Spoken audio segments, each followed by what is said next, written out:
Hello everyone. I am feeling slightly less terrible, but just slightly. And we're gonna finish this today. We're finishing. We're finishing this game today. We're moving on with our lives. I can't be stuck in this hell forever. That's a little rude, but it is true. Like this game has sapped all of my energy and love. Like, you know when you have zest for life and then something happens and it takes away out of your zest for life? Yeah, that's me. I have been, like, my zest for life has been taken away from me because of this game. It really just, like, I haven't felt this lack of zest for life since I played Buried Stars. And boy, I hated Buried Stars. But, like, in comparison, to be fair, there are a lot of worse visual novels than the Buried Stars. Like, Buried Stars is like, it's fine. I have so many issues with it, but in the end, at the end of the day, Buried Stars is fine. But like, I haven't felt my emotions, like my entire will to live, as damaged as it's been, like, right now, since like I played that game, and boy, I hated it. But we're finishing it today. We're moving on with our lives. Well, at least I'm moving on with my life. And then we'll play something that is not awful. Hopefully. September 22nd, 8:45 a.m. District Court, Defendant number 3. Alright, it's the time traveling bright girl. Right, I forgot it's the DLC case. Right, I almost forgot what the DLC case was about. Just for the record, I want to put this straight. I'm 100% sure that there's been no fucking time traveling in this case, because that would be ridiculous for the game where spirit summoning is a thing that happens and people can see. Primarily because what I think that happened is, and I'm waiting to be proven right because I guess basically 90% of the things that happen in this game at this point. What I'm assuming happened is, this girl got attacked, she passed out, someone killed the guy we found who then she was blamed for being dead, and since she had the reception before she got attacked, they did the reception again to make her think that she had traveled back in time. Now, that's dumb, that's a stupid thing, like why would you do that as a plan? Because it's stupid. Like, at most you can say that, you know, your defendant is like insane, so they cannot be tried normally. But here's the deal. We've been told consistently that everybody in their family hates this woman and don't want her to marry, like, whatever his name is. So if they had not told me that, if they had lied about it, if they not told me that she's hated by the rest of the family, I would be like, well, we'll have to see what fucking happens. But knowing that everybody hates her and nobody wants her to marry into the family, they just got in cahoots with each other. Like, everybody just got on cahoots and did this to her. Like, it's very easy to get a bunch of people who hate one person to get in cahoots with each other to fuck over one person. It's like the easiest thing to do. So, if that's not revealed to be the thing that happens, I will be surprised. If it is, however, I'm just gonna go as I usually go with this game and be like, yeah, we've been known. Like, we knew. You didn't have to tell me. I'm aware. It's like Dirk being dead. It's like the game telegraphs it way too much. Like, it's telegraphed more than a Dark Souls attack from a boss. Like, it's so fucking telegraphs. So, yeah, I get it. I know. Like, don't worry about it. You telegraphed this fucking thing. This revelation, let's say. God. this game. Good morning, Mr. Wright. Good morning, Ellen. I see you're still wearing your wedding gown for some reason. Really, couldn't they just give in her like a different sprite? And I will continue to wear it until our marriage is saved. Oh, sorry!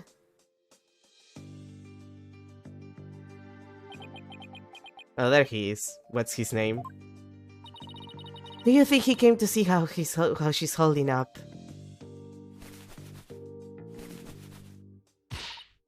Zoe, my love, you came all the way to the car house just to see me. Oh, Zoe, I don't know what to say. Blueprints. Huh? The engine blueprints. I can't find them. Do you know where they are?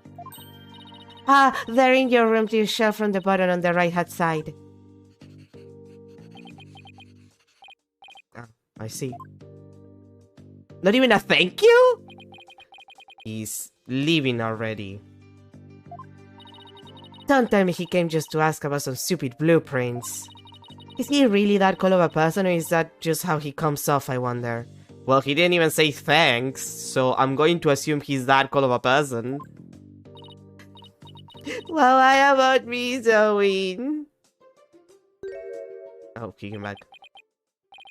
Ellen? He's back.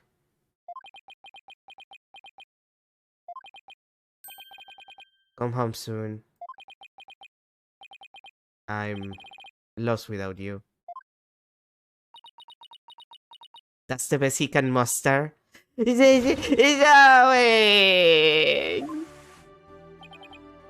Later. Looks like showing your vulnerabilities is the fastest way to capturing a woman's heart. That is true. You should take notes on this, Nick. Please leave me out of this. I'm not vulnerable, goddammit! Have you not seen me in the third game? Like this man. He does not communicate. That's why his relationship with Edward is the mess that it is. That and the fact that they have not made gay marriage legal in California yet. Anyway, it looks like Soren isn't big on words. But it's clear that he cares about Ellen, I guess. Knowing that, I actually feel kind of relieved. Ellie, your makeup, please. It kills me that her hair kind of has like Princess Peach vibes when it's not pulled back like this. Like she really just looks like short hair Princess Peach. Slightly less bright blue eyes though. Mr. Wright, I just absolutely can't be found guilty, you hear? Don't worry, I'm going to do everything I can to prove your innocence. Thank you, Mr. Wright. The trial's up. Oh, god damn it, it's a bailiff. The trial's about to start, sir. Edworth. Knowing him, he's not going to yield an inch. Well, Phoenix, you know that if you give him an inch, he's just gonna moan. So I've just got to fight with everything I've got and save Ellen. Maybe I should give him an inch. That would be a smart move. September 22nd, 9 AM, District Court. What courtroom is it? Courtroom number 6. Oh. Delightful.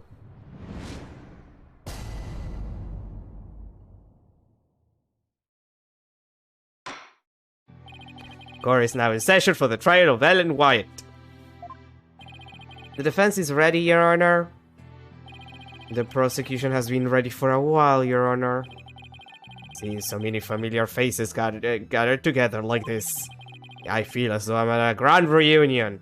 Yeah, this is like the reunion case, and yet Clavier is not here, Francisca Von Karma is not here.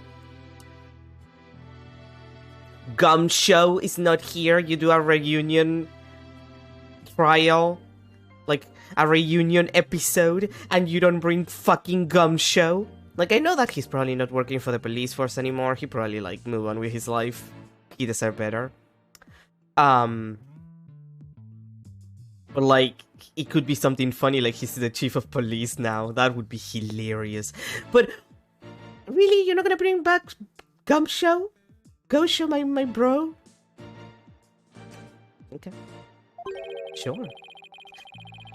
It makes me want to go out for dinner and a drink and reminisce with all of you. Oh, that sounds like a great idea. I was dying for a real burger the whole time I was away. We could make it a welcome back party for Maya. How about it, Edward? I have no intention of cowarting with my enemies. Now then, Your Honor, let us start this trial at once. That's a yes, but ask me after the trial is done. Oh, still not one for light-hearted banter, are you, Mr. Edward? Jokes and good humor are beyond worthless in a court of law. Guess we'll just have to have the party without him then.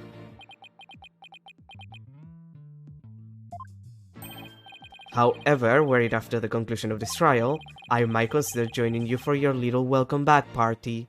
See what I mean? I certainly wouldn't mind an invite at the very least. He's still as emotionally constipated as ever, I see. Now then, Mr. Edward, if you could please go over the details of this case for us, and also why you're not wearing your glasses. No, really, why is he not wearing his glasses? Weren't he wearing the glasses in, like, the final case of Dual Destinies? Am I insane? Was he not wearing the reading glasses in that? Like, I know that he has them on the pocket, but like the reading glasses and he's reading. Like, what? Didn't he wear them in the last one? I would need to check the footage from when I play that back, but just put on your glasses. That's why your vision is fucked up. You don't use your glasses when you shoot. Anyway. The victim was Thomas Glumsbury, a servant in the Sprocket household. Right, their name Sprocket. He was in attendance at the wedding reception that occurred from 7 PM to 10 PM. Mr. Glumsbury apparently felt some animosity toward Ellen Wyatt, and so, a bit after the reception ended at 10 PM, he assaulted Miss Wyatt with the intent to kill her. The defendant fought back and ended up killing Mr. Glumsbury. In other words, it was justified self-defense, correct? If that's the case, and the defendant might not be criminally responsible. He's right. Worst case scenario, I could go for self-defense to avoid the criminal charge.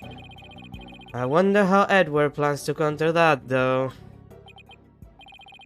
The prosecution's first witness will make my view on the matter clear, Your Honor. Very well. Bailiff, please bring in the first witness and whack the rolls.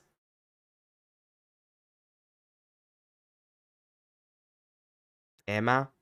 It's Emma, yeah. Look, I recognize the shoes. Although, I do have to wonder why we're panning from feet to head. Like, we've been doing it the entire game, but I have to wonder why.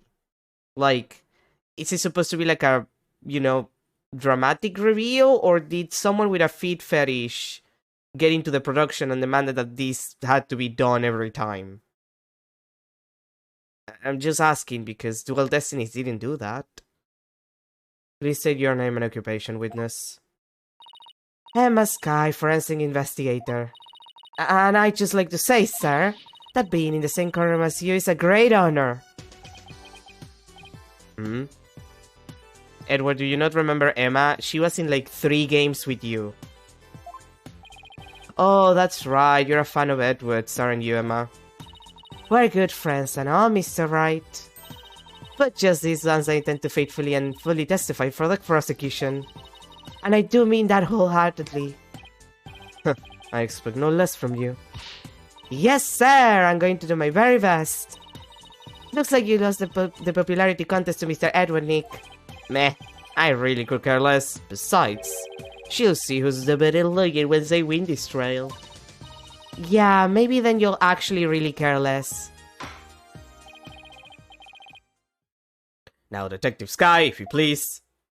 Yeah, come with your testimony, Gatly. Are you gonna give me like an autopsy report because I didn't get one?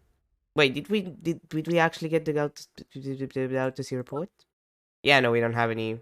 Like, I don't see the files thinking we don't have any autopsy reports. So you better give me one. The murder weapon was a clock called the Timekeeper. The victim was hit with it from behind, and he fell over right into the lantern. The defendant was spotted then standing in front of the body holding the murder weapon. The victim was struck twice, by the way. He was struck twice? That's right. There's no mistake about it. The first blow was onto the back of the victim's head. It was hard enough to knock him unconscious. Yet despite the fact that he had been immobilized by the first blow, the defendant delivered a second fatal blow to the side of the victim's head. Which means... what exactly?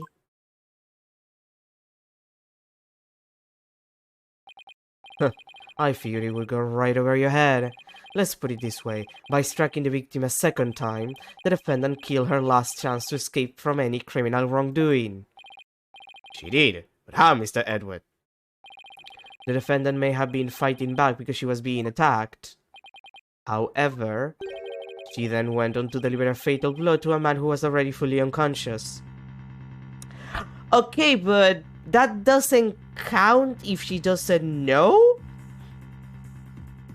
Like, say that you're getting attacked by someone, like someone is stabbing you.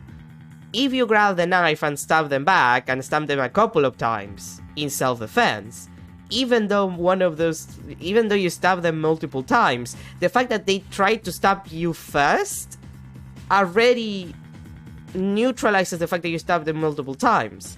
Because your intent was to put the other person down, because you were afraid that they would continue stabbing you if you don't put them down. Like, you can 100% justify that. So, if she didn't know that he was unconscious, and she just get hitting because it's like, oh god, what if he gets up again? I'm scared. Or...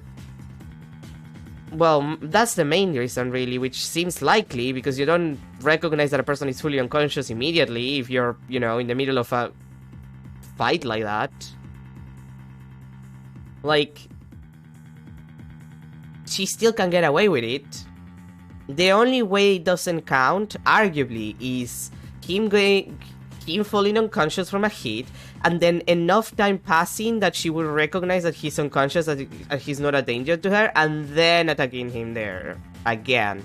And even then, you could probably lower, like, whatever time you might have to do, precisely because she got attacked first.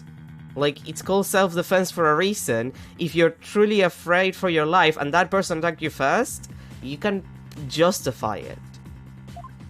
For the most part. I'm sure that for some people it doesn't count, if you know what I mean. Depending on the court of law. But for the most part, I would argue that you could make a case around it anyway, because, like, I was attacked and I was clearly afraid for my life. Like, that is a justification, all things considered. Nick, is he saying what I think he is? I don't feel so well. And thus, Mr. Wright has justified self-defense being removed from the table. The prosecution intends to prove that the defendant killed the victim, with murderous intent. Allow me to belatedly submit the victim's autopsy report. God damn it, Edward, you and your autopsy reports.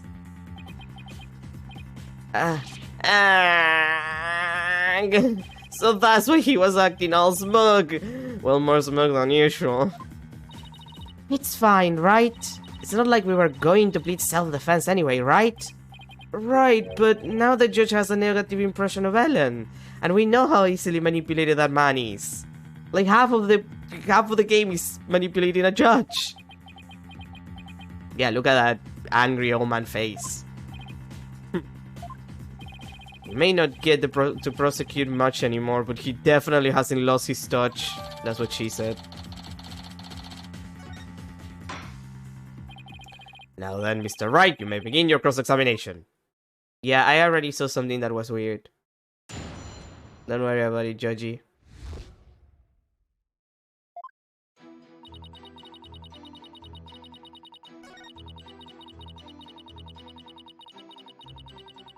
Yeah, except that that's definitely not what it is. Like he was clearly inside the thing.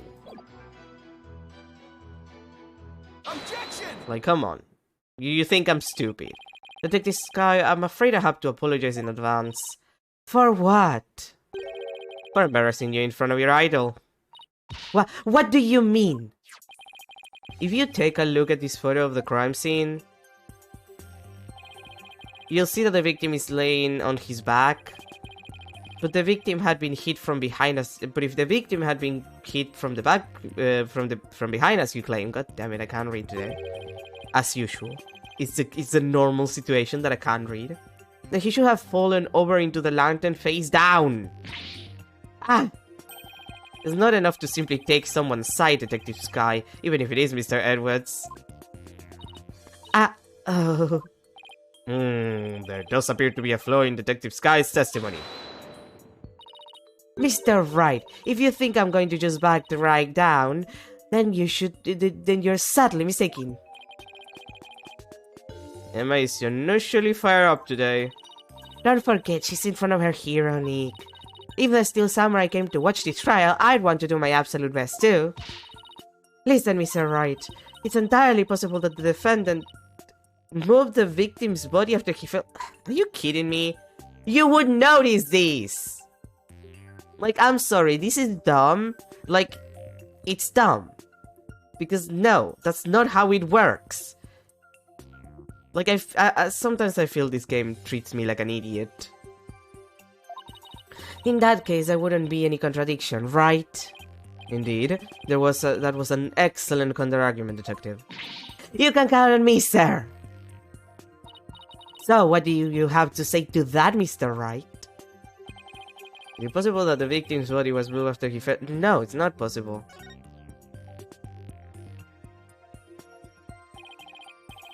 Sorry, but there's no way the victim's body was moved after his death. Oh, really? And what makes you so sure?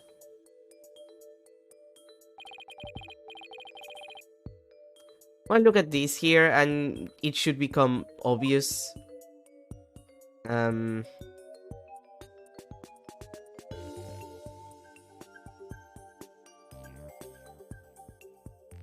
guess the broken beats.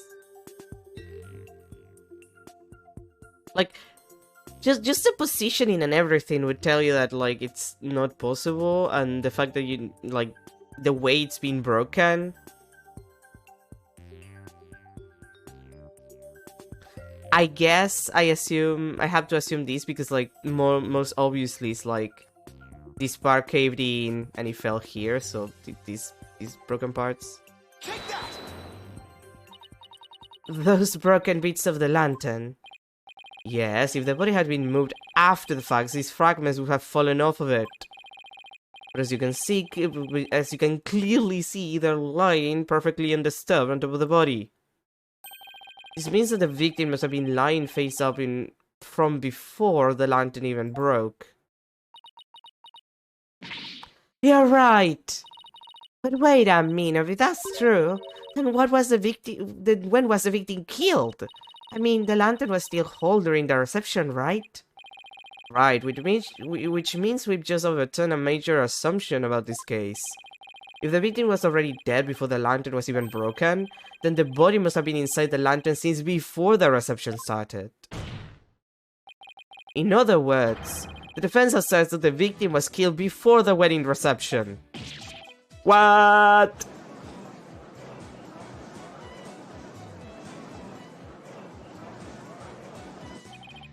In short, when Miss Wyatt was seen standing in front of the body after the reception, it wasn't a moment just after the murder was committed. It was a moment she happened to discover the body, just as Mr. Wyatt claims. Did I say Mr. or accidentally? I meant Miss. I'm so used to, you know, most of the people that I defend lately to be men. This game does not treat the female characters very well, does it? Like, I'm just gonna point that out. I'm still salty about the Athena thing, okay? I'm still salty about it. Like, is the case terrible? Well, a little bit. Could it have been better? Yes. But mostly, I'm still angry about how everybody treats Athena like she's incapable of doing the thing that she studied for. That she proved that she was capable of doing in the other game, even if Dual Destinies also treats her like shit. Whether the act was committed before or after the reception is entirely inconsequential. After all, it was the defendant who prepared the reception hall for the event in question. Therefore, when the murder changes nothing with regard to her guilt. She could have killed the victim before the reception, as you claim, and then tried to hide his body in the lantern after the event ended. Sorry, but that doesn't make any sense. He's right about that. I mean, where would the body have been hidden during the reception in your scenario? That's... Even you have to admit, Mr. Edward, that this has opened up a new possibility. To explain, Mr. Wright. Well, if Miss Wyatt didn't commit the crime in the reception hall, then that means someone, somewhere, put the victim's body into the lantern. I suppose that makes sense. A dead body couldn't have put itself in there. Obviously. Exactly, Your Honor. In other words, if the murder actually occurred before the reception, it opens up the possibility that... yeah, actually he was killed somewhere else. Like, clearly another person killed him, but it also had to be in another area. If the body was hidden inside the lantern, then it's possible that the body was moved along with it from somewhere else. Oh, you're right! You can run that mouth of yours all you want. But do you have any evidence to support what's coming out of it, Mr. Wright? Of course I do! I think the answer lies in that piece of evidence, and in something that was left at the crime scene that will point us to where the victim was really killed. Very well, Mr. Wright. In that case, what proves that the lantern and the body were moved from somewhere else? Well, if I go by what he means, what Phoenix just said, it's probably the, you know, the flower petals. Because, like, they're the same power. Not here. Where's the photo? Here. This one. So it has to be in the hold that it happened. Like, I guess that that's a justification here. Take that! The photo of the victim again. Yes. I'd like the court to focus on this thing right here. Petal? Take that!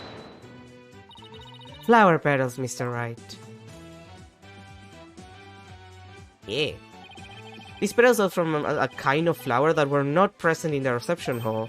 This means they must have gotten into the lantern when it was somewhere else. And just where do you propose this somewhere else to be, Mr. Wright? I propose that this piece of evidence will tell us where the flower petals came from. Thank you, Larry, for the photo of the hole, by the way. Please take a look at the flowers in this picture of the hole. Notice how their petals are of the same shape as the petals in the crime scene photo? Yes, I see. They do look to be from the same kind of flower. Objection!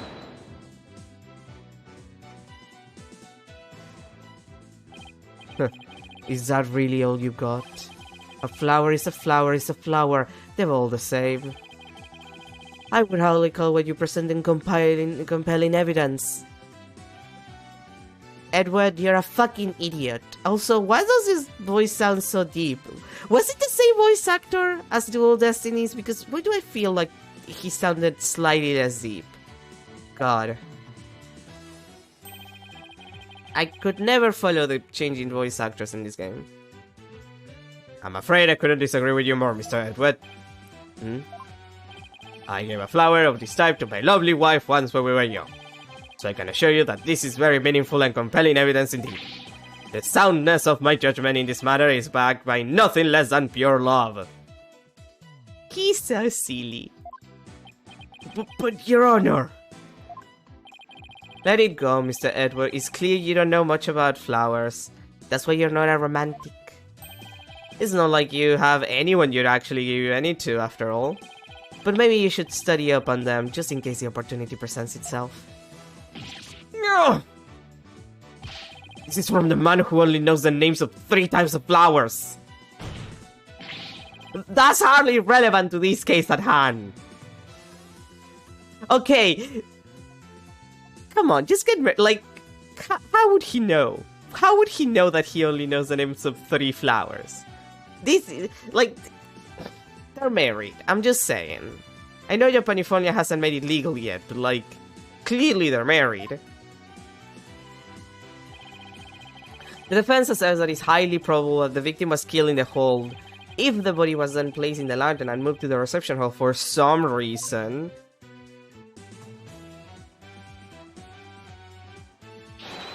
It would completely destroy the prosecution's case. Then you mean the body was... Yes, the victim's body was... inside the lantern during the entire beautiful wedding reception. While the defendant and her betrothed were celebrating their love. Well, what? Kinda freaky. Imagine having a dead body at your wedding and it's not you or your partner. Horrifying. Oh god, the music is dropping. Okay, what is it, Edward? What is it? Your smooth talk might work on his honor, but it won't work on me. What are you talking about now? Take another look at all of the evidence and you'll soon see what I mean. I wish he would just tell me already. Detective Sky, I'm sure you've already figured out what I'm talking about, correct? Of course, sir. Mr. Wright is the only one here who hasn't. Why don't you leave this to me, Mr. Atwood? Very well, let's see what you can do. Detective Sky, please give your testimony to this court. Oh boy, what is it? No, really, what is it?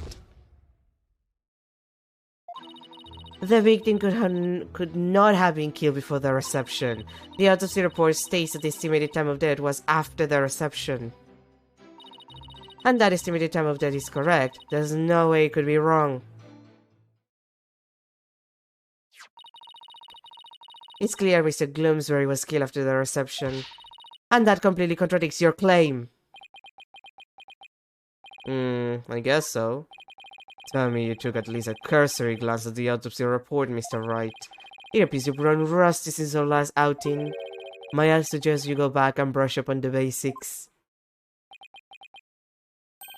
Sure, though I must say you're as cocky as ever, Mr. Edward. I beg your pardon. What are you trying to say, Mr. Wright? I'm just saying that I'll go back to basics if that's what Mr. Edward wants. I'll prove how badly he's underestimated me with a good old-fashioned cross-examination. Very well, let's see you put your money where your mouth is, Mr. Wright. And that's what I always do.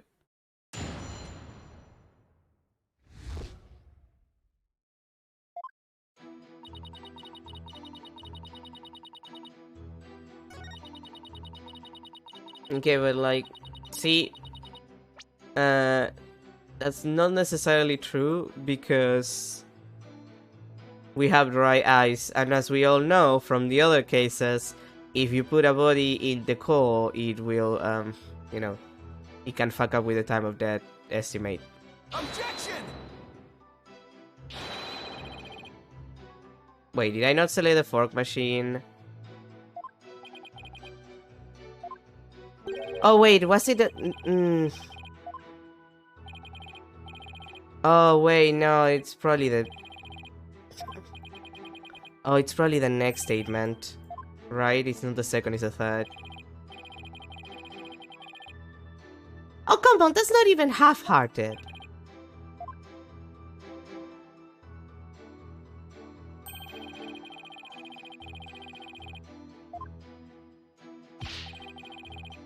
Oh, god damn it.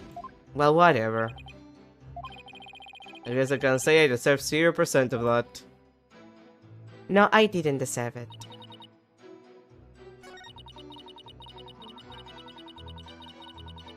Okay, yeah, it's the third statement and the second statement, my mistake. Objection! Fuck you, game. I admit that the estimated time of death does contradict my theory. Finally, and that means your theory that the victim was killed before the reception is still entirely plausible. What makes you think that? You could have falsified the time of death by using a certain item in the reception hall. Please take a look at this. Look at this photograph. And what is that contraption, Mr. Wright? It's a fog machine, Your Honor, used to create a special romantic atmosphere in the hall. And this machine could have been used to falsify the time of death. Yes, Your Honor, because this machine uses dry ice to perform its magic.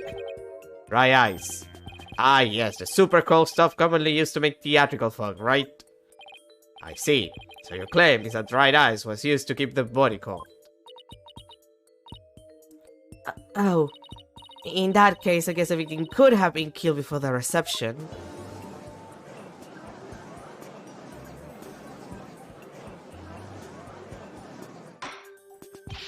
Order. Order in this court.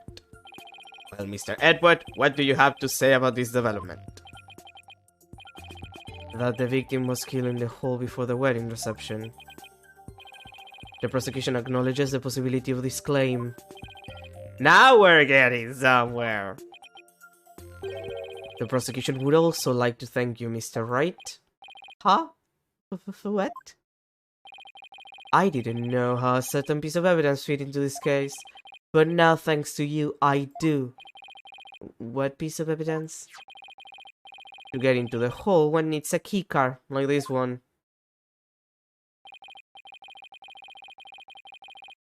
And here we have a record of those who enter the hall with such keycards.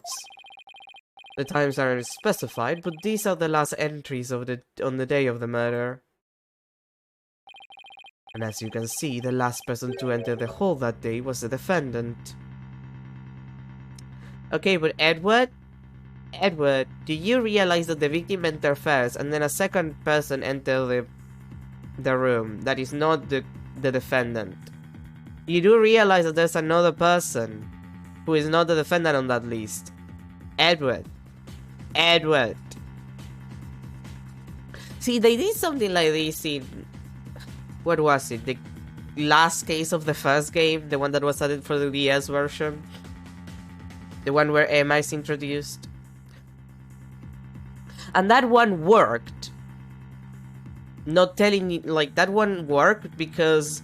that specific list of people who enter the room where the crime supposedly happened, it was just a string of numbers. Like, it was just the identification number of each person. So you needed to first find out whose number that was. They didn't give it to you by name. I think that only one person was there by name. And then everybody else was blank. So you had to kind of figure it out. You had to ask people about it. You actually had to demand that information. This is stupid because, yeah, okay, so she was the last person to enter, but there's another person in between her and the victim that could have committed the crime, taken the body out, and then she could have entered, and that's about it, really. It's a stupid fucking way of going about it, because it's clear who the person who's guilty is, because it's the only other person who was in the room. Just saying. Like, am I stupid? Yes. Yes, I am. But this is more stupid than I am. What? So the one who moved the body out of the hole must have been... That's right. It was none other than the defendant. Again, Edward, there's like another person on that record. Hey Nick, take a look at this entry record. There are a couple of other names on here besides Ellen's. Hey, you're right! I'm going to grab this game and chuck it out of a window. I can't wait to be done. According to the entry record, Mr. Edward, Pierce Nicody had also gone into the hold. Isn't it possible that he could have been the culprit? Sorry, but Mr. Nicody was escorting a few of the guests at the time. I'm sure they would be happy to testify to that fact if you'd like. Think me cocky all you like, Mr. Wright, but my confidence is rarely misplaced. Now then, it's probably safe to assume that after killing the victim in the hold, the defendant moved his body to the hole in order to dispose of it discreetly. What do you mean discreetly? The defendant volunteered to take care of the reception's cleanup personally. That means she would have had the chance to dispose of anything in any way she wanted, including taking the lantern of the airship without raising any suspicion. Don't tell me you didn't know about Miss Wyatt volunteering for cleanup duty, Mr. Wright. For my last seconds as head of the Spyrocket household, I offered to take on the preparations and cleanup of the reception banquet. I see. Yeah. Look at you sweating buckets like a rookie, even after all these years. Nevertheless, thank you for proving that the only person who could have killed the victim in the hold is Ellen Wyatt. Great job, Phoenix. Now we're back to square one.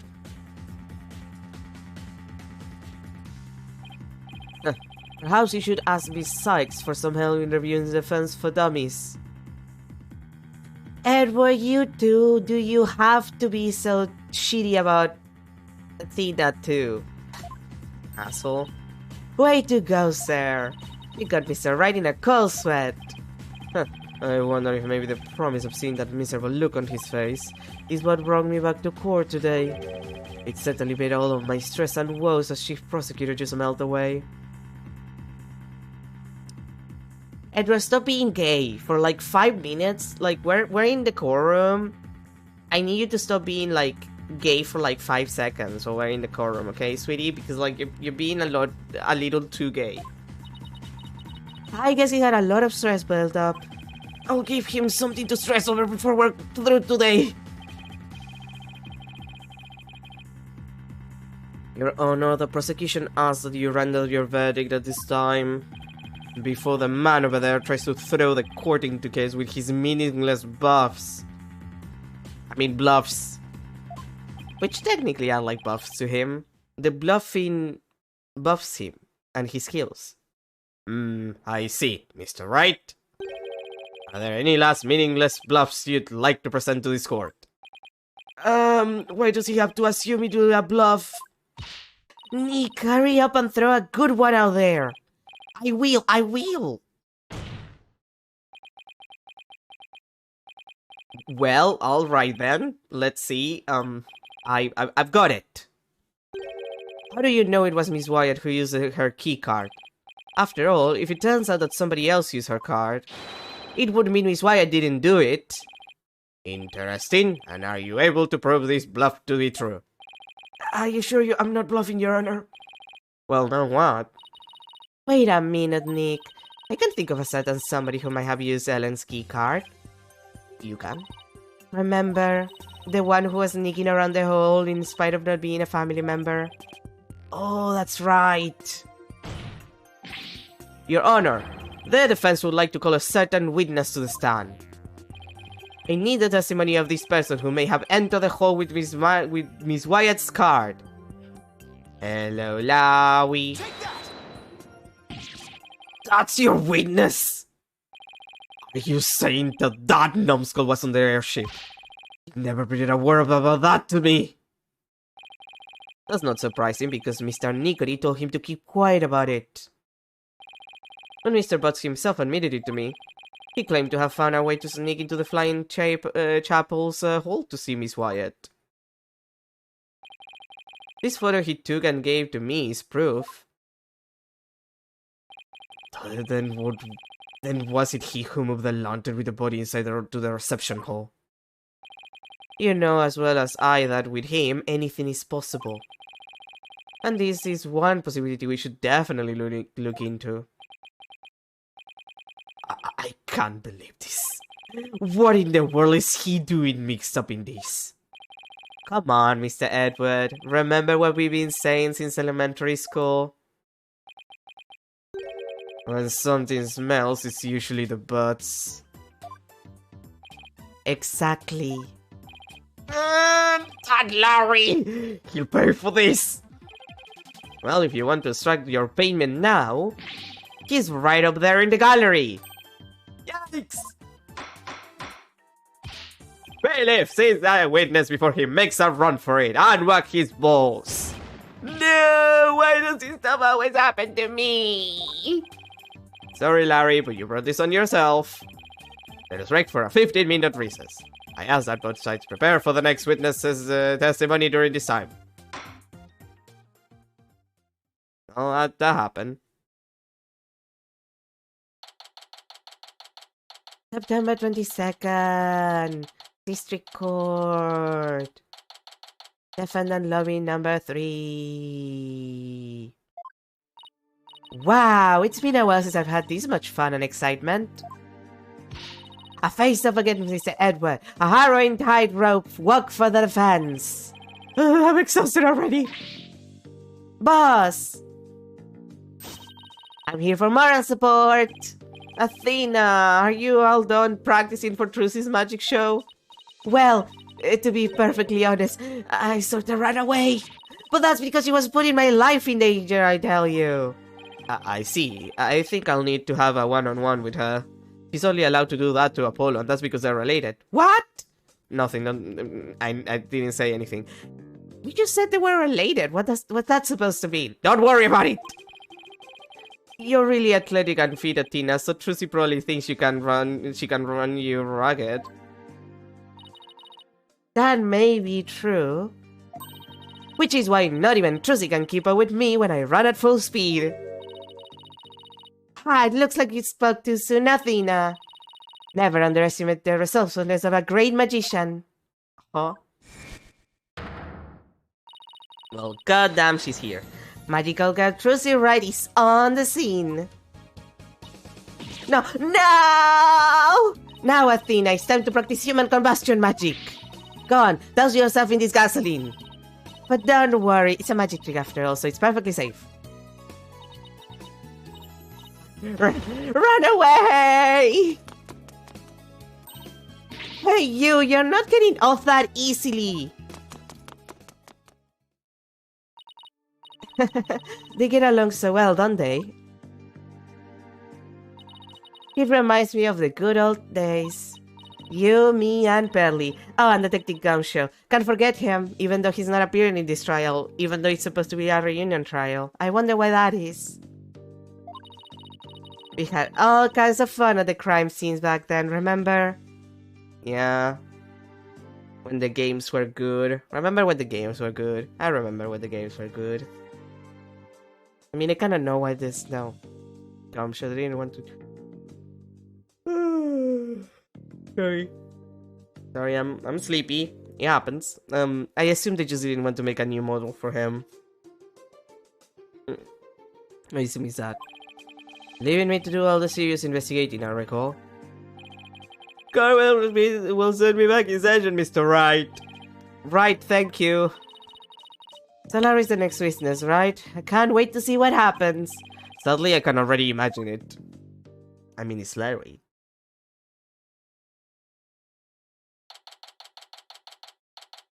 September 22nd, District Court, courtroom number 6.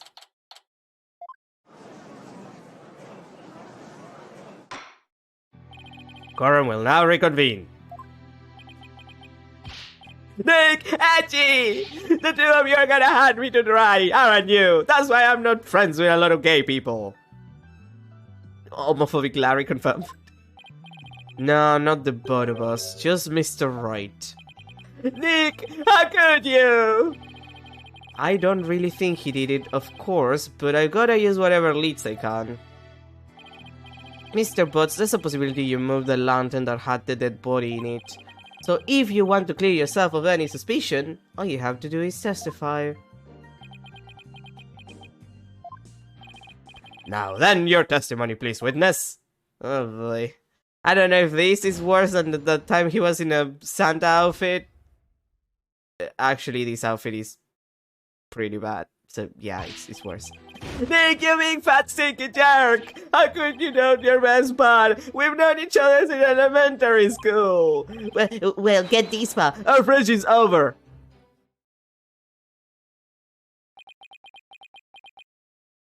Larry, I haven't seen you in like 8 years. The fuck are you talking about?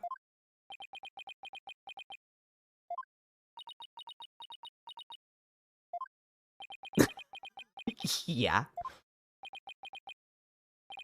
Well, go ahead, Mr. Wright. He's all yours. Why me? You're the one who called him to the stand, so he's your responsibility. Thanks, old chum. Can any of you show me any respect, even just a shred? No. You may cross-examine the witness, Mr. Wright, against everyone's benefit.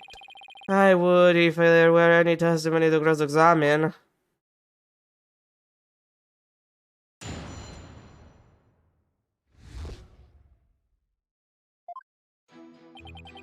At least there are not a lot of statements. Hold it! Come on, Larry, can you please give me something real to work with? Don't think I don't know about your tricks. If I say something careless, you're gonna shove some evidence at me with a loud objection! And a super spook look on your face. Yeah, well, that is my job. And if I get found guilty, how are you gonna take responsibility for what you've done? Why should I take responsibility for just doing my job? You heartless jerk! Don't you have any compassion for me? No.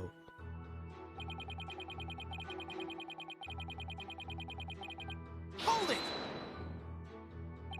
I'm sorry, Mr. Butts, but if it wasn't Miss Wyatt that entered the hall with that card, then you're the most likely suspect. Nick! Are you seriously doubting the innocence of your childhood friend? Well, technically, yes. But it isn't personal, I assure you. A true friend would believe in me no matter what. Can't you see my tears? Don't they mean anything to you? Nick! You don't really think you can cry your way out of this, do you? Okay, fine! In that case.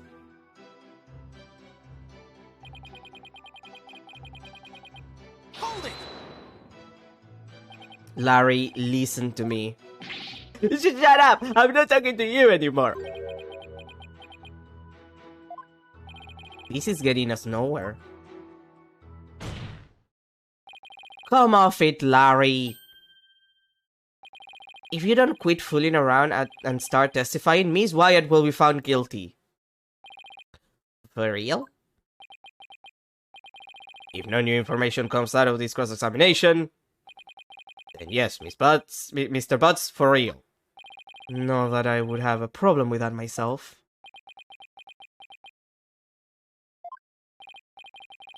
Larry, just tell us the truth already. Did you or didn't you go into the hall and move a lantern up to the reception hall? Yeah. I never move any bull lantern, I tell ya. Bull lantern? What, did I say something weird? You told me that you didn't attend the wedding reception. Can you believe they told me only family and relatives could attend? They wouldn't even let me into the reception hall. Yeah, so what? Then that's odd. No one in this courtroom ever mentioned the sex of the lantern that was moved. To be fair, Phoenix, lanterns do not have sexes. But okay. So how could you know that it was a bull lantern? You didn't have to actually go to the reception to know that. Anyone could have told there were two pegables looking at the Flying Chapel's pamphlet. All I can tell right now is that there's a strong scent of bull in the air in here. Please add the last statement to your testimony, Mr. Butts.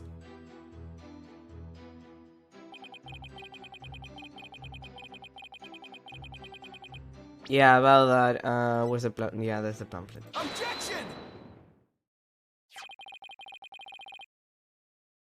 I want you to take a look at this, Mr. Butts. Because unfortunately for you, the pamphlet clearly shows a pega cow and a pega bull in their example diagram of the reception hall. Huh? But on that day, instead of putting a pega cow and pega bull out for the bride and groom, there were two male pega bulls on display. I guess they were having a gay wedding afterwards. Yeah. Yet somehow you knew there were two pega bulls in the reception hall that day.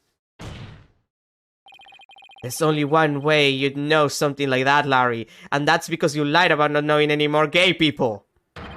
It was you who moved the Pegable to the reception hall, wasn't it? Ah! No! Larry, you didn't! Mr. Potsy, you moved the lantern containing the victim's body to the reception hall. That's what it looks like. What?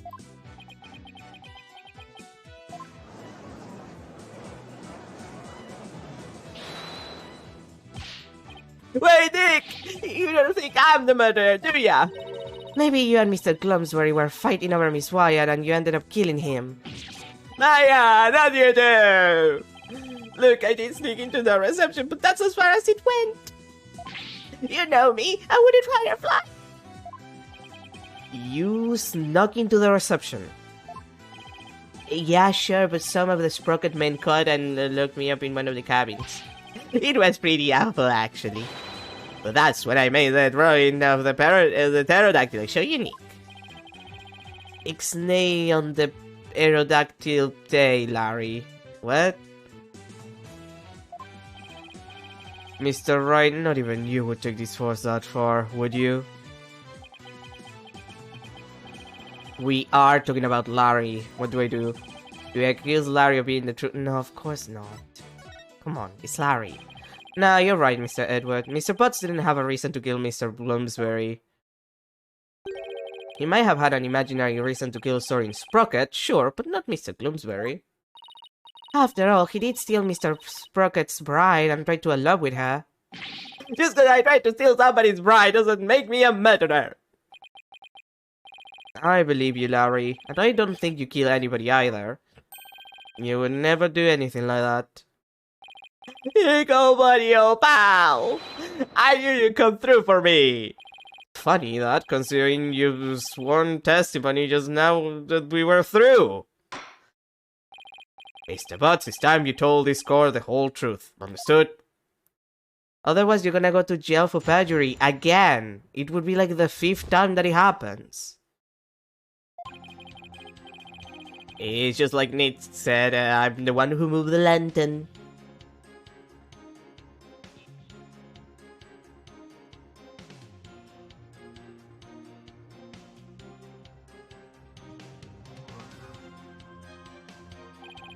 I was poking around the reception hall before the main event and saw a lantern was broken. There was a note on it that said, exchange with the one in the hall, Ellen. So I decided to do Ellie a favor. So you switched the lanterns before the reception, did you? And that means that the victim really was killed before the reception. Delightful. It would appear that Mr. Butts completely fell for the defendant's scheme. Scheme? What scheme? This note from the defendant, exchanged with the note with the one in the hold, Ellen. Mr. Butts moved the lantern with the body in it up to the reception hall because of this note, and thus it has become a suspect in Glumsbury's murder. The second light did feel pretty heavy. But I never thought there was a dead body in it. What was a note like that doing on a lantern in the first place? You got it all wrong, Mr. Arrow. I left that note for myself. It was simply a reminder because I can be very forgetful. Objection. What a sorry excuse, Miss Wyatt. The prosecution contends that this note shows one facet of the defendant's murderous plan. And you, Mr. Butts, you played right into Miss Wyatt's hands. No way, Edgy, I don't believe it! Do you still really believe Miss Wyatt to be the culprit, Mr. Edward? Huh. Of course, my stance on the matter remains unchanged. If you think I'm wrong, then prove it with your cross-examination. Gladly, asshole. Very well, Mr. Wright, you may cross-examine the witness again. God damn it, Larry.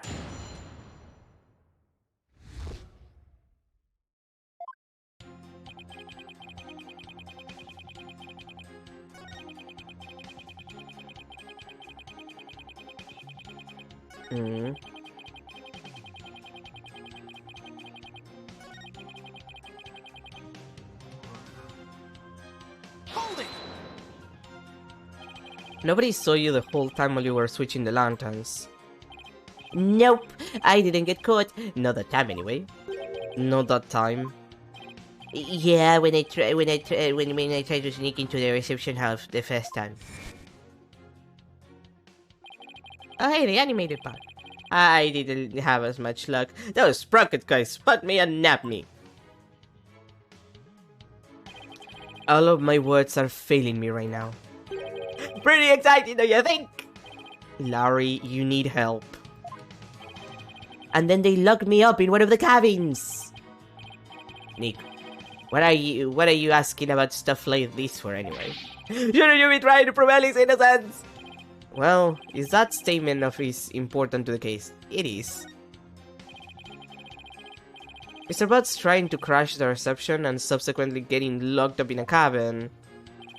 I believe this might be important facts in this case, Your Honor. Very well, Mr. Butts, please add that statement to your testimony.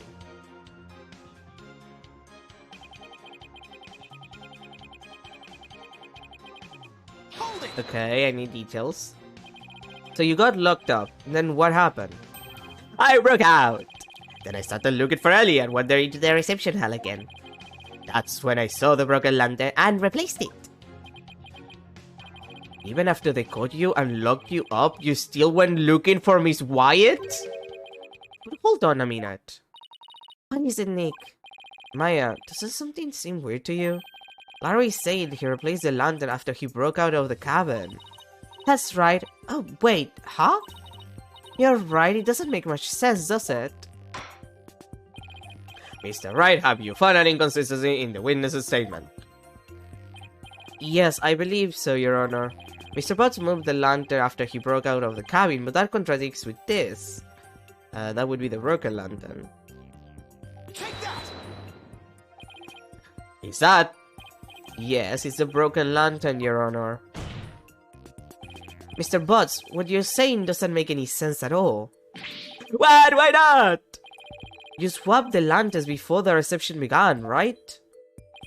Yeah, that's what I said, isn't it? But you also just said that you swapped the lanterns after you got locked up in a cabin for trying to sneak into the reception. In other words, you're saying you swapped the lanterns both before the reception and after the reception took place. That certainly doesn't make any sense, does it? Mr. Butts, did you swap the lanterns before or after the reception? Which was it, before or after? There's a world of difference between the two. Well, Mr. Butts, I guess I can't expect you guys like I can't expect guys like you to understand. In a nutshell, it was both before and after the reception. What? I tried to sneak into the first reception and got locked up. The first reception? Uh-oh, I don't like where this is going. Then, through the power of Ellie's pendant, time got rewound, and we went back to the time before the reception. It was after that when I replaced the lantern. So it was both before the reception and after the reception, get it? We went back in time to before the reception. So of course the reception would take place one more time after that, right? That's why what I said makes perfect sense. Mr. Wright, what in the world is the witness talking about? He has developed some sort of intellectual ailment I'm not aware of since I saw him last. I wish... well... None of the sprockets seem to remember the time skip, but I do. And Ellie remembers it too. I think the power of our love for each other made the miracle happen. Mr. Wright, I'm sorry, but could you please translate this man's gibberish so the rest of us can understand? So now I have to be the one to explain about the whole time travel thing. Go on, Nick, I know you can do it. Looks like you don't have much choice, Nick. To heck with it. I can't lose any more of my dignity today anyway. The defendant, Miss Ellen Wyatt, has told the defense the following strange story. She said that after the reception ended, she was attacked by Mr. Gloomsbury. She claims that as she was being assaulted, she made a wish upon her pendant. Please take me back to that blissful moment. In doing so,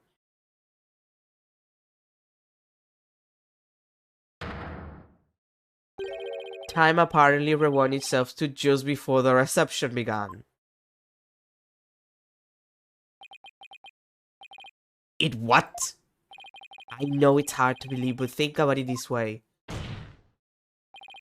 Through the power of the pendant, both Ellen Wyatt and Larry Butts experienced time travel. No, they don't. It was two separate... It is... What? Time travel isn't real. Spirit mediums, yes. Time travel, no. Not yet, anyway. What absolute rubbish! Mr. Wright, I've had my fair share of your nonsense over the years, but this takes the cake. Have you thoroughly lost your mind? But this is simply the conclusion I came to, using that logic ability you love so much. Don't call out my logic.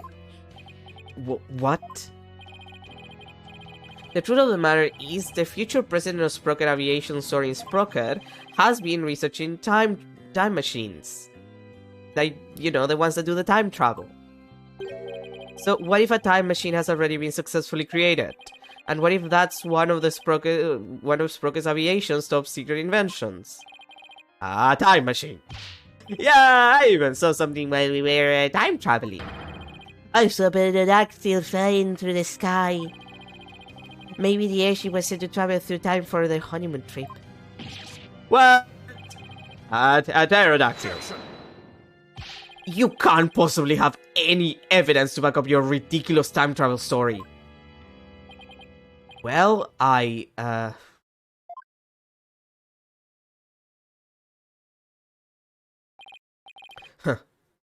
As I thought. In any case, now, I now have the evidence to prove that you're no more intelligent than Larry! Not so fast now, Edgy. I'm not the same old Larry you used to know. Oh. You want evidence? I've got your evidence right here. This is a photo I secretly took of the first reception. What? What?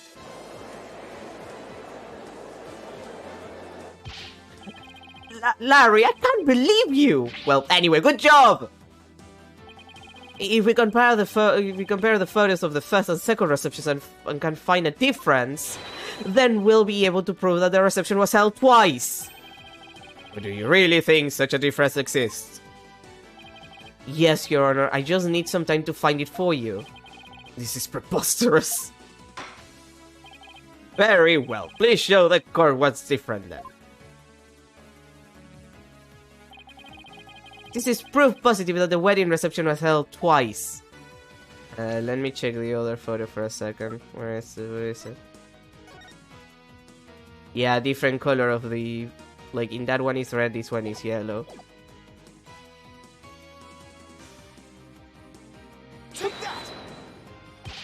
Please direct your attention to Miss Wyatt's bouquet of flowers. In the photo of her... Oh, goddammit. Sorry, I thought I was gonna sneeze.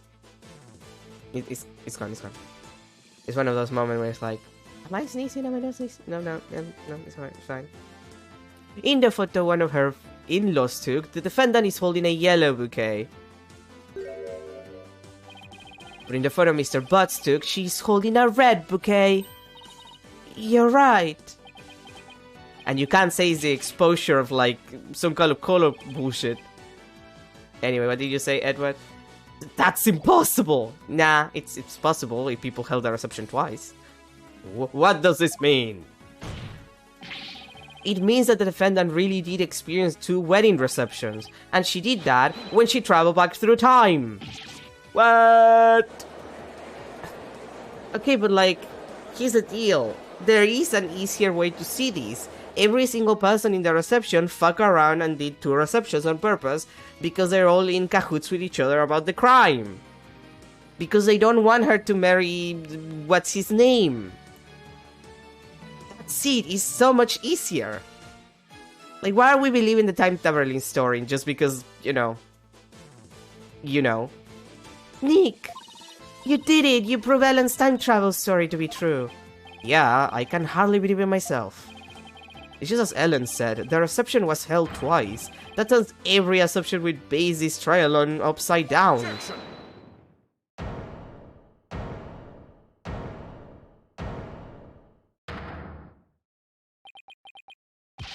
I refuse to accept such a ludicrous argument.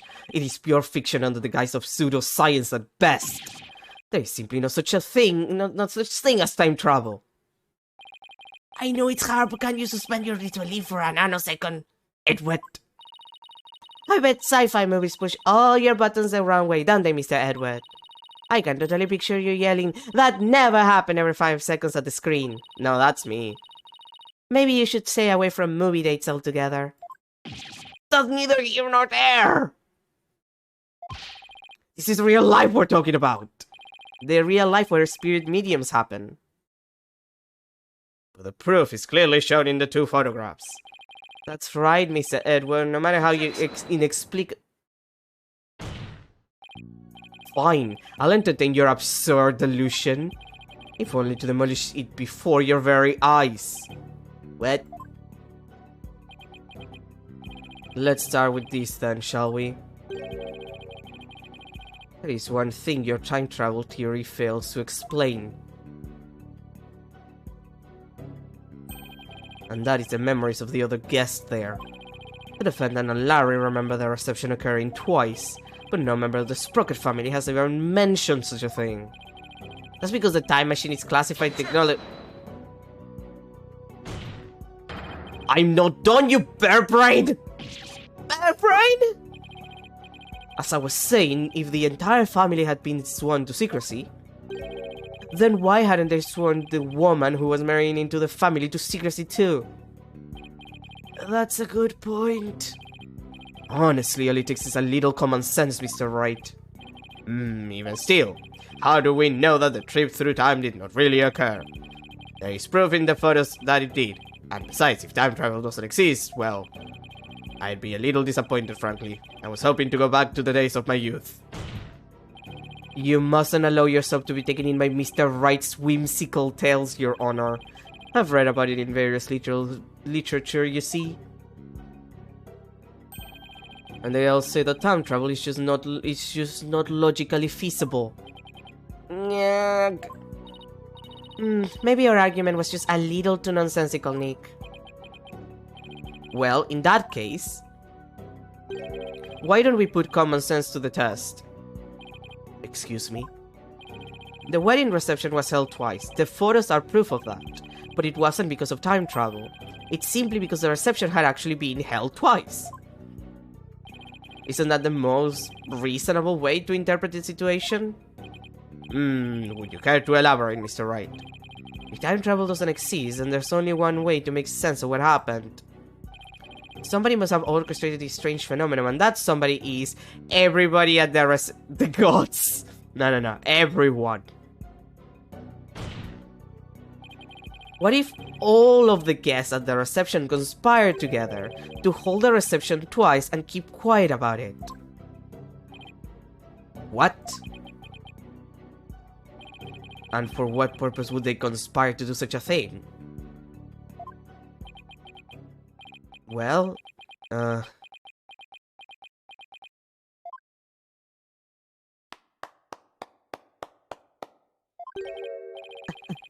brilliant deduction, defense. I knew it was gonna be this asshole. This Final Fantasy looking ass. Like, it's a hairstyle. It's so Final Fantasy looking. I can tell that you are not a renowned lawyer for nothing. I must say I underestimated you.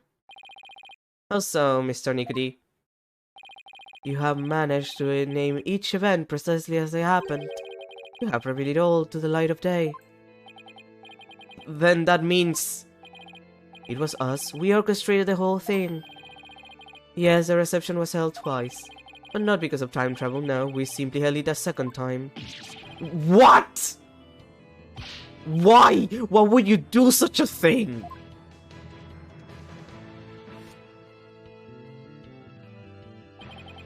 Make it as though the murder Miss Ellen committed never happened.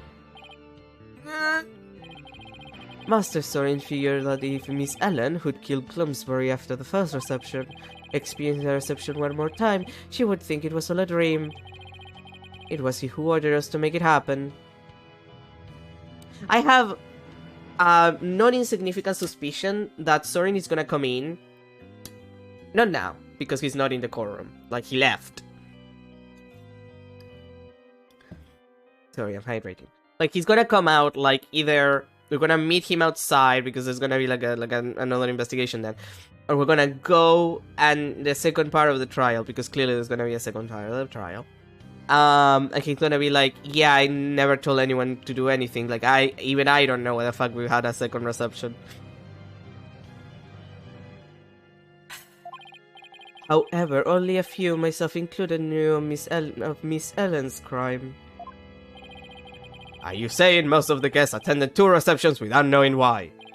Indeed, they need no reason. Master Sorin told them to do it, and do it they did. That is the Sprocket way. Then who hid the body in the lantern? We did. But we did not anticipate the petals finding their way in, nor the actions of Mr. Butts. And that's so you intended to cover the whole situation up? There's just one thing everyone here has wrong. The real scene of the murder was not the hold, it was the Vista deck. What? Then Miss Wyatt's recollection of the events was incorrect. I admit we tried to cover this incident up, but the fact that Miss Ellen killed Clumsbury is undeniable. Look, dude, I know that you did it. I know that you're the murderer here. Like, I'm not stupid, okay? You're clearly the evil person. You're evil presenting all over this shit. Just... Could you expedite the process and just be honest and tell me about it? This is quite a turn of events.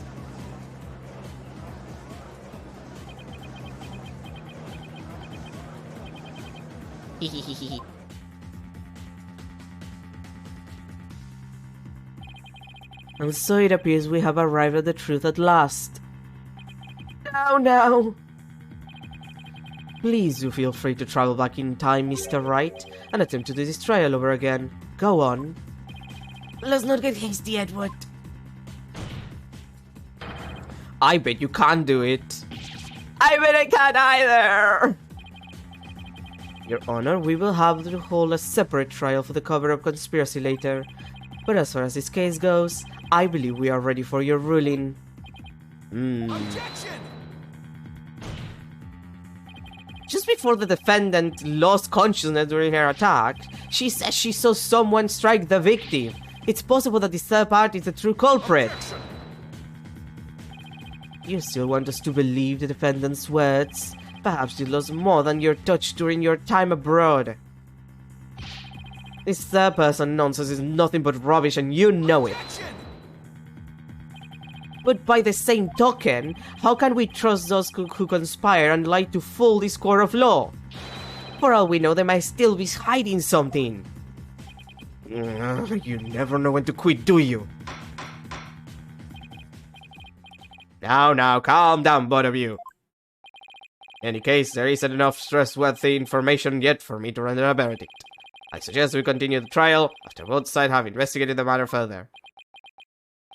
Yeah, very well, Your Honor. Ooh, that was close. Mr. Niggity, as for you and your cohort's attempts to cover up this crime, your case will be brought to a separate trial following the resolution of this current one. Understood, Your Honor. Well then, this concludes today's trial. Court is adjourned. Well, at least it worked out. I suppose.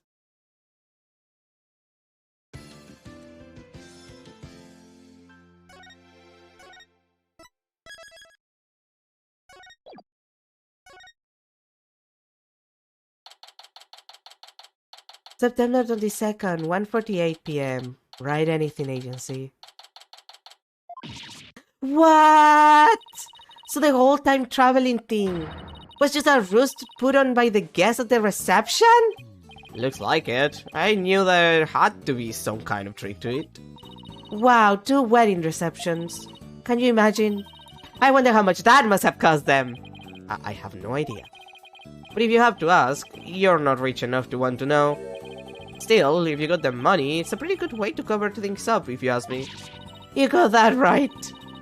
I'm sure I would have been completely fooled. Hi, I'm back. Hey Maya, are you all set to go? Yep. Ready when you are. So, what should we start with?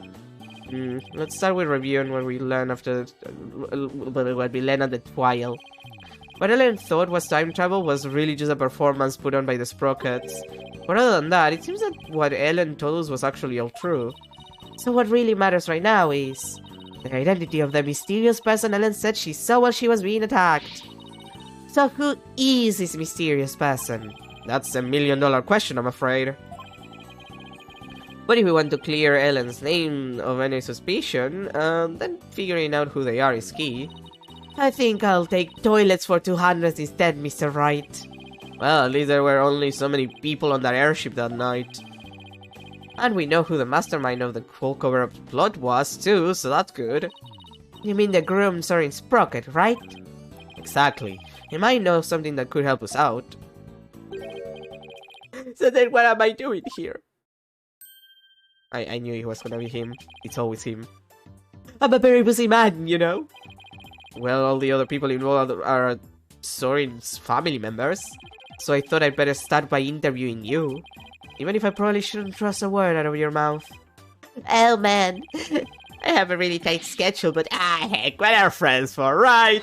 Okay, pal, go ahead, ask me anything. You do remember it was you who came to me for help in the first place, right? I want to go over exactly what happened before I stepped outside this offer again. Since you were there, Larry, do you think you could help me get it all straight in my head? I forgot that. Okay, so the first reception was held at 7 PM on the day of the incident. That's the one you tried to crash, right? Huh? Oh yeah, that's right. And then they locked me up in the cabin! It was awful, I tell you. Too bad we're not here to focus on you, Larry. And then the incident occurred after this first reception at around 10 PM. Ellen was attacked in the reception hall by Glumsbury. He forced her out onto the Vista deck and was just about to kill her. But Ellie fought back and ended up killing on Glumsbury instead. To cover it up, the family quickly threw together a second reception. That's what Edgy is claiming anyway. But I know my Ellie didn't do it. The key point here is a mystery person Ellen says she saw strike Glumsbury just before she passed out. Did you see anybody suspicious skulking around towards their devilish deeds? Skulking canterously even? Nope, not a soul was skulking canterously towards their devilish deeds. Because I was locked up in a cabin at the time! But you managed to escape and sneak back into the reception hall. That's when you switched the lanterns in the event hall with the lantern in the event hall with the lantern in the hall, right? Did you see anybody then? Nope, that place was completely deserted. I guess because that Pierce Brody guy had everybody gathered together somewhere. That makes sense. He must have been going over to the cover-up plan with them. So clearly, the murder had already happened by the time Larry got out. They must have gotten everything ready fast and had the second reception soon after. Then after the second reception, Ellie went to clean up the reception hall. And as luck would have it, that's when she found the body in the lantern I brought up. I tried to do something nice for Ellie out of the goodness of my heart, and this happened! We still don't know exactly what happened during the actual murder itself. We'll just have to look into it, along with the identity of the missing person.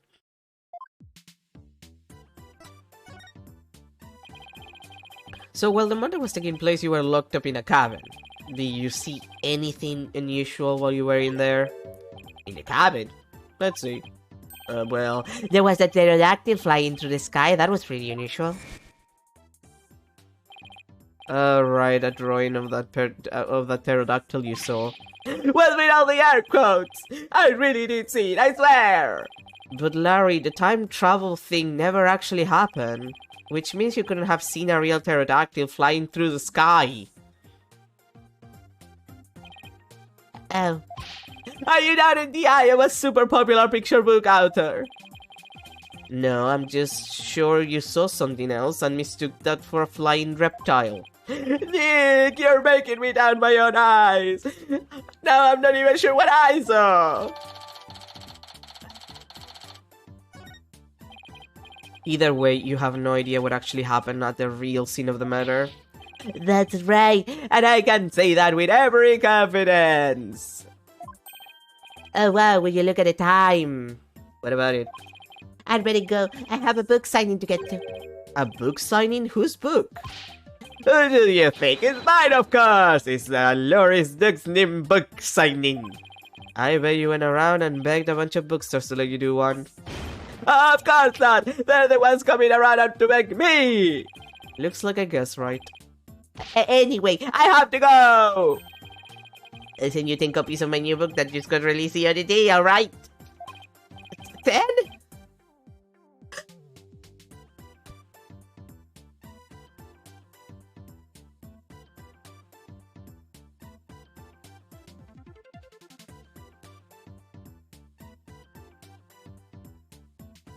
That was an actual sneeze. That's very generous of you. What are you talking about? I'm going to say it. Oh, good.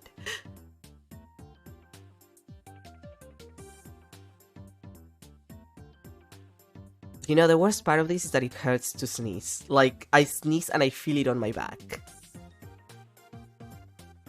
It's terrible when your back is fucked up and, like, you feel every movement of your spine.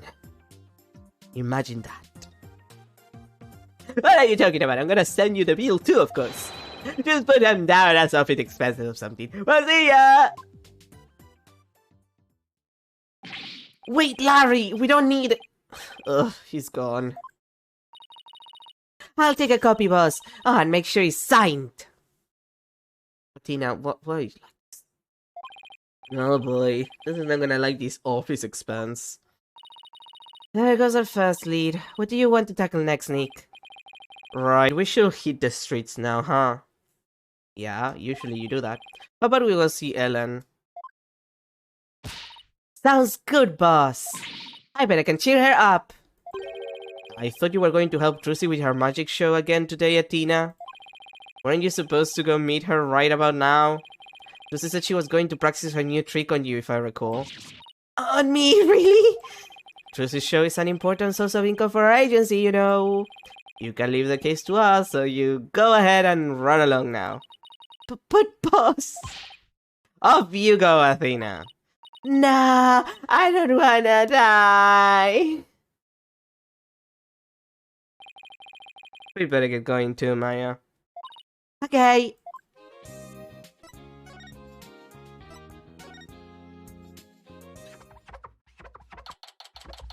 September 22nd. Detention Center. Visitor's room. Ah, my poor sweet Sorin. I wonder how he's getting along without me. Hello, Ellen.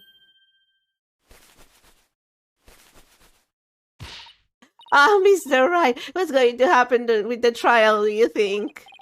Well, first and foremost, we have to hurry up and find this mystery person you saw just before you passed out.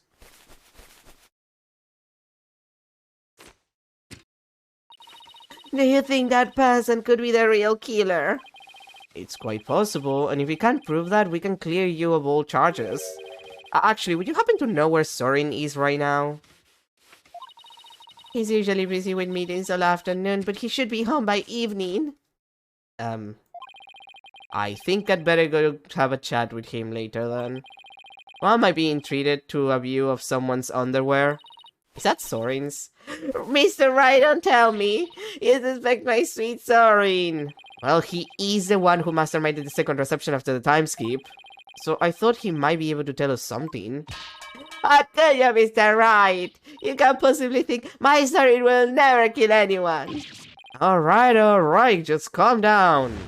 No, not if you're accusing my Sorin. Please, I'm not accusing anybody, so please put the pan a ladle down, alright? Really? Cross my heart. So, for now, would you mind if I ask you a few more things about the case? Oh, she turned back normal. I'd better be careful not to provoke her. Could you tell me more could you tell me about Sorin? There's nothing to tell, he's squeaky clean. Alright, okay. Maybe I should avoid the topic of Sorin right now. Let's talk about something else then. Fine, but you won't hear a peep out of me about Sorin. Talk about pulling teeth. Will you tell me about Pierce and Nicody then? Pierce, he came to Sprocket Manor about a year ago. As a family butler, he's now in charge of everything in the household. Only a year ago? Did he have some kind of special connection with the family?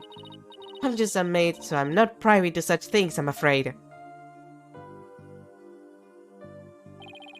It might have been Sorin's order, but Pierce is the one who coordinated the whole thing.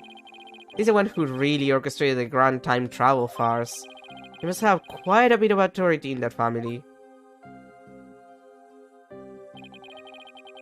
But no matter how good he is at his job, how could anybody gain that much influence in a single year? I really don't know. I mean, he is an excellent butler, wouldn't that explain it? Is it really as simple as that? No, it's never as simple as that. It's an Ace Attorney game. What you told us time travel was really just a cover-up carried out by your in-laws. Plus, that Sorin was the one who ordered the whole thing. I still can't believe it, even if the second reception was fake. Sorin would never use time travel for something like that. He's very serious about his time machine research, you know? I heard there's a reason he's researching time machines, actually. Something about something he wishes he could change. But isn't the whole idea of traveling back in time itself a little fantastic? I don't think so. After all, Sorin said real time travelers do exist. Really now? You think he knows someone who actually traveled through time? That's right. I haven't seen it personally, but Sorin said as much. So I believe it. Somebody who actually traveled through time, huh? It's pretty hard to believe. Thank you, Ellen. You're going out to do your investigation now, aren't you? Yes, that's right. Please make sure you don't cause Sorin any trouble, okay? I'm afraid I can't promise you that. What?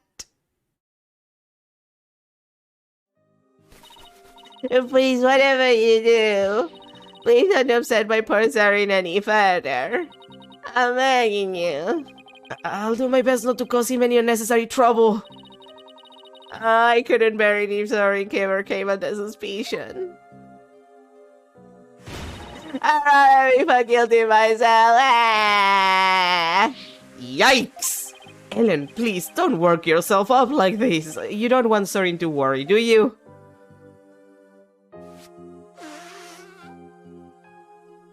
This girly.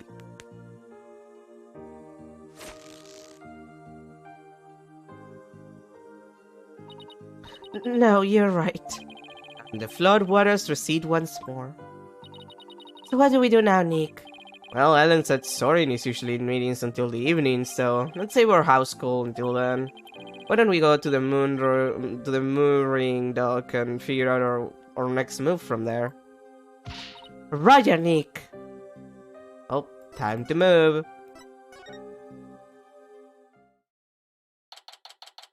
September 22nd, Sprocket Park, mooring dock.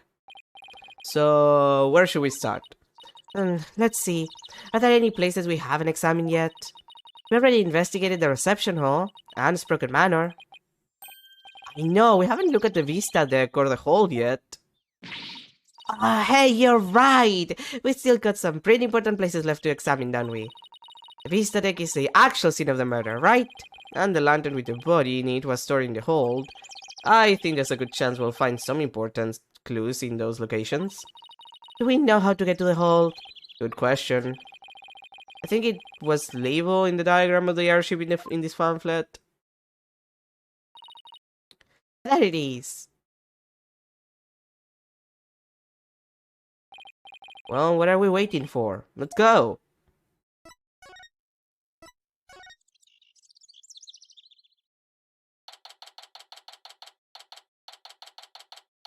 September 22nd, Flying Chapel, hold. So this is the hold. This is where Pierce orchestrated the whole cover-up operation. We better go over this place with a fine-tooth comb. Hey, Nick. Weren't we supposed to need a keycard to get in here? Huh, you're right. I wonder why it was unlocked. How's it going, Mr. Wright? Emma, what are you doing here? Just a little independent investigating for my own sake. Gotta keep the mind sharp. Ah, so the door security system was turned off for the police investigation. We'd like to investigate the hold ourselves. Would that be alright? Yeah, sure. The police just finished their examination anyway. Thanks. We'll just take a quick look around then. Oh, right! You should know that the floor doubles as a huge lift. You can use that lever way back there to raise it up to the vista deck. The police inspected it already, but didn't find anything of particular interest, it seems. If you do go up to the vista deck with the lift, be careful not to fall off. Got it, thanks. That goes double for you, Maya. Yes, ma'am! Well, let's get this show on the road. Let's talk to her first. Any progress with your investigation? Nothing conclusive yet, I'm afraid. Almost everybody was involved with the cover-up, so it's hard to know who or what to believe. I know what you mean. Unless you have some compelling evidence, I'm afraid it's going to be a tough trial for you. You're telling me! There isn't much time left, so I've just got to make do and see what I can turn up. Okay, let's see. Ooh, cake! Oh, it's a cake, Nick, a cake! It's so big they wouldn't miss a little piece, would they? If you're that in the mood for a mouthful of styrofoam, sure, knock yourself out. You mean it's not real? Well, it sure fooled me. I was so ready to have some that I'm really craving cake now. Come on, Nick, let's go get some. Maybe after the trial is over. Huh, it looks like there are some fingerprints on this candelabra. Yeah, I just got done dusting that. I was able to pull a set of left-hand prints. Do you know whose prints they are?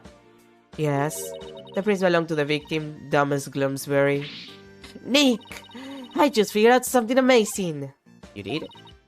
This, if the fingerprints on the candelabra were from his left hand, then Mr. Doom and Gloom must have been left-handed. What do you think of that? Do I have the makings of a great detective or what? You're a real silly Sally if you thought that deduction was in any way encyclopedic. Hey, you're pretty good, Maya. I looked into it myself and sure enough, the victim really was left-handed. Really? I got it right, awesome! Good for you, Maya. Good for you? That's all you gotta say? I think you did a really great job, Maya. Way to go! I guess one can never have too much info. Now you're talking. But come to think of it, this candelabra isn't in the photo Larry took of the hall, is it? That picture was taken when they were getting ready for the first reception, right? The candelabra must have been brought here sometime after that, then. It's still possible it has something to do with the incident, though. I have it added to the evidence file just in case. Oh, by the way, Mr. Wright, you can have this fingerprint powder if you like. You're giving this to us? Sure. I have 4 other sets. Thanks. I feel like there's something more to the candelabra, but I can't put my finger on it.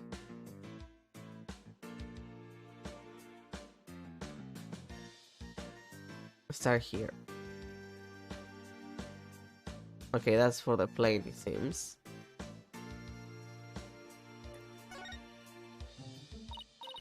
Oh, look, Nick, it's an airplane. I wonder if he's starting to build that one too. Hey, why don't we take it for a spin? Just a quick turn around the neighborhood. And who do you propose is going to pilot that wooden death trap? Me, of course. Who else? Don't worry, I've seen people fly airplane on TV plenty of times. I think I'll pass. I still got my whole life ahead of me.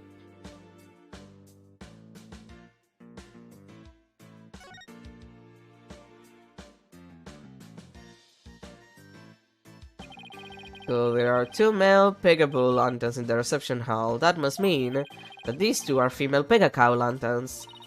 Harry got their sexes mixed up when he replaced the one in the reception hall, huh? Didn't he see the horns? The difference is pretty glaring if you ask me. And yet he managed not to notice. That's what makes Larry Larry. And Larry being Larry is why I've seen more than my fair share of trouble for a lifetime. Oh, Mr. Wright? You know that lantern the victim was found inside of in the reception hall? I'm just about to go piece it back together so the police can examine it. Oh, okay. We'll stop by for a look too once you're done fixing it.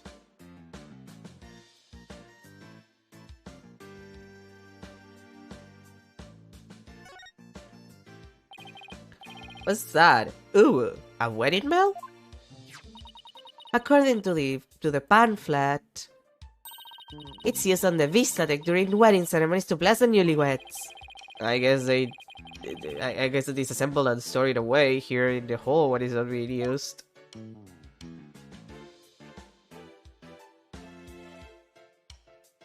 I'll use the thing for the Vista deck last. These are the flowers we saw in Larry's photo. The petals make them look like little gears. The perfect flower for the Sprocket family, huh? Maybe they were going to shower the couple with the petals. You mean kind of like how people throw rice or confetti? Yeah, like that.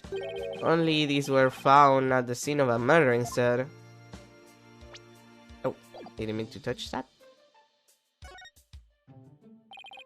This must be the dishes and glasses they use for receptions. Very fancy. I bet we'd be in big trouble if we broke any of them. Ah, I wanna see Nick.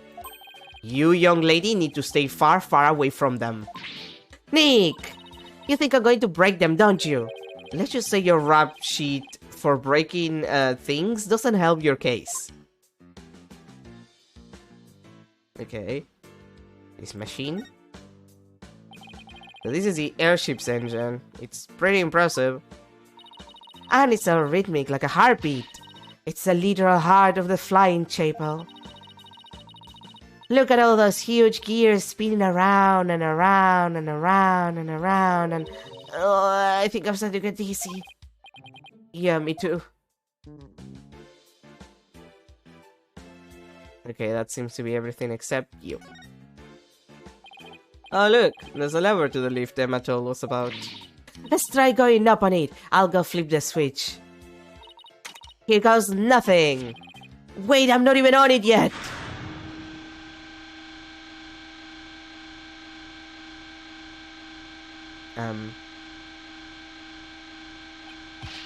Hey, Maya, stop the lift.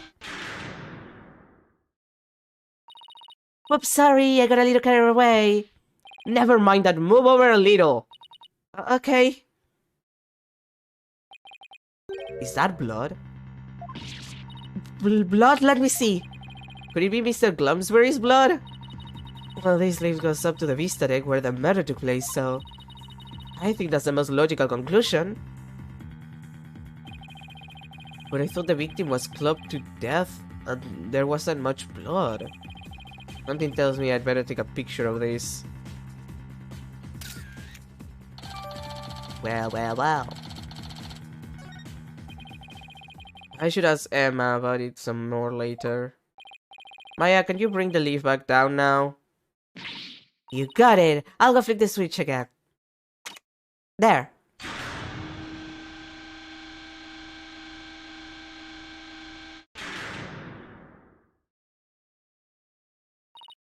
Done. want to find out some more about that bloodstain. But for now, I guess we should go up to the Vista deck and take a look around the actual crime scene for ourselves.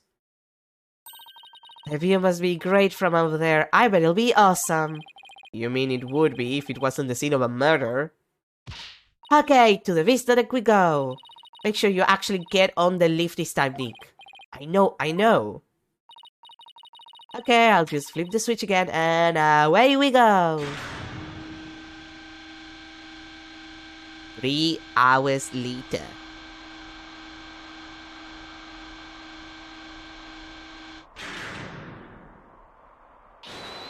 Wow, look at the gorgeous view. So this is where Ellen was attacked and Mr. Glumsbury was killed. Eesh, one step and it's splat on the ground below. Should we go investigate the stuff that's a little closer to the edge? Well, I don't see much of anything over there. The police investigation didn't turn up any clues either, so maybe we don't need to? Oh, I get it. You're scared, aren't you, Nick? Of course not!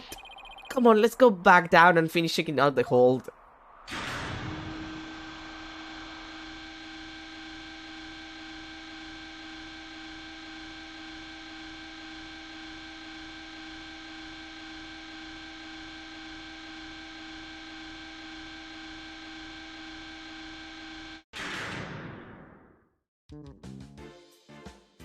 Okay, but like we checked everything in the hole already.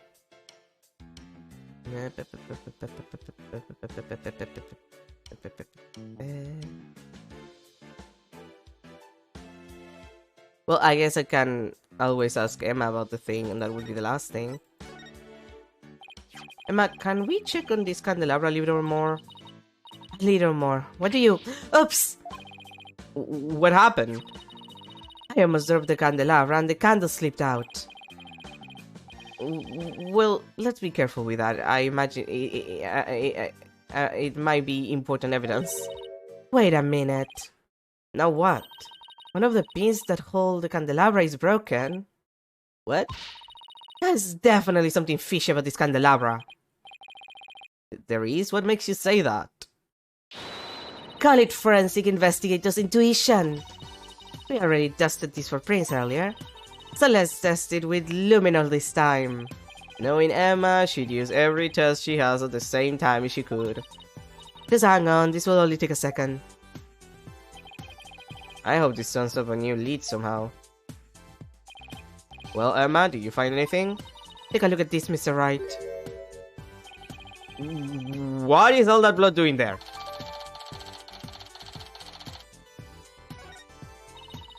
Maybe somebody got hurt while they were setting up for the reception. These pins are pretty sharp. But if one of the pins is broken, it means there was some force involved. Do you think maybe somebody got stabbed? But nobody reported anything like that. That's quite a bit of blood. I wonder whose it is. If I have anything that might shed some light on that, I should probably show it to Emma.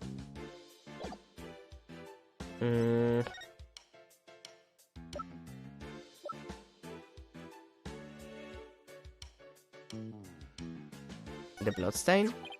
Emma, about this bloodstain, doesn't something about it strike you as odd? What's so odd about the victim's blood? That's not exactly... There's just something about it that bothers me. Now that you mention it, I can't say I necessarily disagree with you.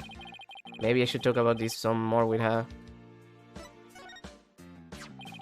About this bloodstain. What about it? There's something about it that's been bothering me. Oh yeah, what's that? Well, there's a huge bloodstain on the crime scene lift, and a bloodstained candelabra. Now, this is only a guess, but I'm thinking maybe these two bloodstains are the same source?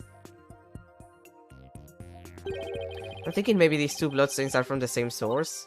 I guess that is a possibility. Can we compare the two bloodstains? Would it take a lot of time?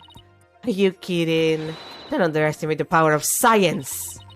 I'll be done in a jiffy. 3 hours later.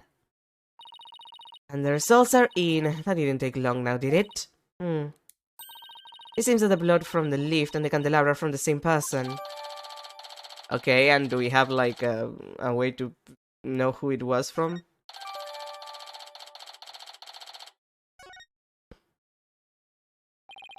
Well, the victim was clubbed to death and there wasn't all that much blood. But if it isn't Mr. Glumsbury's blood... Well, this is just a guess, but what if Mr. Glumsbury stabbed somebody with a candelabra pin? That would explain both the huge bloodstains on the lift and the blood on the candelabra. Oh my goodness, if that's true, then that means there was somebody else present at the scene of the murder. It does, doesn't it? It just might substantiate Ellen's statement about a third person. Emma, could you have this blood analyzed? Sure thing. A mysterious bloodstain on a candelabra with the victim's prints on it.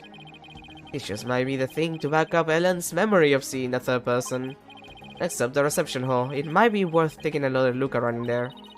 The reception hall. The forensics team is in there investigating right now. Oh, they are? Well, we don't have time to just sit around, so let's go check out something else. Good idea. We could go question some people. Especially Sorin. I have quite a few questions for that guy.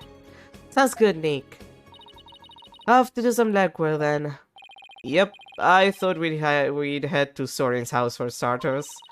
He was accompanying the police on their investigation here earlier, but he's probably home by now. Great, thanks. Later, Emma. Back to the house.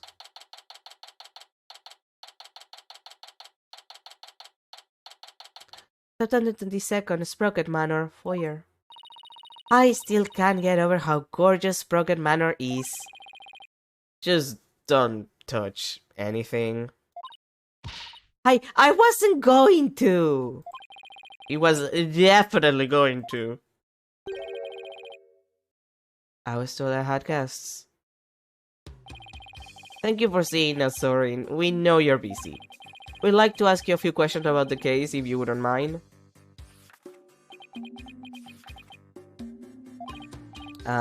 Sorin? You're Ellen's lawyer, right? Yes, that's right. Don't tell me he doesn't remember me. Will Ellen be found guilty? We're doing everything we can to prevent that. That's why we're here investigating. Will you please tell us what you know?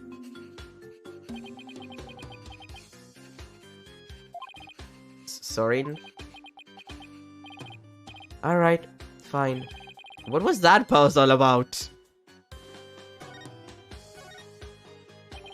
It was you who gave the order for that large-scale cover-up plan, isn't that right? What large-scale cover-up? Don't play dumb with us! You held 2 wedding receptions in order to try and cover up Mr. Glumsbury's murder!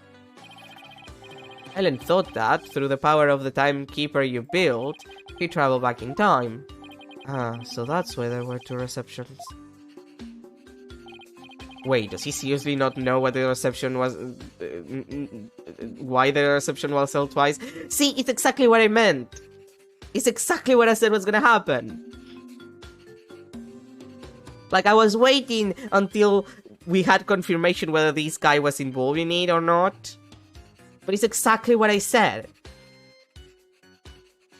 Like, it's literally exactly what I said.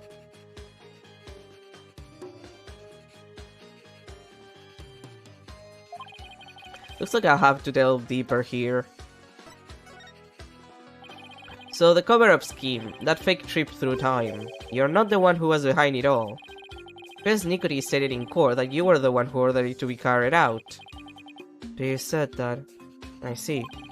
I leave him in charge of everything around me. Whatever he decides is, in essence, my decision too. So I take that you didn't know anything about the cover-up? That's none of your business. But you're wearing 2 wedding receptions in a row! And still you claim to know nothing? I have nothing more to say to you. Please leave. But sorry!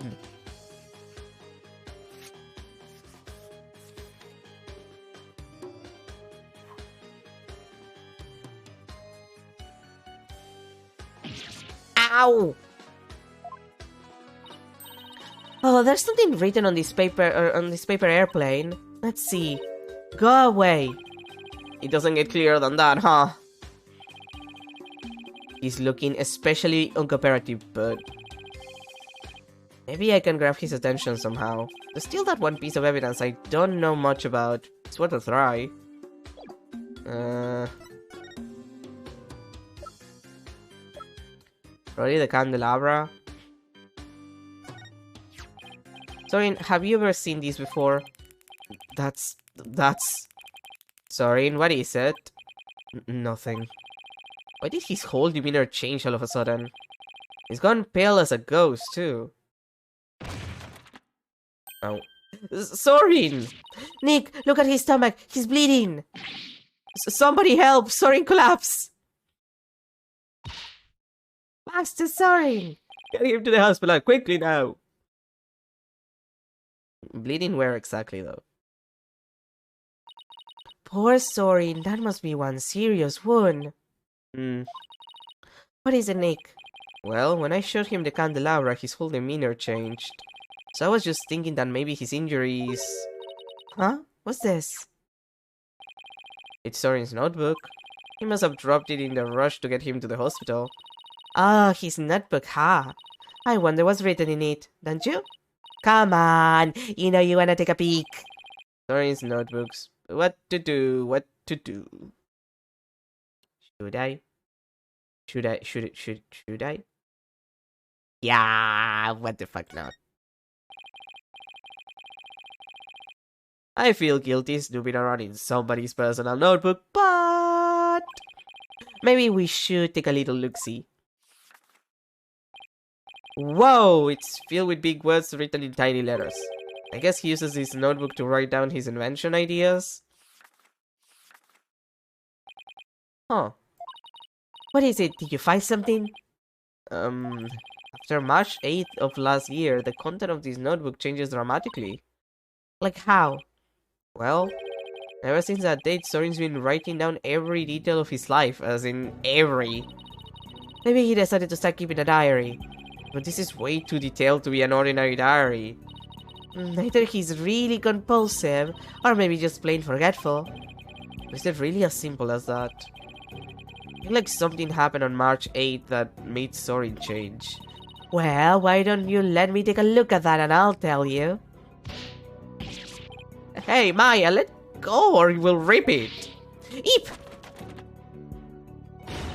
Now look what you did. You dropped it. You should have just let me take a look.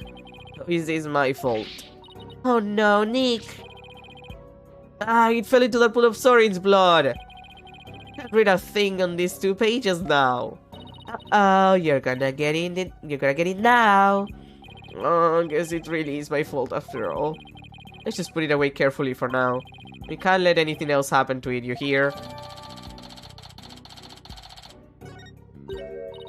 Hey, look, there's something sticking out of the notebook. Looks like a newspaper article. Let's see. It's about the car accident Sorin's sister died in. It happened on March 8th. That's the day Sorin's notebook completely changed. Oh, wow. But what else does it say? It says the driver at the time of the incident was Dumas Glumsbury. It says Sorin was in the car too, and that he has sustained severe injuries. It's just like Pierce said. Sorin completely changed after the incident.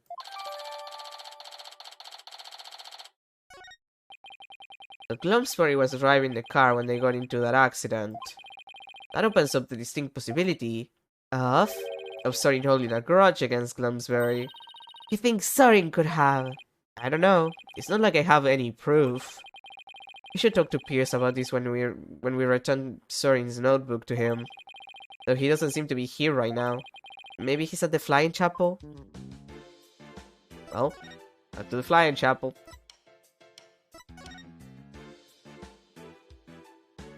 Not at the whole of the not inside the Flying Chapel, I see. September 22nd, Sprocket Park, Mooring Dock. I sure hope Pierce is around here somewhere. Ah, Mr. Wright and Miss Faye. Hello, Pierce. Brosnan. We were just looking for you. I'm sorry for Master Sorin's sudden departure earlier. You have my sincerest apologies. It was totally understandable, really, but shouldn't you be at his side right now? It's fine, the other servants are with him, and I am in constant contact with them.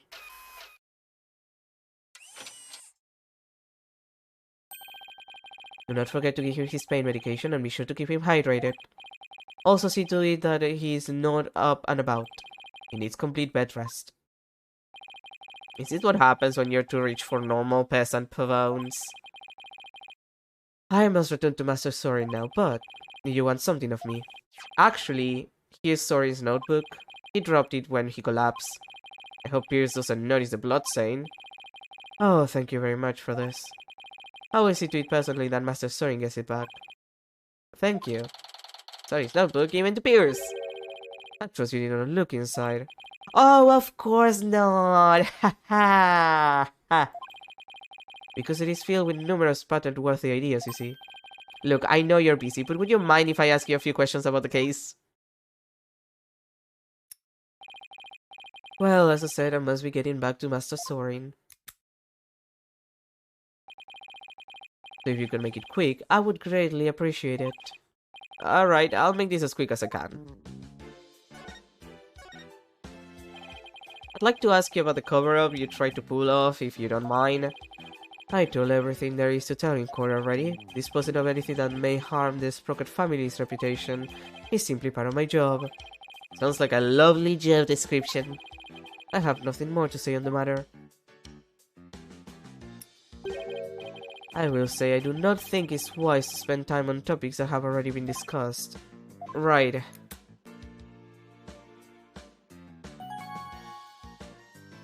Let's move to the actually important parts. Pierce, could you tell us more about this accident? Where did you find that? And did I not already tell you about that accident? You did, but you conveniently left out one crucial detail. The fact that Thomas Glumsbury was driving the car at the time.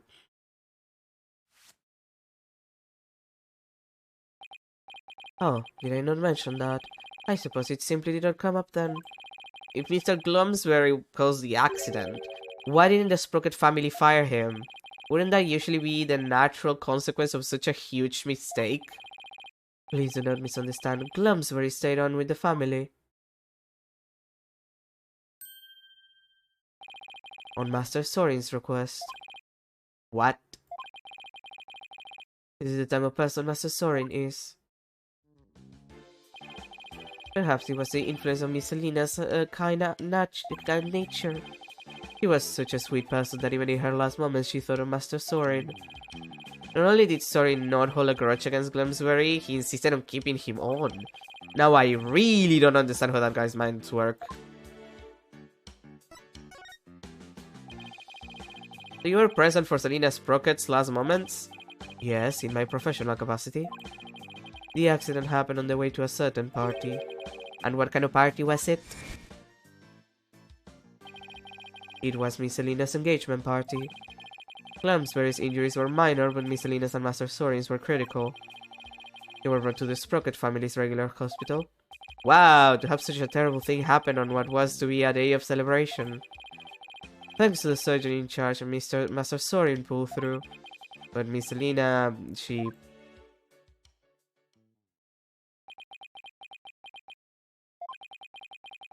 The last words Miss Selena said to me were...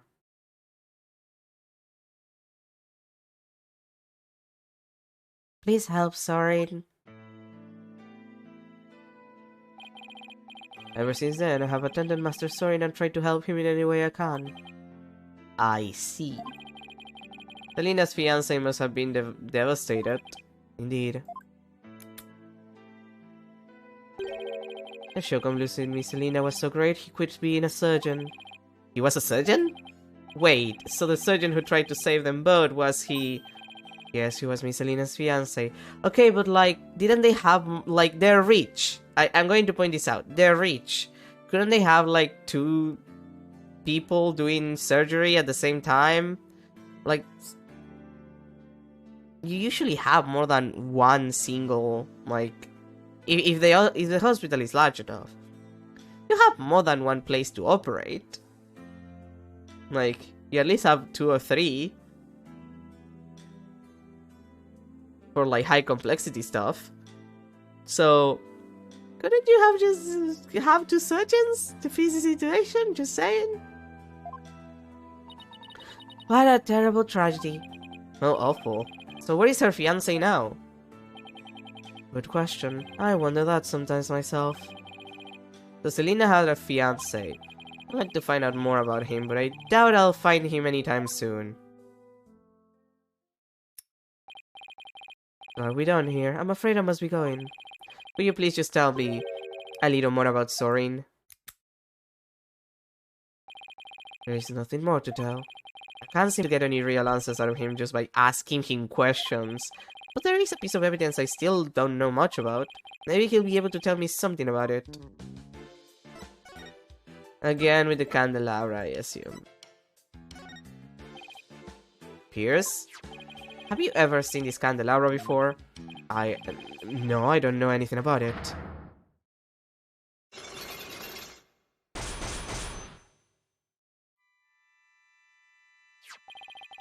My Magatama reacted! Pierce must be trying to hide something from me. Have to break the Cyclops and find out what. What time is it? Ah, it's a good time for me to get my coffee, actually. So, we'll break that Magatama once I'm back. I'm just gonna get myself some coffee. I'll be right back.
Alrighty, I'm back. Extremely sorry for the wait. Have my coffee. I'm prepared. Get Magatama. Douchebag.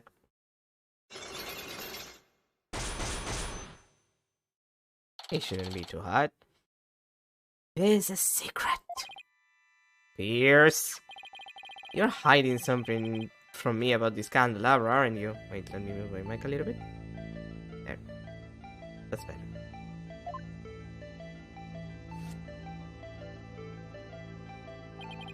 It is one of the candelabras from the Flying Chapel, is it not? Is there something specific about it? Actually, yes, there's some blood in it. You see, and also fingerprints, but mostly the blood. I think the blood might belong to this person. Well, considering Soren. Take that! Soren has a rather nasty wound on his body, doesn't he? Yes, Master Soren is indeed injured. Are any of the other people involved with this case injured?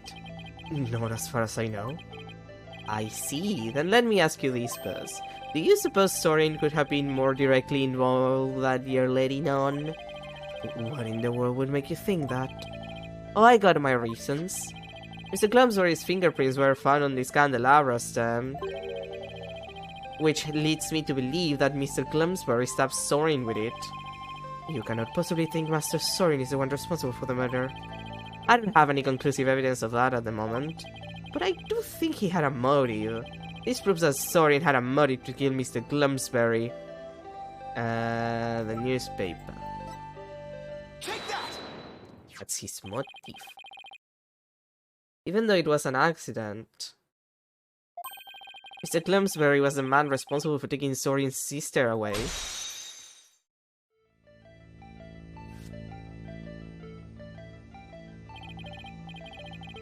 Let us suppose that Glumsbury did stab Master Soren with the candelabra. Can you prove that he had anything to do with this case? He might have been stabbed at some other location for some other reason. Sorry, but I can't prove it was related to this case. Oh, really? Soren's stabbing and Mr. Glumsbury's death are definitely connected. Are they now? This is a piece of evidence that ties Soren's injury to Mr. Glumsbury's murder. The blood on the lift. Take that! A bloodstain was found on the side of the lift that goes between the hall and Vista deck. Its blood matches the blood that's on the candelabra. I obtained the results straight from the police, so I can assure you this information is correct. This bloodstain on the lift indicates an important fact. It shows that... yeah, Soren was there during the crime. Soren's blood is on the lift, which can only mean one thing. He was there, wasn't he? Soren was at the scene of the crime. You are very astute, Mr. Wright. It appears I cannot hide this from you any longer. Very well. I will tell you everything. Well, that's, that was easy enough, I guess.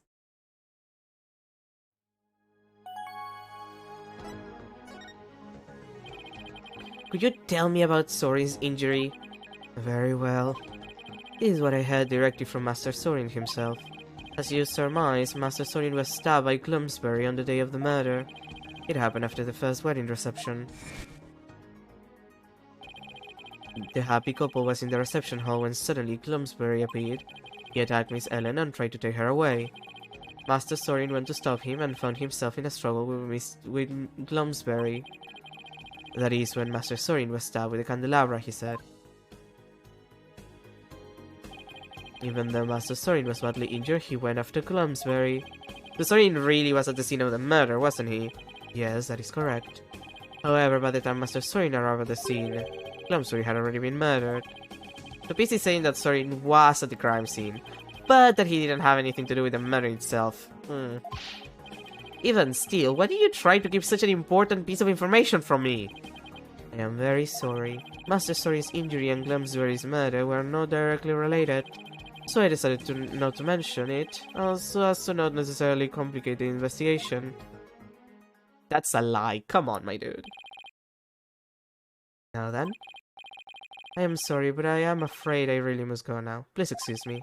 Thank you for your time. Murderer? What? Nothing.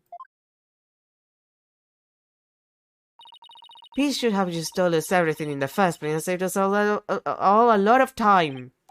Yeah, but I guess it isn't that simple for him. He is a family butler, after all. He sure didn't make our job any easier, though, did he? But at least we learned something new. Sorin was at the scene of the crime. That's true. One step forward is better than none. So what's next, Nick? Let's see. The forensics team might be done investigating the reception hall by now. Let's go check it out. Sounds like a plan. Up.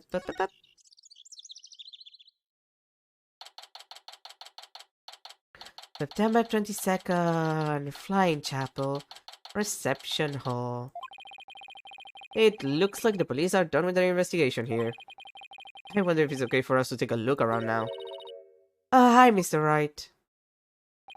Hi, Emma. Would it be alright if we investigated in this room now? Sure, the police are all done, so go for it. Oh, remember that broken lantern? I restored it to perfection. I have to say, it's some of my best work. Sounds like the repair job was a resounding success. Thanks, Emma. We'll take a good look at it too. Well, I have to be getting back to the station. Try not to mess up the crime scene if you can't help it. We'll be careful. I'll be seeing you. Bye, Emma, and thank you. Well, shall we get started? Okay, let's see.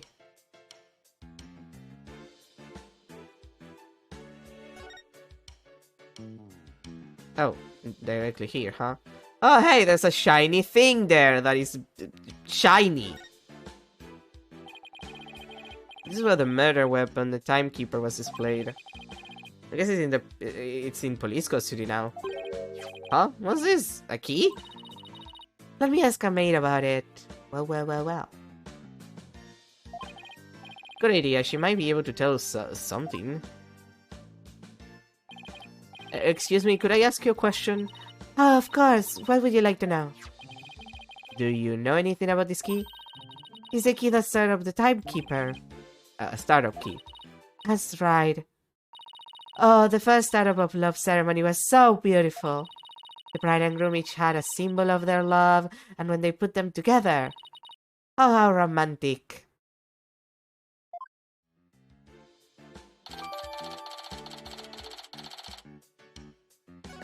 Okay.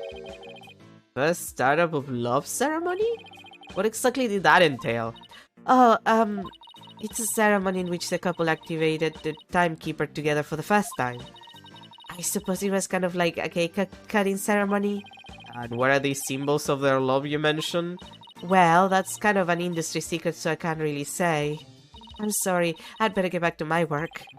Looks like there's an order from above not to talk about it.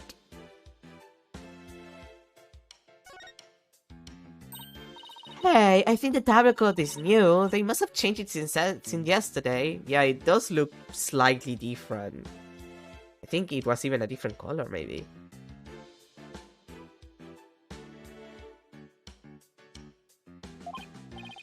How can you tell? Because the food stains were there are gone. I should have known it's because it's food related. Well, that seemed important, maybe. Like, we checked a lot of these.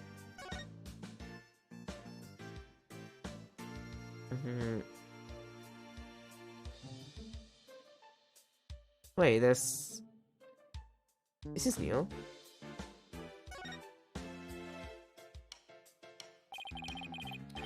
Is the broken lantern all patched up? And I do mean patched. Emma said it was some of her best work, so I know she put a lot of effort into it. It was pretty smashed up. It must have been a lot of work to piece it back together. Well, she gets an A for effort, at any rate. Huh. This wheel handle on the back has some blood on it. Looks like somebody gripped it with a bloody hand. Maybe the blood got there when the killer was putting all Doom and Gloom's body inside? Do you see anything else worth noting? Well, there's another one of these lanterns over there. So it might be a good idea to really compare the two later. Okay.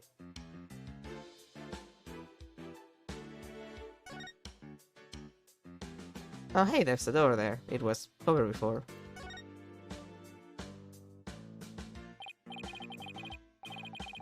Hey, take a look at that door. I wonder where it goes. Shall we open it up and see? Wait, please don't open that. It's an emergency escape hatch. It leads directly outside. You'll fall to your death. Ooh, that was a close one, huh, Maya? I'll say.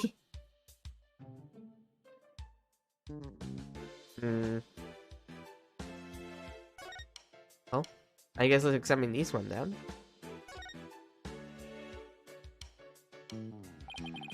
This is the unbroken pickable lantern. And this is the one that Emma restored. I wouldn't say they look exactly the same, more than they're made up of the same parts. Wait a minute. What is it, Maya? I think there's something off about this pickable. Just about everything about it looks off to me. I'm not quite sure what it is, but some detail isn't quite right. Show me the restore lantern again. Hey, I know, it's this, right? What, where? The thing about the restore lantern that's off is the color of the... Yeah, like this is silver for some reason on the outside.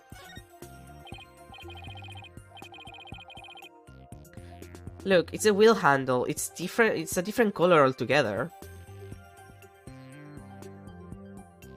Yeah, the silver part should be on the outside. Oh my god, the inside and outside wheels handle switch around. Oh wow, you're right. There's blood on here on this handle, as if somebody gripped it with a bloody hand. Right. Which means that the blood on the handle from got on the handle from inside the lantern. Important information there. You think the blood got there when the killer was putting the body on the lantern? It's really hard to say at this point.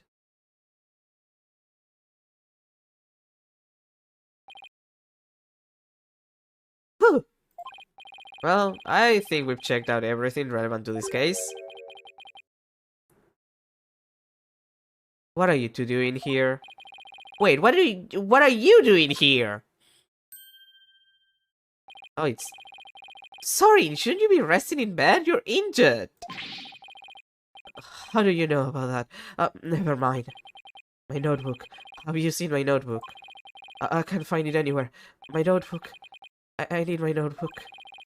What's the matter with him? My notebook. I have to have... Master Sorin. Master Sorin, I told you to stay in bed. My notebook. Here you go.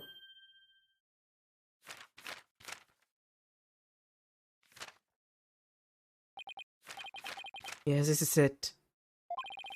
Sorin gets emotionally unstable without that notebook of his. I think the correct word is I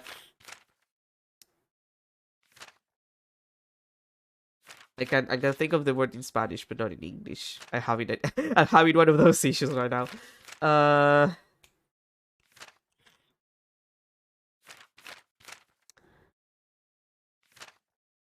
I think he gets a panic attack, maybe? Like, I don't know if I would call... Like, I guess you're a little emotionally unstable when you're having a panic attack, but also... Huh. Looks like he's calmed down now. Sorin, do you mind if I talk to you for a minute? I cannot allow you to do that. What if his wound were to open up again? He needs to rest. I guess you're right. Now, if you will excuse us. Master Sorin let us retire. Alright. There they go. Yes, he's right. I guess he really isn't in any condition to be questioned. Well, let's go back to the agency and sort through what we've learned. Well.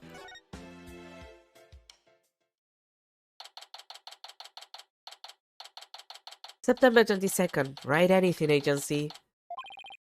We're back. Anybody here? Oh, hi, boss. Athena, I thought you were with Trucy. I guess you could say that I'm taking a short break. But enough about me. What about the investigation? Did you find out anything? Well, turns out that the third person Ellen says she saw at the crime scene might have been Sorin Sprocket. What, really? I always thought he seemed suspicious.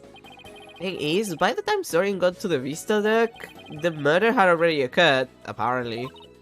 No way, I don't buy that, not for a second. It's a cover-up, I tell you. That's certainly a possibility. And as a lawyer, it's certainly a possibility I have to pursue, but... But what? It's your job, right? So pursue the heck out of it. Just do it. Yeah, but is that really what's best for Ellen? Sorin could be found guilty if the truth comes out tomorrow. But if we don't pursue this possibility, Ellen could be found guilty instead. Oh man, either way, it doesn't spell happily ever after for the two of them. So what are you gonna do, Mr. Wright? I can't let an innocent person get convicted, so I guess all I can really do is pursue the truth. Even if it ends up devastating Ellen. What a tough call to make. Still, there's always a chance, right? Maybe something will come up during the trial that will save their marriage. I mean, as much as Sorin is a little weird, and by little weird, what I actually mean is deeply traumatized. So it's, you know, an easy target to just put the blame on. Because that's what we do with people who are traumatized or disabled or of a race that other people don't like for racist reasons, or part of like a political group that other political groups do not like for shitty reasons. I do think that Pierce is extremely evil presenting, and when you're that evil presenting, you have to be evil. Like, I don't make the rules. He's clearly evil presenting. I hope so. I really do. Well, Maya, let's go. Break the news to Ellen, you mean? Yep. Mr. Wright, please take me with you. I bet I could help you counsel Ellen through this piece of bad news. Athena, I appreciate the offer, but don't you have somewhere else to be? Do I? Athena, what are you doing here? I've been looking all over for you. Come on now, let's get back to practicing. No, wait. My body can't take it anymore. Boss, you gotta help me. A lawyer always keeps their promises, Athena. But boss!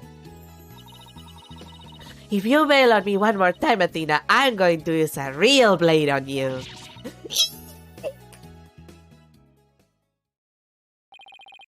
Sorry, Athena, but somebody's gotta do it. Better you than me, though. You know, I just noticed there's a red jacket. I'm pretty sure that should be Apollo's by the color. He forgot it here. He didn't take it with him to Crane. Hang in there, kiddo. Come on, Maya, we'd better get going. Before we get caught in the knife.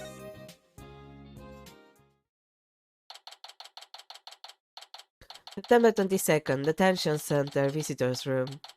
Well... Hello, Ellen. How did your investigation go, Mr. Wright? Before I answer that, I need to ask you something. Was Sorin with you when Mr. Gloomsbury attacked you at in the reception hall? Oh god, I'm gonna sneeze again. Give me a second.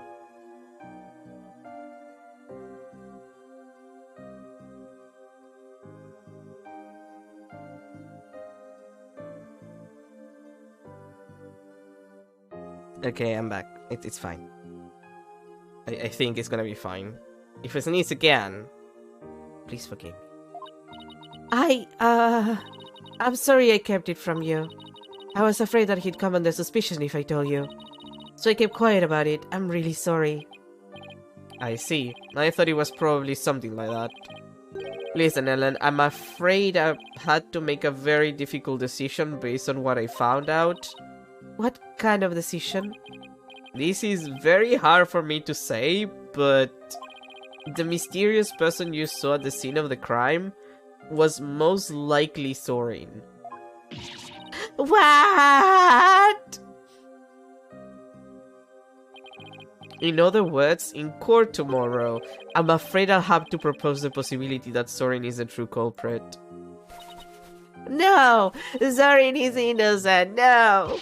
But don't you see, if I don't try to pursue that line of thought, you'll be found guilty. No! No! No! Please, Ellen, calm down. Sorry, you just can't be found guilty. I was trying to be found guilty instead. Ellen, you can't let yourself think like that. Yeah. Marriage is for life, right? Do you really think you can run away from the truth and still be truly happy with him? Like, if you're gonna marry, at least, you know, marry knowing that he kills someone to protect you. Like, it's super fucked up, but, you know, in video games it's kind of romantic, I guess. You're not very, how can you possibly understand? Sometimes you just got to do whatever it takes to make things work. But, I mean, she kinda has a point. Nick, you talk to her.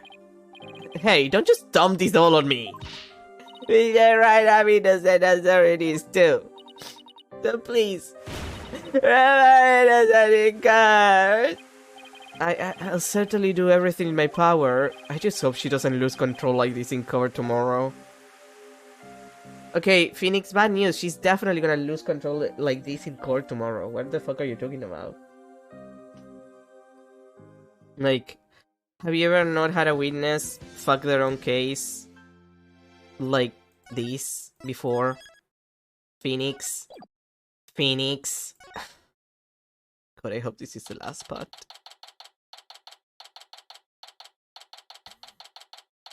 Nah, it's a 2-day trial. It's probably gonna be at least like this and another to be continued before we end. Oh, this game!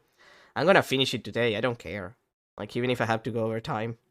September 23rd, 8:50 AM, District Court, Defendant Lobby number 3. So the one thing we found yesterday is that Sorin was there at the crime scene. I only hope I can get some testimony from him that'll get to the heart of the matter.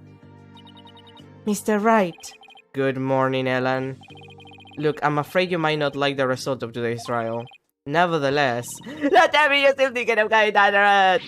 Sorin is innocent, he can't be found guilty, take me instead! Ellen, please try to get a hold of yourself.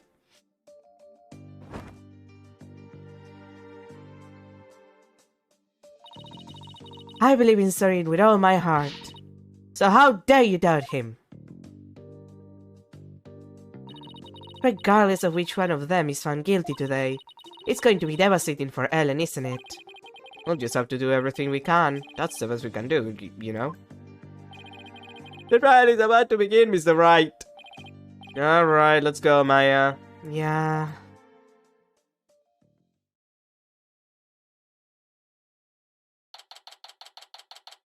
September 23rd, 9 AM, District Court. Is it courtroom number 6 again? Nope, courtroom number 6 indeed. Court is now in session. Arise, chicken, arise. Wait. Court is now back in session for the trial of Ellen Wyatt. The defense is ready, Your Honor. Supposedly. The prosecution is ready, Your Honor. Let's see now, where were we? In yesterday's session, we found out about the Sprocket family's conspiracy to cover up the murder of Thomas Gloomsbury with a second reception. Taking advantage of a collective shock, the defense, as usual, made a nonsensical claim. Namely, that there was a third party present who struck the victim. Objection! Hey, don't try to make it sound like I made it all up! The defendant herself made a statement about the existence of a third person, and further investigation has only proven her statement to be true. And I presume the defense intends to focus on proving the identity of the third person. Is that alright with you, Mr. Edward? Oh god, my nose is so itchy. If it's not the back, it's my nose. If it's not my nose, it's me dying. It's like my body just wants me to die. Which, like, cool, but like, either do it fast, forehead, or don't do it, you know? If you're gonna kill me, if my own body's gonna kill me, it better do it fast. Indeed, Your Honor. In fact, I predict that the defense will most likely attempt to name Mr. Sorin Sprocket as the true culprit. How did you... The driver during the accident that killed Mr. Sprocket's sister was the victim. Therefore, Mr. Sprocket had a motive to murder Mr. Glumsbury. That's what you plan to assert, is it not, Mr. Wright? Yeah, am I that transparent? Come now, Mr. Wright, do you really think the police wouldn't uncover this information? Congrats on getting it in one, Mr. Edward! But... Yeah, wrong, Tara didn't do it, he's innocent. Miss Wyatt, please. He's innocent, I tell you. What is this, Mr. Wright? I thought your claim about the existence of a third person came from the defendant. I mean... Edward, shut the fuck up. Indeed, this is just a minor hiccup. Do you not discuss your strategy for today with the defendant, Mr. Wright? Starting off on the ground foot again is seriously cutting my life, son. It would appear that the defense is in disarray. Therefore, the best way to clear things up is to ask Mr. Sprocket himself about what happened. Your Honor, the prosecution would like to call Sorin Sprocket to the stand. What? Very well. Bailiff, please bring Mr. Sprocket to the witness stand and whack his balls. Sir, I don't know if I can. He's like really rich. Do it anyway. Everybody gets their balls whacked in this court of law. Those are some nice pants. Witness, please state your name and occupation.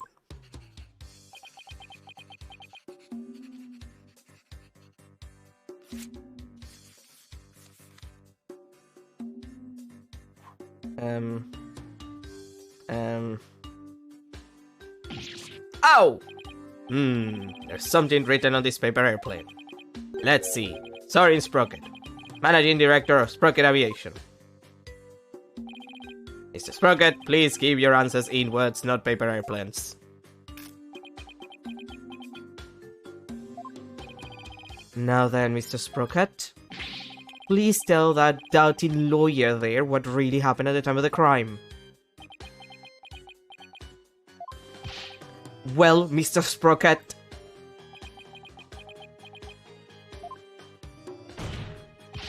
Mr. Sprocket! Alright. You want me to talk about what happened when the crime occurred? In other words, after the first wedding reception. When Ellen and I were in the reception hall, right? Not even the power of the court can stop him from marching to the beat of his own drum. Look, he's just traumatized and maybe autistic. I was stabbed by Dumas in the reception hall and I collapsed to the floor. The next thing I saw was Ellen and Dumas on the Vista deck. I knew Ellen was in danger, so I headed for the Vista deck. But when I got there, Dumas was already... I don't want to believe it, but it must have been Ellen. Nothing else makes sense. Wait just a minute here. You actually think Miss Wyatt killed the victim? That's right. Dumas was killed by Ellen. This is unbelievable. How can you suspect you're right, the woman you love? I mean, that's the expression of a man who is either lying or has been told to say this thing because otherwise, something. Objection! Shut up, Edward. Nobody wants you here. The truth can be cruel. Miss Wyatt, you must be very upset. Is there anything you wish to say? Oh god, the light came out of her eyes. No, I can't believe this. Sorry. I thought that at least you would believe in me. Like, the light came out of her eyes. That's cruel. That's bad. The best way now to show your love for your groom is to admit your guilt and try to atone. Sorry. Hold it! Mr. Edward, I haven't even cross-examined the witness yet. And quit picking on the clearly distraught. Yeah, that's so not cool, Mr. Edward. Remember when that happened to you in court and you were freaking out the entire time? Because I remember and you were kind of a dick afterwards. A court is where we seek the truth. Yeah, but you don't have to be a dick about it! And the truth is unyielding even to the truly pitiful. Mr. Edward, I find it distasteful to make a lady cry. To your honor! So what are you going to do, Nick? If the third person Ellen saw on that vista deck was Sorin, then we have to prove Sorin was there at the time of the murder. I don't see any obvious inconsistencies in his testimony, but we have to push forward.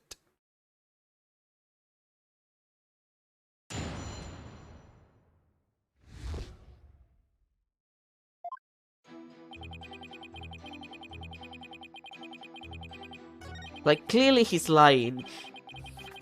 And I think it's because, evil presenting butler guy told him to. Like, that's my story and I'm sticking to it. Hold it! Are you absolutely sure, Mr. Sprocket, that by the time you got to the Vista deck, the murder had already been committed? Yes. But the Vista deck is just on the other side of the glass windows in the reception hall.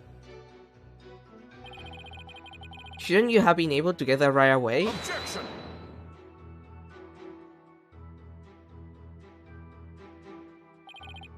Mr. Wright, have you investigated nothing? The only way to the Vista deck is to go to the hall and take the lift.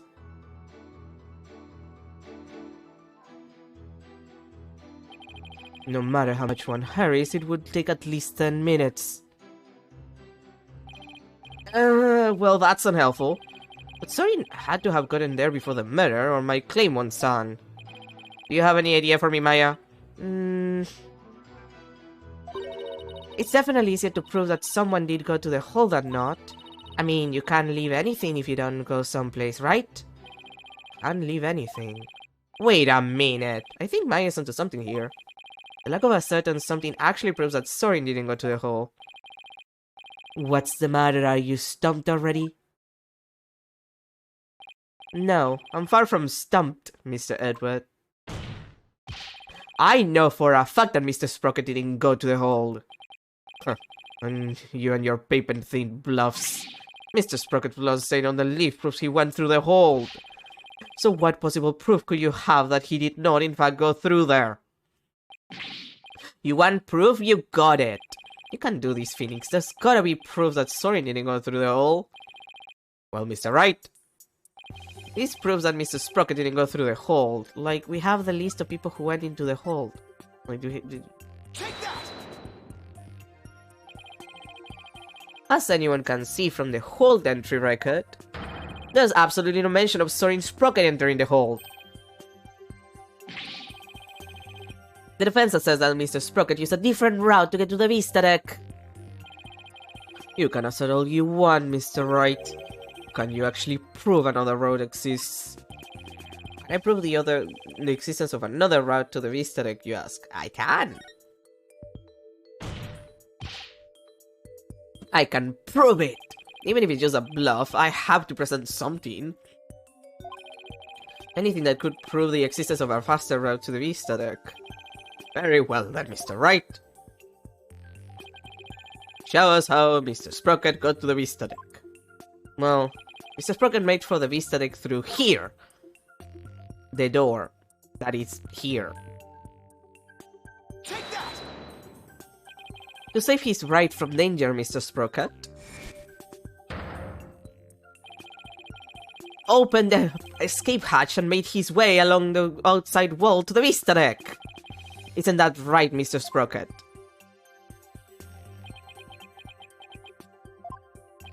Very dramatic. That would certainly be a much faster route than the vista deck. Objection!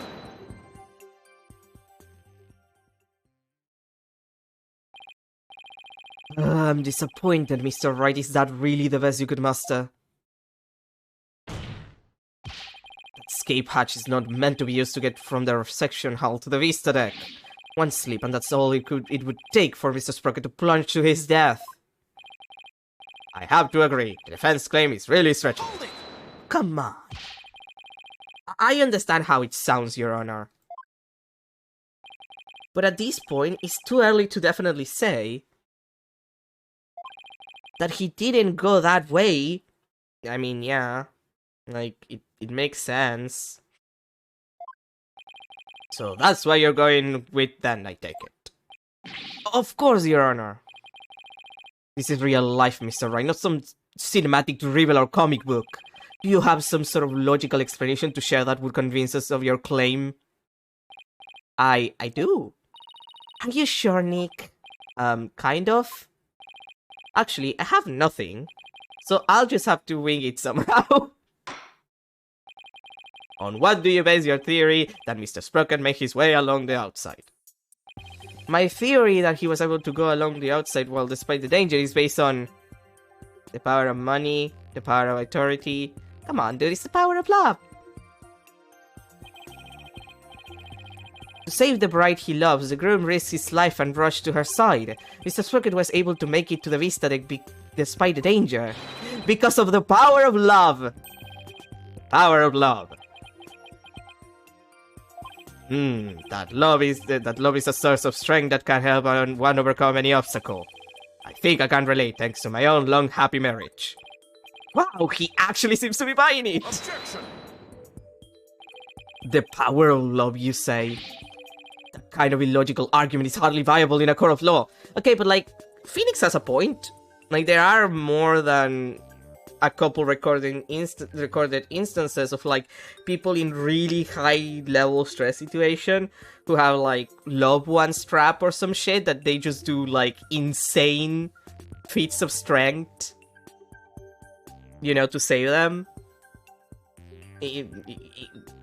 It's not the power of love technically, if you want to be really, really pedantic, but arguably it is the power of love. And adrenaline. Wouldn't you agree, Your Honor? I'm afraid not, Mr. Edward. You should never underestimate the power of love. You'll understand one day when you get married. Which I won't! Exactly what is wrong with wishing to remain unwed? Wait to set him off, Your Honor. You know, Edward, maybe if they make it legal in Japanifornia, you can finally get married. To Phoenix. Never mind all this unscientific nonsense. Are you aware, Mr. Ryder, at the time of the crime? There was a huge propeller turning at full speed between the hatch and the vista deck. Even if a person were to go outside through the hatch. Dead by propeller. Ooh, delightfully dangerous. They'd be blown away in an instant. Where does your power of love get you now, Mr. Wright? A huge spinning propeller, you say? In that case, I have to admit it does not seem possible, even with the power of love. Oh, I should have known! Nick, you can't make that kind of face in front of your client. The worst of times are when lawyers have to force their biggest smiles. Right? Right. I feel like I just saw Mia looking out at me through Maya's eyes. She could have just channeled her like she used to. You know, it's been a while, we haven't seen Mia in like 10 years, give or take. So like, What's wrong, Nick? Why are you gapping at me like a giant sunfish?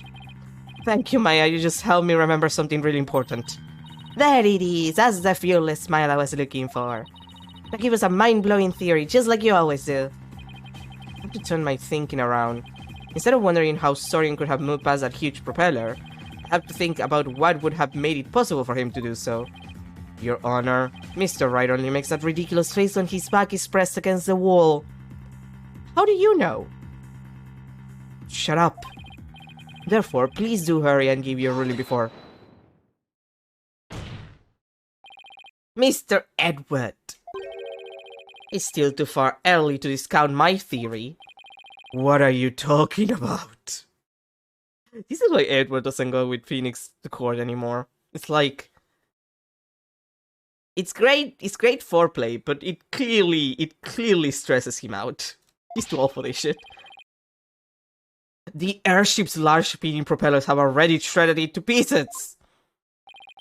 But if we think a little more outside the box, I'm sure we can find a way he could have made it. Stop trying to stall, Mr. Wright, and show us how it could have been even remotely possible, if at all. I must agree with Mr. Edward. Very well, Your Honor. There must have been a way. Some way that Sorian could have moved along the wall in spite of the propeller. Now then, Mr. Wright, what specifically would have made it possible? This is how it would have been possible for Mr. Sprocket to get to the Vista deck. I mean, if the propellers weren't moving. What allowed Mr. Sprocket to go along the outside wall in spite of the propellers is the location of the flying chapel at the time of the crime. The location of the flying chapel? But wasn't it flying high in the sky? No, Your Honor, I'm afraid it wasn't. What? And then where it was? Where was it? At the time of the murder, the airship wasn't flying through the sky, but more to the ground. What? And if the airship wasn't flying, then that means... the propellers weren't turning. Well, someone's nervous. In which case...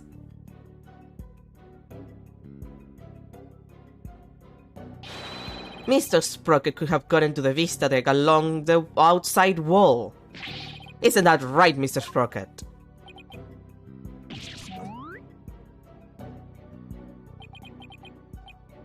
I don't remember. Oh god, his thumb. Ow, he stabbed himself with his pencil. That's gonna leave a mark. Objection! Or lead literally inside of his finger. Even if the propellers weren't turning, it would have been far too risky to go that way. Ah, but Mr. Edward, you're forgetting about the power of love. Yes, the amazing power of love. Not this again! Very well. For the sake of argument, let's assume this so-called power of love made it possible for Mr. Sprocket to move along the outside wall of the airship. Can you prove that the airship was tied to the ground as you claim, Mr. Wright? Well, I don't have any evidence that proves where the airship was at the time. Yes, you do, you idiot. You can prove it, can't you? Maya, can you think of anything we can use to prove it? Can't say I can. Oh, wait! Didn't somebody see something outside a window at the time of the crime? I think I remember someone saying as much. I have a piece of evidence that shows what was outside the airship. Well, what are you waiting for? This piece of evidence shows what was outside the airship at the time of the crime. Larry's drawing. This piece of evidence... That's what I just said. You didn't have to be redundant. What kind of lousy drawing is that? Is a drawing made by Larry Butts? And what can you prove with that poor attempt at artistry? Larry made this drawing before he switched to lanterns, so it must have been right around where the murder was being committed. Now, if I could direct the court attention to here... The window. Is that a pterodactyl? Does that mean that the airship actually went back in time to the Cretaceous period? Objection! We've already proven that time travel is nothing more than a gimmick, did we not? We did, and I have no intention of bringing up that argument again, but this drawing shows an important piece of information. It shows that the airship was actually moored on the ground. And what makes you so sure? That's easy. All you have to do is consider who made this drawing.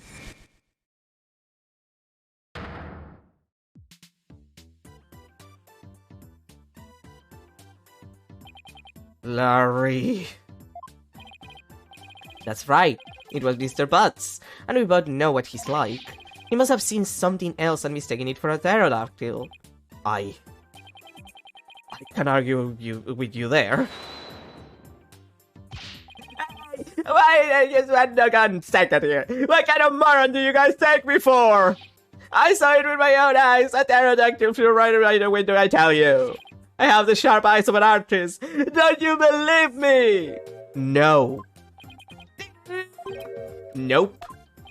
So fresh you guys are. What about the judge? You believe me, right, Your Honor?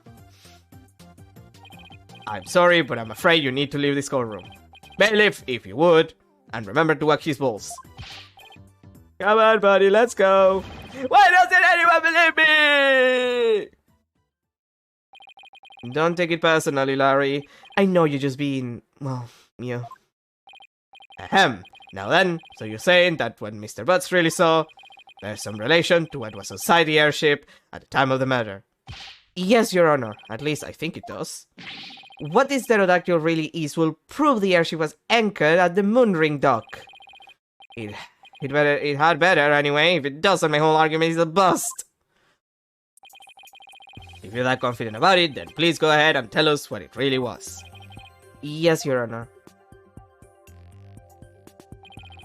Think, Phoenix, what could that pterodactyl have actually been? I know, the thing that is shaped like a pterodactyl. Take that! Please take a good look at the sign. The sign. It appears to have been broken and then repaired. But what does the sign have to do with the pterodactyl? Please focus on this part of the sign. Part that broke off and got reattached. What about it? How about we turn it like this? Oh, that shape is a pterodactyl in the drawing! What Mr. Butts actually saw was this chunk as it was being blown through the air by the wind. What?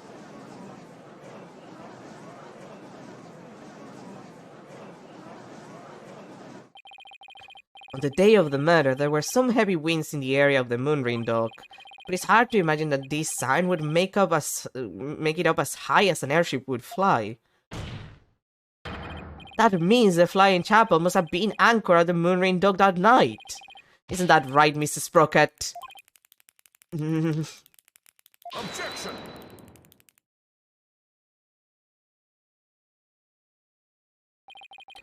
That's more than enough of this power of love nonsense, you pop culture junkie. Present all the proof you want, but your argument is based far too much in conjecture. Why don't we return to reality now? What do you mean too much conjecture? Even if the airship wasn't flying, that alone doesn't prove the witness went along the wall.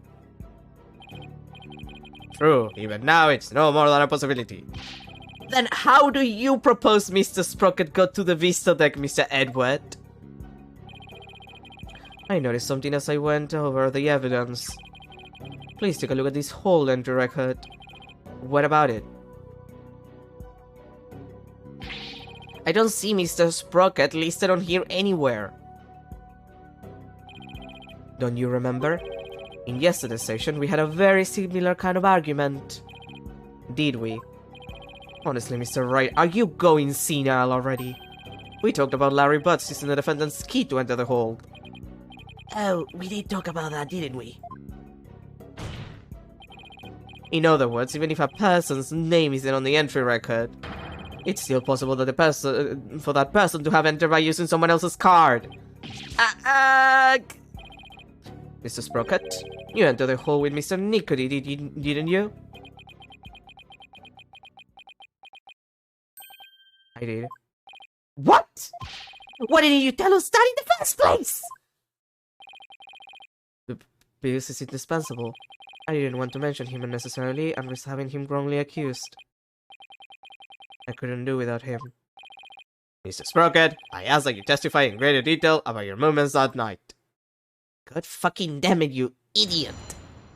I was gonna call him a teenager, but he's at least 20, so... Fuck this guy. The truth is, I went to the Vista deck with Pierce. That's why my name doesn't appear on the whole entry record. I was badly injured from being stabbed, but I was frantic. By the time we reached the scene, it was all over. Uh-huh. Well, this doesn't help me out one bit. Mr. Sprocket, you've concealed information from us time and time again. Who do you think you are, treating this court of law with such irreverence?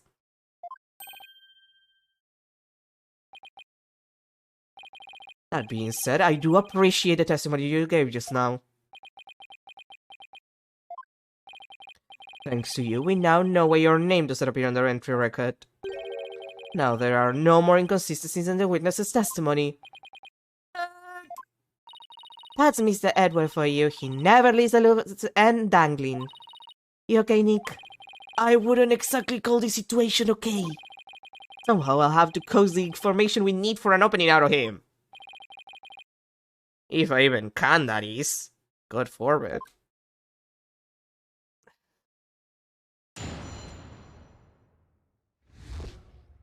Well...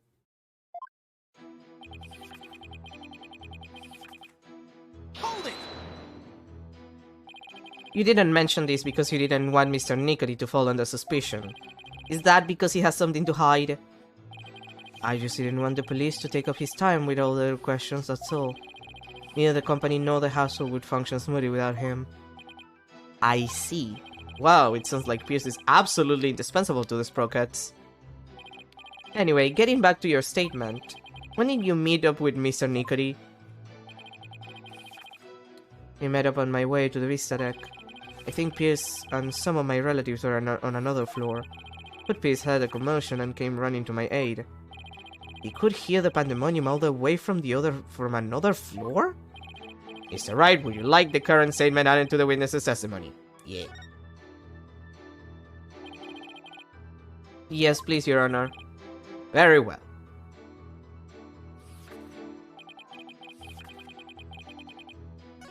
Uh-huh.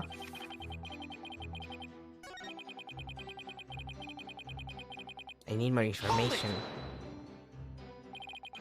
Speaking of your injury, how are you doing now? The knife wound is deep and continues to throb with pain. Fortunately, my internal organs were spared, but one wrong move would have spelled the end for me there. Even so, I've seen you up and about all over the place since the incident.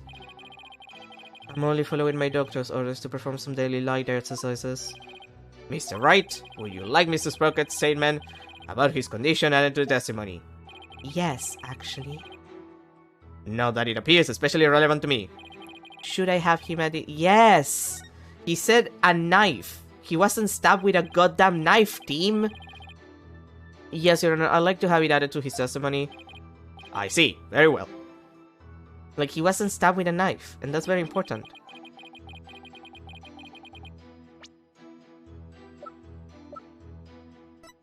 Objection! Mr. Sprocket, you just said your injury is a knife wound, didn't you? But the weapon you were stabbed with was this candelabra. A fact I know you're quite aware of. Very well. This is what I heard directly from Master Sorin himself. As you surmised, Master Sorin was stabbed by Glumsbury on the day of the murder. It happened after the first wedding reception.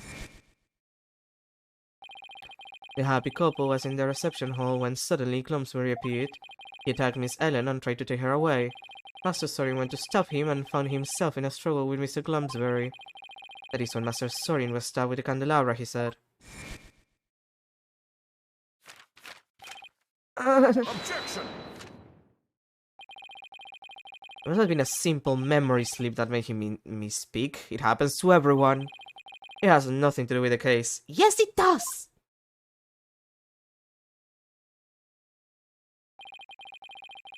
You must be pretty desperate to point out something so minute. I have to agree, Mr. Wright. You hardly need to make such a big deal over such a small mistake. I don't know, man. If I got stabbed, I would probably remember what I was stabbed with if I survived. Like, it would be a pretty cool story. Like, yeah, he stabbed me with a candelabra and I survived. And he's like, a candelabra? Yeah, could have been a knife, but no, it's a candelabra. That's pretty cool. But I contend that it's an important inconsistency. Besides, I couldn't find anything else. This is the only thing I have to go after. And I say it's not important. Now let's not waste any more time on this matter. I agree. Everybody has a little memory lapse every now and then. You say that, but what if he has memory issues? But Your Honor, please let me explain. But can you? Can you really explain to this court what makes this slip so important? Yes, I can, Your Honor. After all, it was Sorin himself who told Pierce that he had been stabbed by a candelabra. This is more than a simple memory slip. There has to be some kind of reason for it. Well, Mr. Wright, please explain why the witness slip of the tongue is so important. The point to focus on here is why the witness will mistake the weapon used to stab him. Think carefully, Phoenix. This could very well change the course of the trial. I see. So why did the witness make that mistake, Mr. Wright? Mr. Sprocket identified the wrong weapon used against him because... Well, clearly it's not a misspoke. I don't think he's covering for Pierce as much as it looked like it. So, he was in a car accident, and he has a notebook that he gets really, really nervous when he doesn't have, and he writes literally everything in it. He probably has, like, some kind of memory issue. He doesn't remember the incident, let alone the weapon used against him. Not only that, but I believe Mr. Sprocket has some sort of memory disorder. Therefore, the defense contends that Mr. Sprocket's testimony thus far is invalid. Objection. Just because you can find a flaw in his testimony, you want to throw it out? You got to throw it all out? Your baseless claim is nothing but pure slander of the witness's character. Mr. Edward is correct, Mr. Wright. Can you explain your grounds for making this claim? Of course, Your Honor. Think of what Sorin has said, how he's behaved. That's where I'll find a clue. Very well, let's hear your argument then. My grounds for claiming that Mr. Sprocket has a memory disorder is... the notebook, clearly. The notebook he always has with him. I saw daily events and information about the people around him recorded in it. Like a diary, perhaps. No, Your Honor, it's much too detailed to be an ordinary diary. It's more on the honor of a database, actually. A database, you say? That's right. For some reason, Mr. Sprocket is apparently unable to retain memories. That's why he writes every little detail of his life down in his notebook. Objection.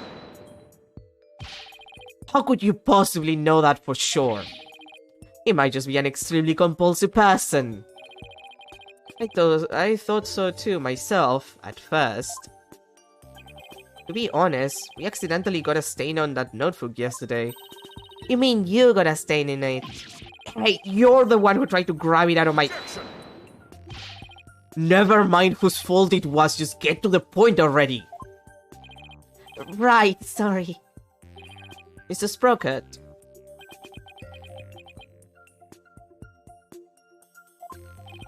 The page Miss Faye got a stain on yesterday.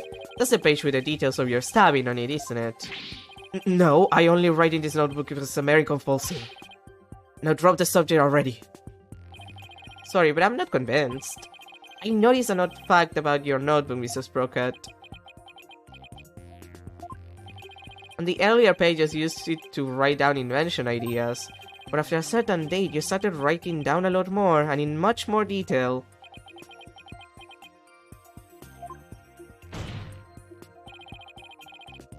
I believe your memory disorder stems from what happened on that date. Something that so monumentally caused a memory disorder, Mr. Wright. You don't know what you're talking about. Sorry, but I do know what I'm talking about. And this is the proof. This is the thing that caused Mr. Sprocket's memory disorder. Where is it? The newspaper article. Take that. It were involved in this car accident too, weren't you, Mr. Sprocket? And the shock of losing your beloved older sister is what caused you to develop your memory disorder. Maybe it was just the fact that he got hit in the head. Like, it's a car crash. Could have been completely normal for a car crash, neurological damage. Is this true, Mr. Sprocket? Well, is it?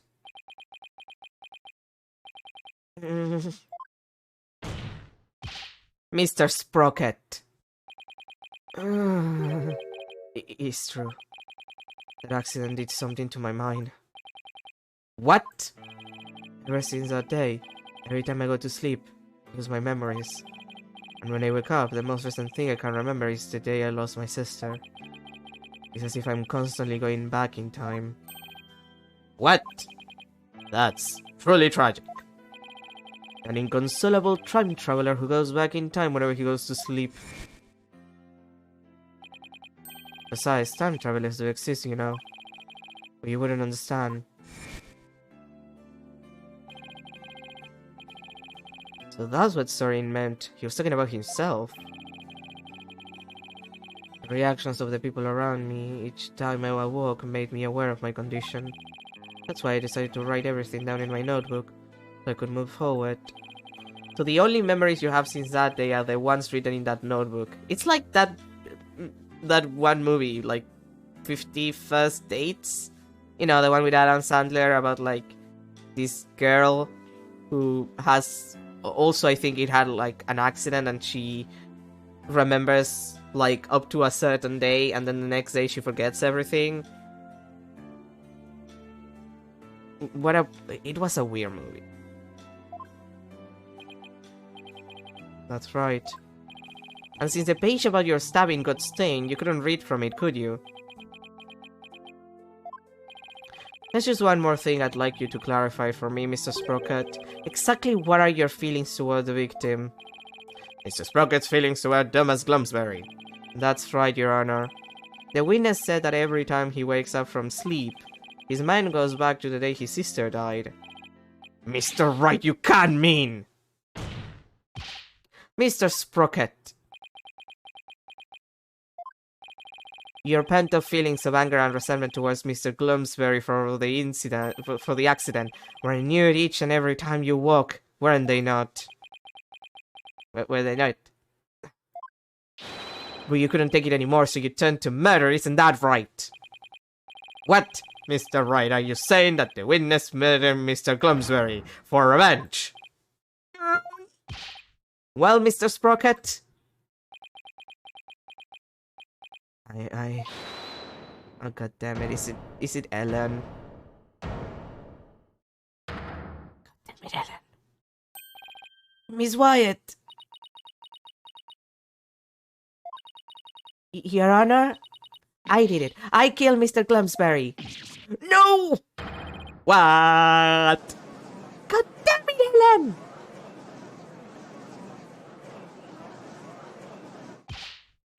Miss Wyatt, what are you trying to do? Damn it, you're still thinking of going that route. Ellen is innocent, he can't be found guilty, take me instead. Ellen, please, try to get a hold of yourself.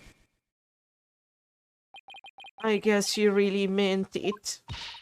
My Sorin didn't do anything wrong. I'm the one who should be convicted. Are we to understand that you're confessing your guilt? No, no, no! Now wait just a minute here.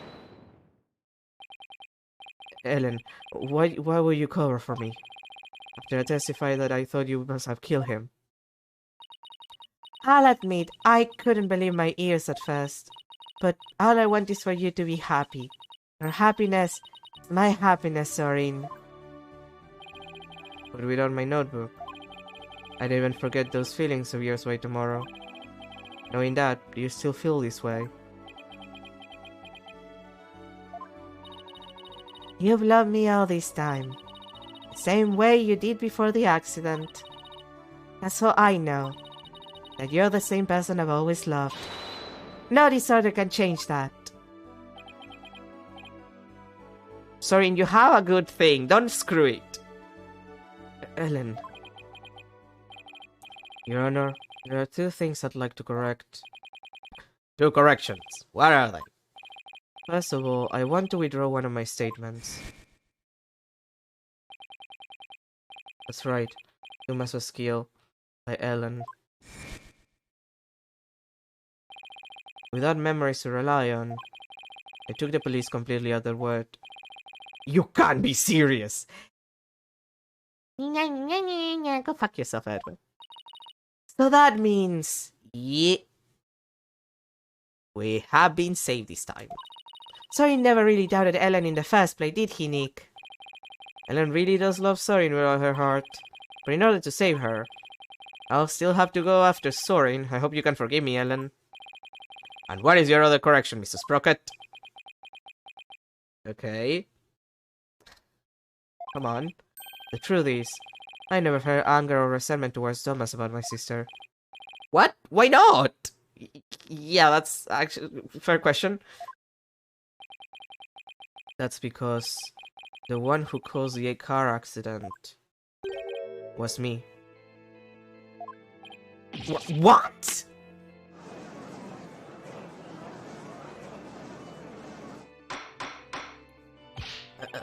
Order in the court. Yeah, like I guess I wasn't honestly, I wasn't expecting that one. That surprised me. Please continue, Mrs. Sprocket. I'm the one who killed my sister. To protect my career and my future, my father made Dumas took the blame in exchange for money and the position of lead servant. Wait, really? I mean, that makes very little sense.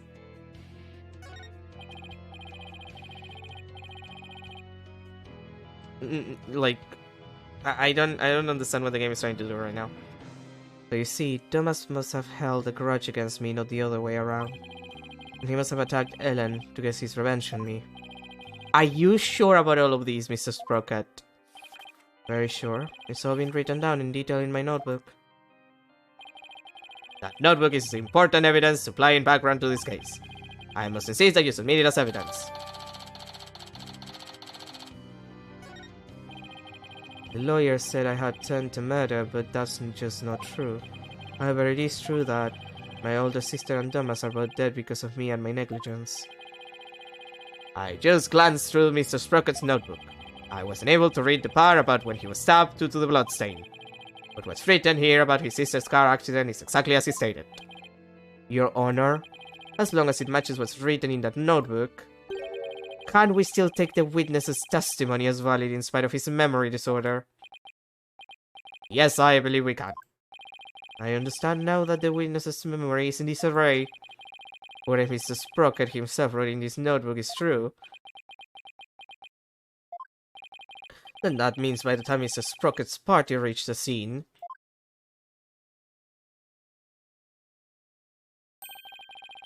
the victim had already been killed. Edward's right, I'm still in the same bind as before.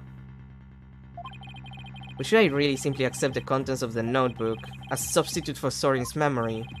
Well, Mr. Wright, what do you think? Will you accept Mr. Sprocket's notebook as an official representation of his memories? Will I accept Mr. Sprocket's notebook as an official representation of his memories? No, fuck that shit. Wait a minute, Your Honor. The defense requests a chance to examine the notebook to see if it's trustworthy. Very well, but be quick about it. Thank you, Your Honor. So, how should we examine it? Well, we should look at it from all different angles and see if there's anything suspicious. Okay. Let's... There's no point if I don't look at what's inside. I have to open it. With your permission, Sorin, here I go! Yikes! Oh, it's just a page Maya got all stained. But I guess it's not going to be very helpful at this moment. I'll keep going. This is the last page where there's writing. Something about this page doesn't sit right with me. I better take a closer look.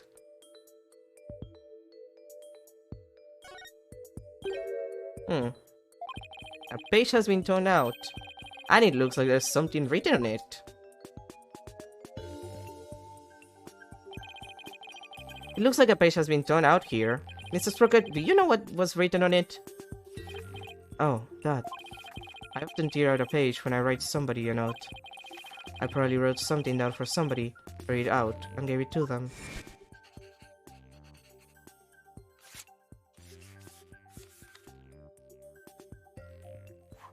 Really? We're gonna go through the entire thing? Ow. For the record. Oh yeah! That solves that then. Objection! Wait a minute!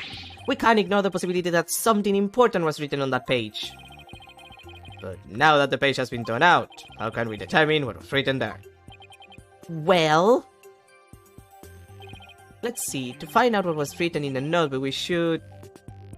Well, let's use a fingerprint powder for now, like it's the most reasonable thing. If we use fingerprint powder on the notebook, we might be able to see what was written. Fingerprint powder. How would that help us find out what was written? Well, if the writing left indentations on the blank page behind it, fingerprint powder could make those small indentations visible to the naked eye. Oh, that's smart. Oh, stop. Fingerprint powder would only sully the notebook further. Mr. Wright, if you use the powder and still don't find anything, then you must accept the notebook as a representation of the witness's memories. Alright, Your Honor, I understand. If I don't find anything, it's all over anyway. Powder, don't fail me now! That's what she said.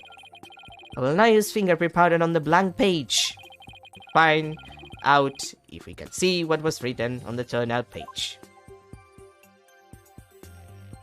Okay. First, I'll apply some fingerprint powder to the pages with space. When I've dusted out enough powder, I'll use blow to blow the excess powder away. If something should appear, I should switch to analyze mode with Q. Point to what came up, then confirm my choice. Okay, whatever. Oh, this is uncomfortable. Actually, present the camera, please.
Well, that's...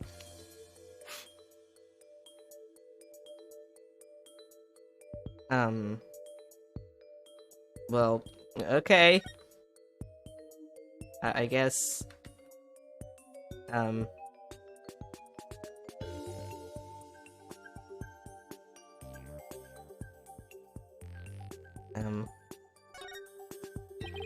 It says, I struck and killed Thomas. This is huge! Yeah, you don't say. I struck and killed Thomas. That's what it was written on the turnout page. What? It can't be. I don't believe it. It has to be some kind of mistake. Sorry, would never. Could never. Oh. Miss Wyatt! Bailiff, please get the defendant to the infirmary at once. Can I wear her walls? No.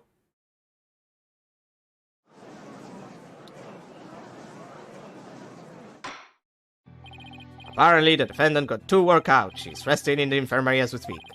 Now then, please continue, Mr. Wright. Yes, Your Honor. This notebook is all Mr. Sprocket has to remember things by. With this critical page torn out, not even Mr. Sprocket himself knew the truth of what he'd done.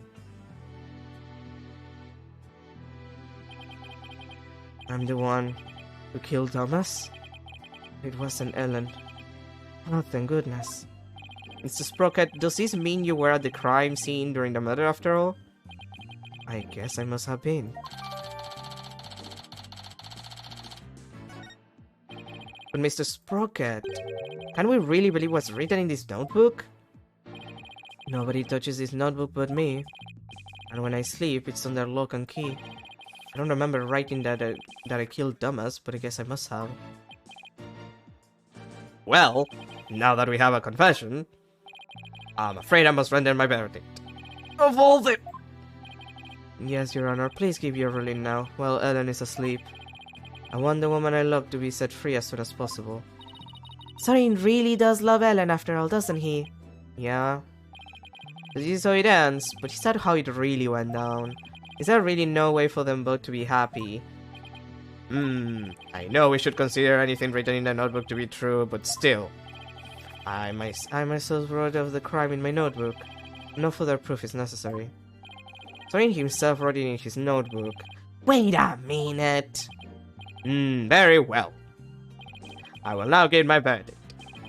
Ellen is about to be found not guilty, and Sorin will be convicted for the crime instead. And yet, am I really ready for the judge to give his ruling? No. Because he didn't do it. It's the evil presenting butler. No, not when there's still one more avenue left to explore. Let's go find the defendant, Ellen Wyatt. Your Honor, there's still something that bothers me about that notebook. Oh, is there? What are you doing, Mr. Wright?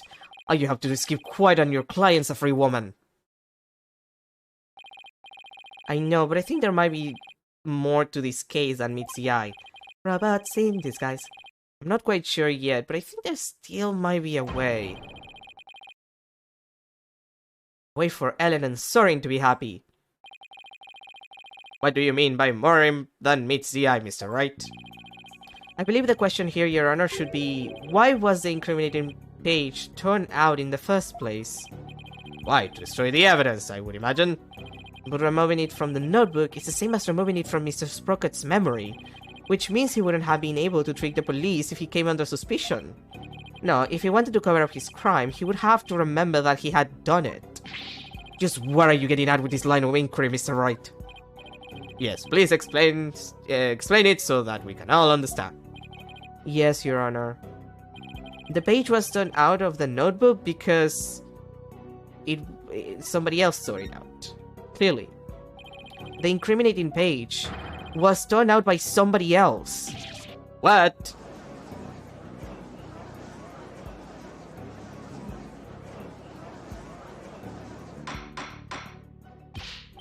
Order!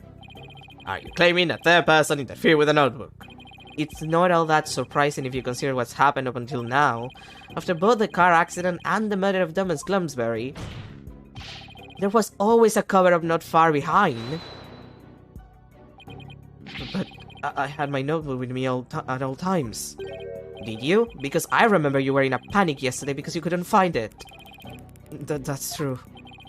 So who orchestrated this particular cover-up, Mr. Wright? If we think back over the course of the trial, it's pretty easy to guess. One who may have tried to tamper with Sorin's memory is the evil presenting butler that could fit in Final Fantasy, clearly. The one who tampered with the notebook in order to manipulate Mr. Sprocket's memory is Pierce Nickery.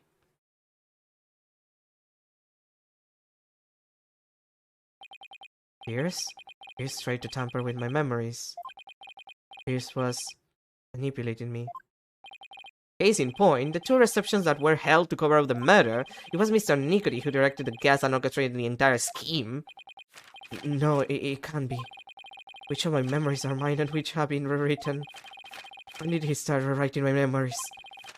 Who wrote this, and this, and this, and this, and this, and this, and this?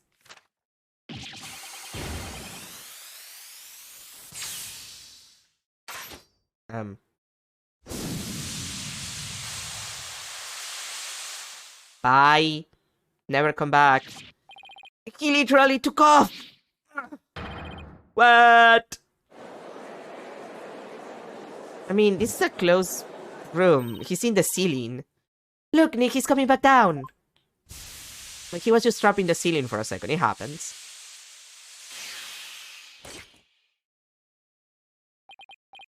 My memories. Helen. Oh. Mr. Sprocket!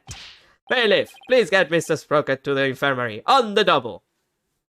Can I work his walls? Yes! I mean, why not?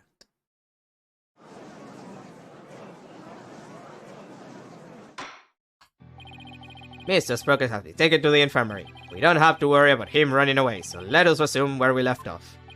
Your Honor, the defense would like to call Pierce Nickery to the stand. Objection! We already know he carried out the cover-up to protect the company and Mr. Sprocket. What more do you want from him?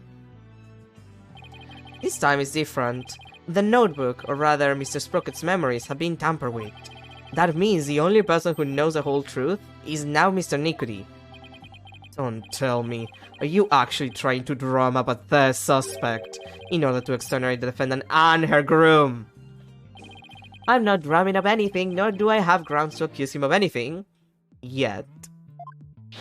All I know is that Mr. Nickery is the only one who knows the truth.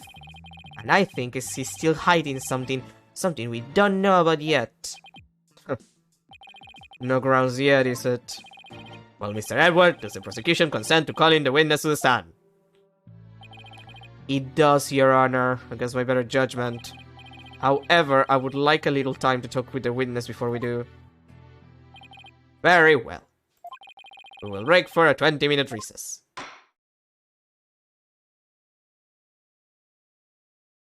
Oh boy, okay, this has to be the last part. Hope it's not too long. I'm gonna finish today. I don't care if I have to go like 30 minutes over time, but like... I'm tired. I'm tired of this game that sucks all happiness from me. September 23rd, District Court. Defendant lobby number 3. Right, it was number 3, I forgot. Now we'll have to face Pierce on the stand. I'm not sure if I should be surprised or not. One thing's for sure, he won't be an easy adversary.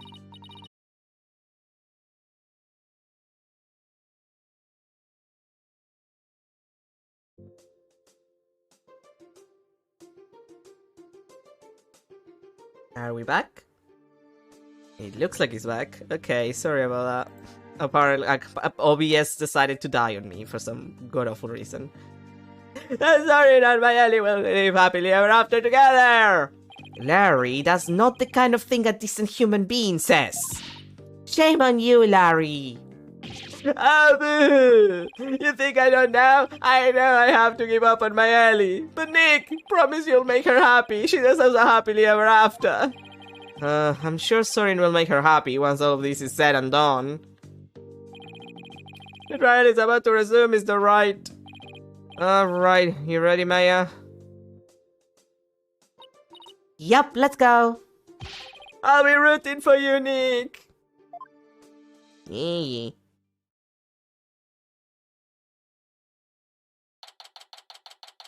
September 23rd, District Court, courtroom number 6. It was 6, right? Yeah.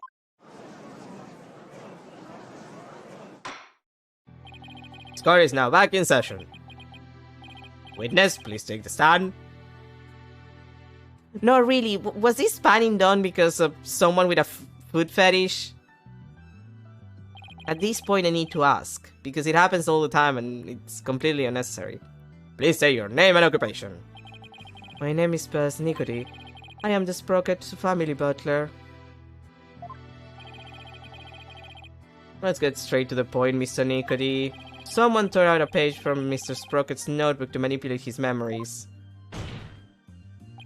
And that person was you, wasn't it? That is correct. What about it? Well, that was easy. So why did you do it? Why did you tamper with Mr. Sprocket's notebook? Please allow me to explain. It pains me to do this, but I will tell you the truth. It pains you? That is correct. For my testimony will go against Master Sorin's wishes. Sorin's wishes? What is he talking about?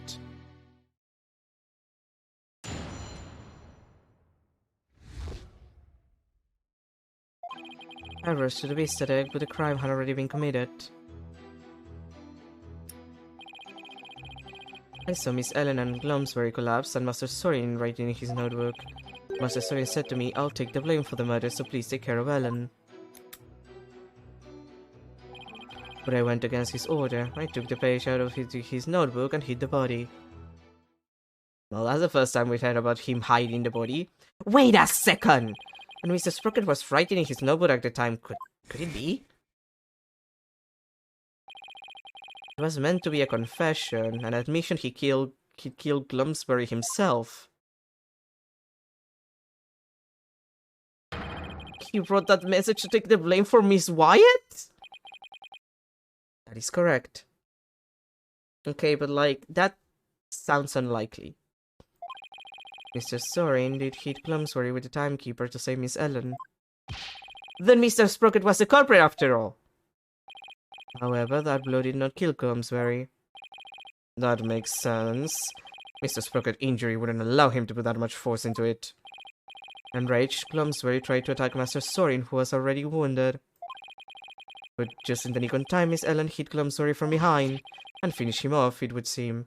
Okay, but like that still exonerates her because like she killed Glumsbury to protect another person who was being attacked, and that still counts as self-defense technically.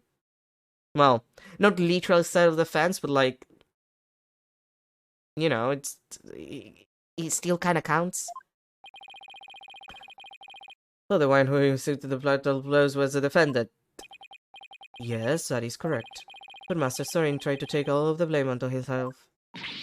No way! This is pretty bad, Nick. No kidding. Pretty bad is an understatement. Well, Mr. Wright, it seems your decision to call for Mr. Nicody has backfired.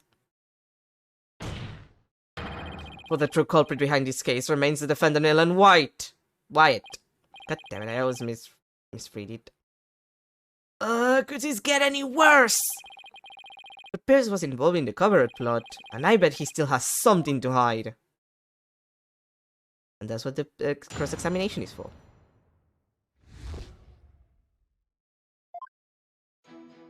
Very interested about that little, you know, hiding the body thing. Kind of a big detail.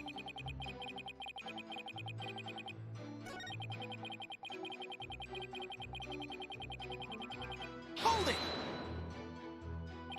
Mr. Nicody, could you please tell this court about that in more detail? That, you say. What part do you mean, Mr. Wright? Could you be more specific? Oh, alright. What part do I want to know more about? Hiding the body, clearly. Please tell me more about the hiding of the body. Very well.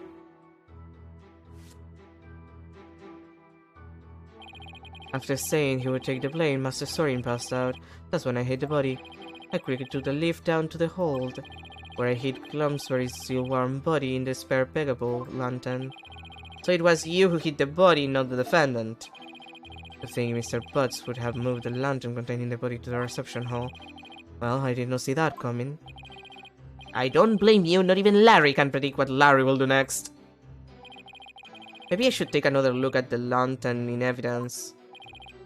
Mr. I, would you like that statement added to the witness testimony? Yes. Yes, please.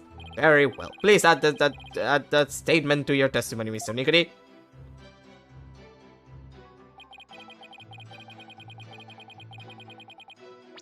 Yeah, about Objection! that. That contradicts the wheel. Like the wheel handle. Could it be? Is that what happened? What I'm thinking is true. Then maybe I can prove it neither Ellen nor Sorin did the deed. Mr. Nicody, you said the body was still warm when you hit it, correct? So then, what if Mr. Glumsbury was still alive when you went to put his body inside the lantern? What? What? That's preposterous. Actually, this shows that the victim might have still been alive while inside the lantern. I'm afraid you'll have to point out which part you're talking about, Mr. Wright. This part here shows that the victim might have still been alive inside the lantern. Take that!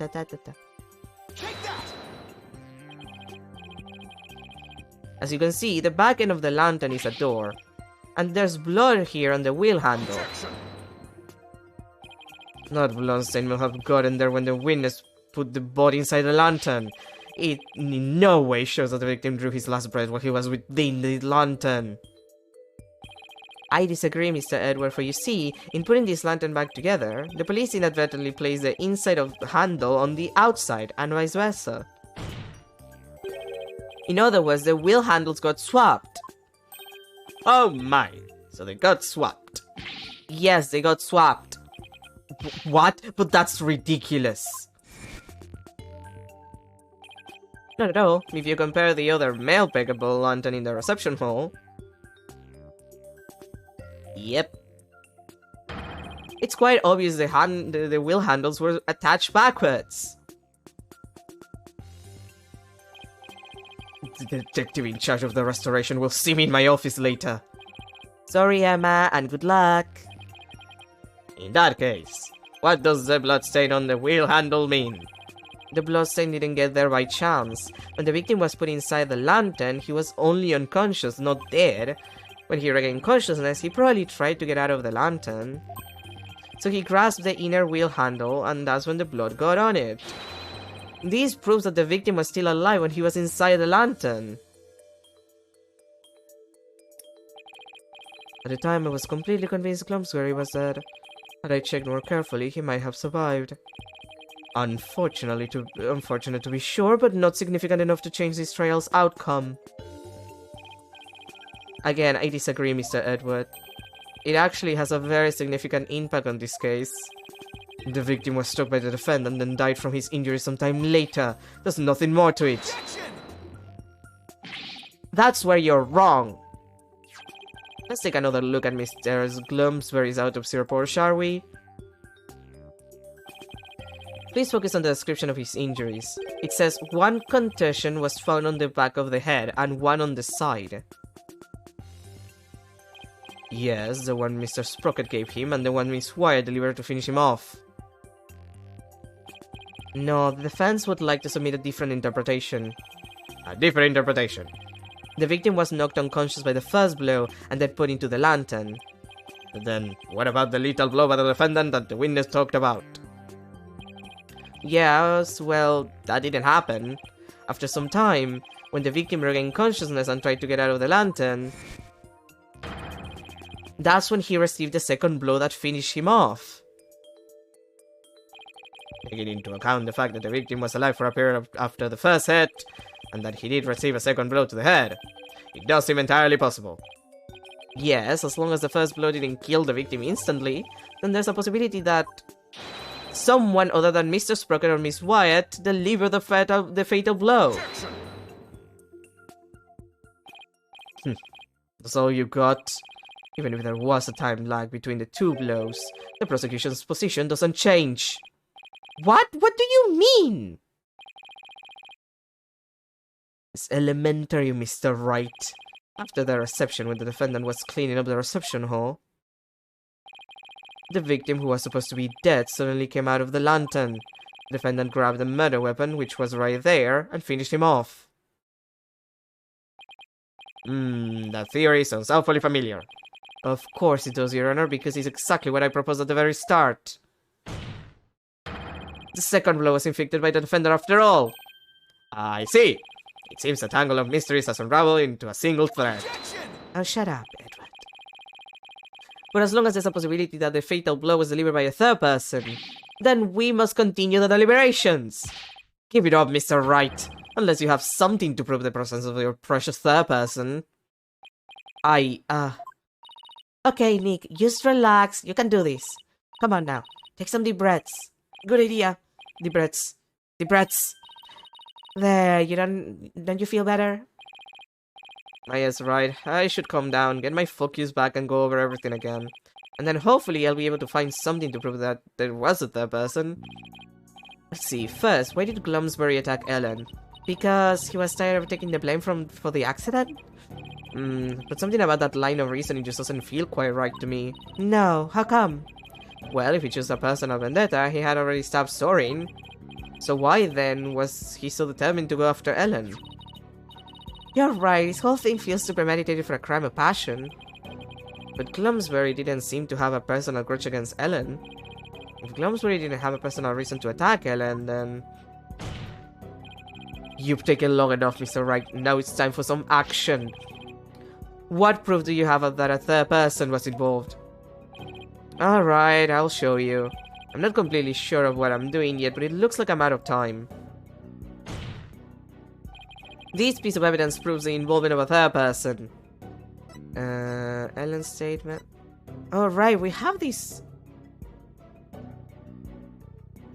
Right, this note. Take that! I get it now. Now I see why this note bothered me so much when I first saw it. It looks like a note outlining the murder plot. That note was apparently written by the victim, but why would he feel the need to write instructions to himself like that?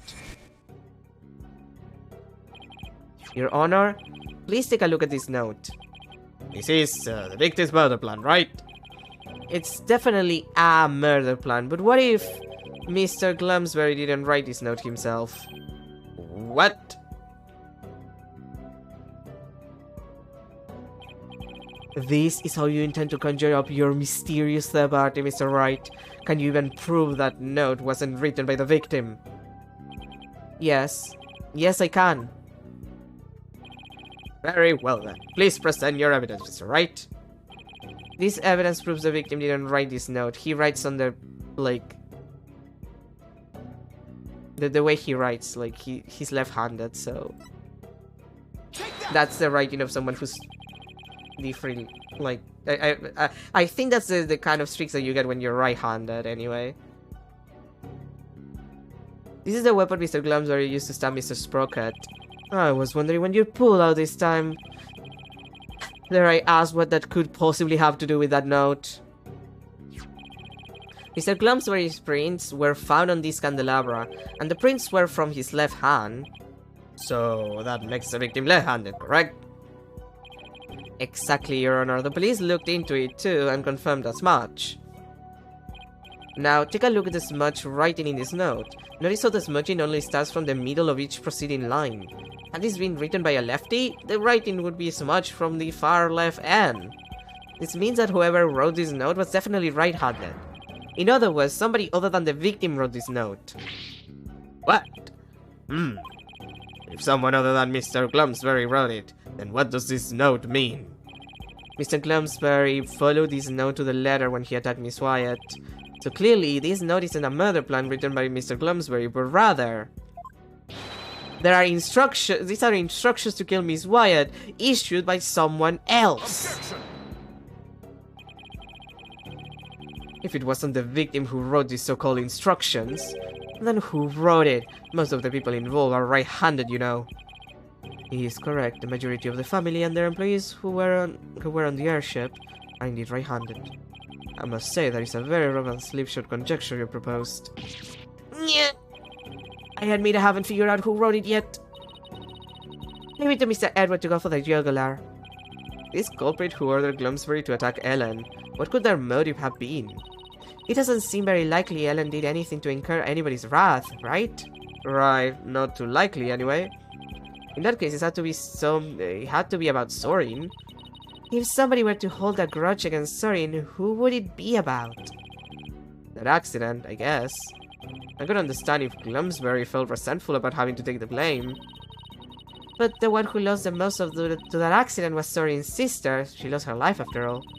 Sorin suffered too, of course. He was crushed by losing somebody so precious to him. Somebody precious, huh? Sorin's sister. Wait, there's one more person. There's somebody else who must hold a grudge against Sorin. Did you figure something out? I think so. I think this somebody else used Glumsbury to try and get revenge against Sorin. You say somebody tried to get revenge against Mr. Sprocket, Mr. Wright. The person who manipulated and used Mr. Glumsbury was Selena's fiancé, the only other person involved in this. The person who used Mr. Glumsbury to try and get revenge on Mr. Sprocket and then finished Mr. Glumsbury off to silence him was a man dear to Mr. Sprocket's older sister, Selena Sprocket's fiancé. Not that I'm positive, but it's certainly possible. This fiancé could have made Glumsbury attack Ellen to get his revenge on Zorin. What? Her fiancé.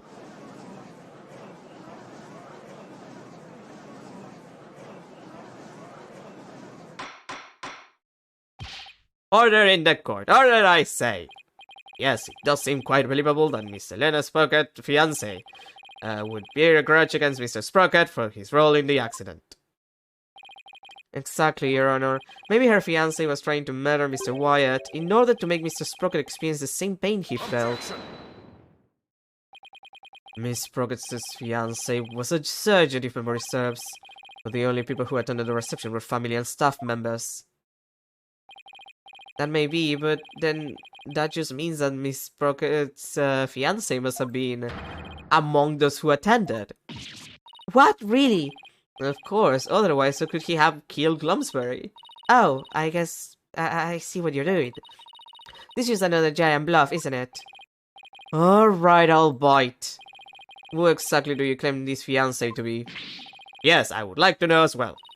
Are you sure you're gonna be okay, Nick? Maybe? When it comes to suspicious people, there's only one person on my list. I need to find something that connects him to Selena. This will help us identify Miss Sprocket's fiancé. And I believe that would be the photo because...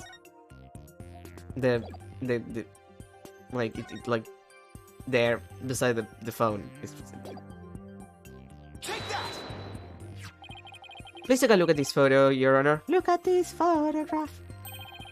That photo. Notice Miss Sprocket's pocket watch? Haven't we seen it somewhere before? Yes, now that you mention it, I do feel I've seen it somewhere before. I believe we've all seen it, right here in this very courtroom. Oh, impossible! That's right, the pocket watch in this photo.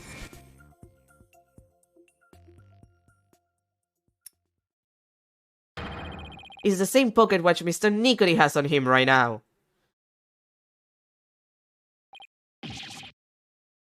What? This is clear proof of a strong connection between Pierce Nicody and Selena Sprocket. No. Well, Mr. Nicody, is this true? Mr. Nicody, you were once engaged to Selena Sprocket. That pocket watch, you kept it as a memento of her, don't you?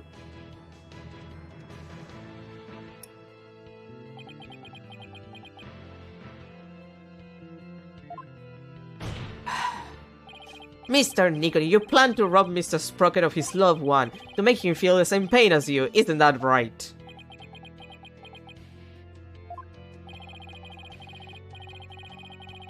But Mr. Sprocket managed to fight back and knock Mr. Glumsbury unconscious. You thought Mr. Glumsbury was dead and hid his body in the lantern.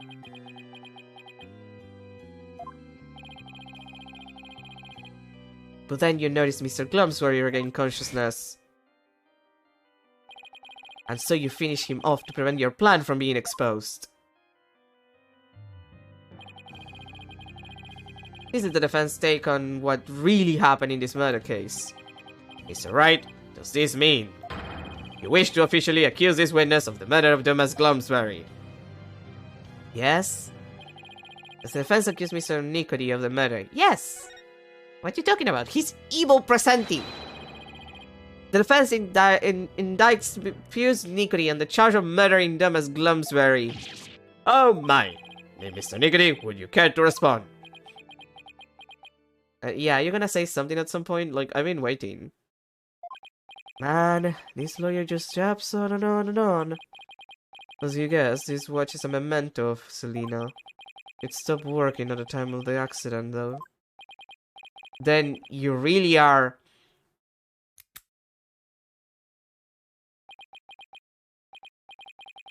Yes, I was Selena's fiancé, and not just her fiancé, but the surgeon beside her deathbed. Objection!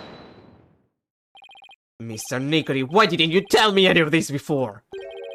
Sure, you useless prosecutor. I thought you could be abused, but apparently this case was too much for you. What did you say?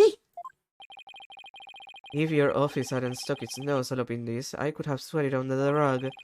Not only did you interfere with the case, but you even let me fall under suspicion. That's because you kept trying to cover things up on the sly! But covering things up wasn't your only involvement. The only person who had a motive to use the victim and try to kill Miss Wyatt was you! um...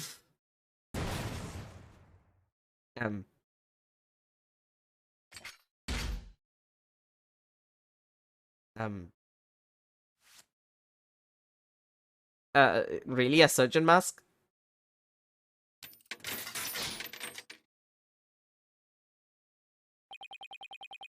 Malignant tumors. There are malignant tumors in this courtroom. I hate that word. Like, because my first instinct is to read it in Spanish, but it's not, like, the pronunciation is not the same. Oh, God. You know, wounds. This is one of those words that I can't read in English, like, out loud. Like, my mouth just doesn't work for it. Oozing with false charges. It takes away from the dramatism here, but, like, who cares, really? This game is a disaster. The tumors are one idiotic lawyer and one useless prosecutor. After the truth is revealed, I'll have the both of you incised from the legal world. It's the chief prosecutor, what are you talking about? Huh, I'd like to see you try. With the power of the Sprocket family, it'd be a cinch. I will now begin the operation. What in the world happened to Mr. Nickety? It looks like he's finally showing his true colors. Nick, look what he did to that shoulder, mech! You're yapping before I suture your chatty lips shut. It's like he's a completely different person. Sure looks like it, huh? We can't let our guards down now. Mr. Nickety, it's finally time for you to testify. To the truth. It seems we're entering the final act at last. Witness, your testimony, please. Okay. Right to are you going to remain silent? Oh my god, he's doing the thing that nobody has ever done in this series. Mr. Nickety, why didn't you say anything? Ow. He just took a picture of me, or something.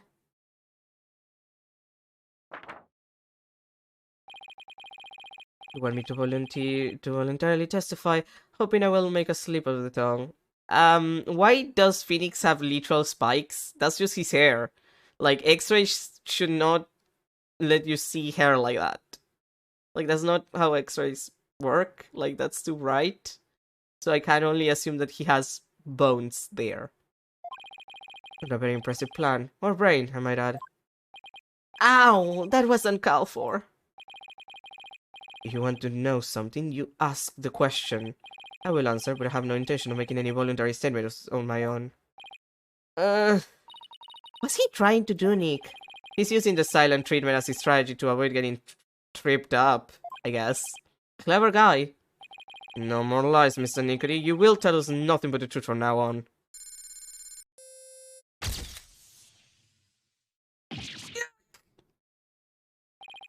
What do you think you're doing? Why does his cravat showing that X-ray? No one asked you to speak. Just keep quiet over there and play with your frills. How dare you? Well, this is a rather unconventional situation, but please proceed, Mr. Wright. Yes, Your Honor. I guess.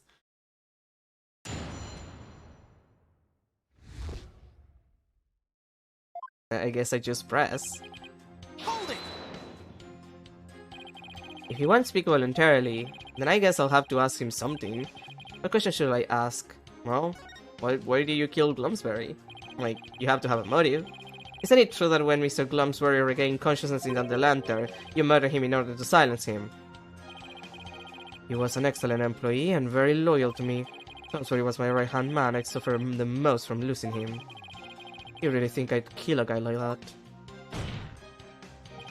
That would make sense only if you were innocent, but since your goal was revenge, you don't really have to care about something like that. But I am innocent, I tell you. Don't try to force your conjectures onto me. Yeah. I guess without decisive any evidence, I can't pursue this line of questioning further. Mr. Wright, would you like that statement added to the witness's testimony? Yeah, sure, whatever. Yes, please, Your Honor. Every little bit I can drag out of him helps, right?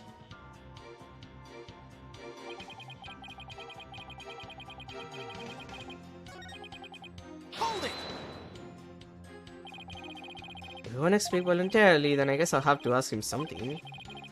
Grudge against Sorin then. Like, we'll just ask everything, since this apparently is all the same. You've been nursing a grudge against Mr. Sprocket over the loss of your fiancé, isn't that right? I'd be lying if I said I'd felt no resentment whatsoever. But Master Sorin didn't cause the accident on purpose. Master Sorin himself has suffered greatly. Will you quit being a surgeon and find a way to get even closer to Mr. Sprocket? Wasn't that so you could carry out your revenge on him? Don't insult me. Supporting Master Sorin and Sprocket Aviation was with my life's work. It's my penance for not being able to save Selina. This is how I honor her. I feel your devotion as both a fiancé and a surgeon. Your statement breaks my heart. I've never thought of exacting revenge on Master Sorin. Never thought of it, huh? I guess I should probably take that with a pound of salt. Mr. Wright, would you like to take that statement to add? Would you like that statement to add it to the witness's testimony? Yeah. Just keep adding stuff, my honor, Your Honor. I have to find an opening somehow.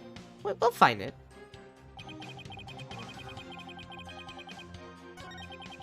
Hold it! Okay, this is the last one. Actions on the day of the crime.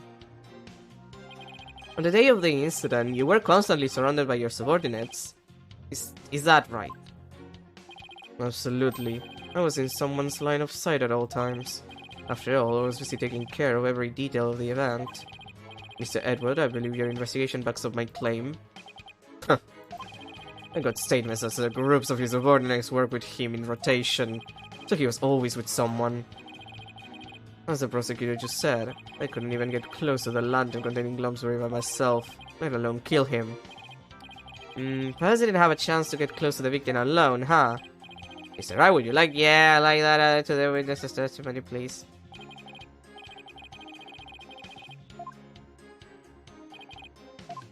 Okay, this is the last one, and I'm pretty sure this is the one.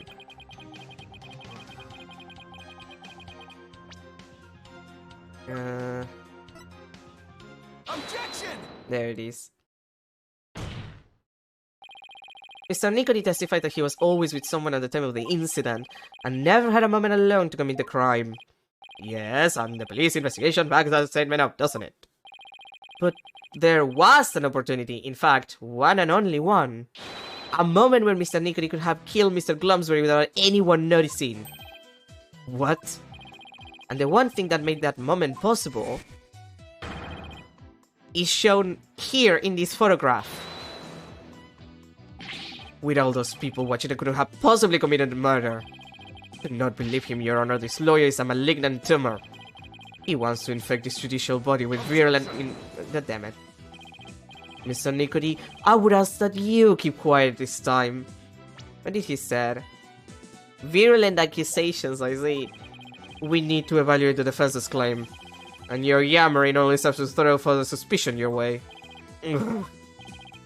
Mr. Right, let's see this one thing you mentioned. But be warned, this had better not be one of your off-handed claims. Who do you think you're talking to, Mr. Edward? Very well, Mr. Wright. Please point out for us the one thing that made the moment of the matter possible. That one moment when it was possible for Mr. Nicody to kill Mr. Glumsbury. The one thing that made a single moment possible is this. The fog machine, because like being fogged up, like nobody could see shit. The one thing that made the moment of the murder possible is this thick mood fog that engulfed the entire reception hall. It is under the cover of this fog that Mr. Nicody murdered the victim. What? Mr. Nicody was standing right next to the lantern that Mr. Glumsbury was in. This was the only moment the murder could have been committed without being seen. I can't accept that there was a moment when the witness was obscured from others by fog. But that doesn't prove Mr. Nicody killed the victim at that very moment. If you can prove the crime was committed during the reception, the trial ends here. Yeah. I was so caught up in finding a foothold that I forgot to think that far ahead. Well done, Mr. Edward. It's time to call this trial's time of death. Well, Mr. Wright, can you prove the murder happened during the reception? Don't even bother. His claim is dead on arrival. Victory is within your grasp, prosecutor. Quiet, witness. I have no interest in victory. All I care about is the truth. One that we can only arrive through. We can only arrive at through further deliberation. Edward. So we're still up for dinner tonight.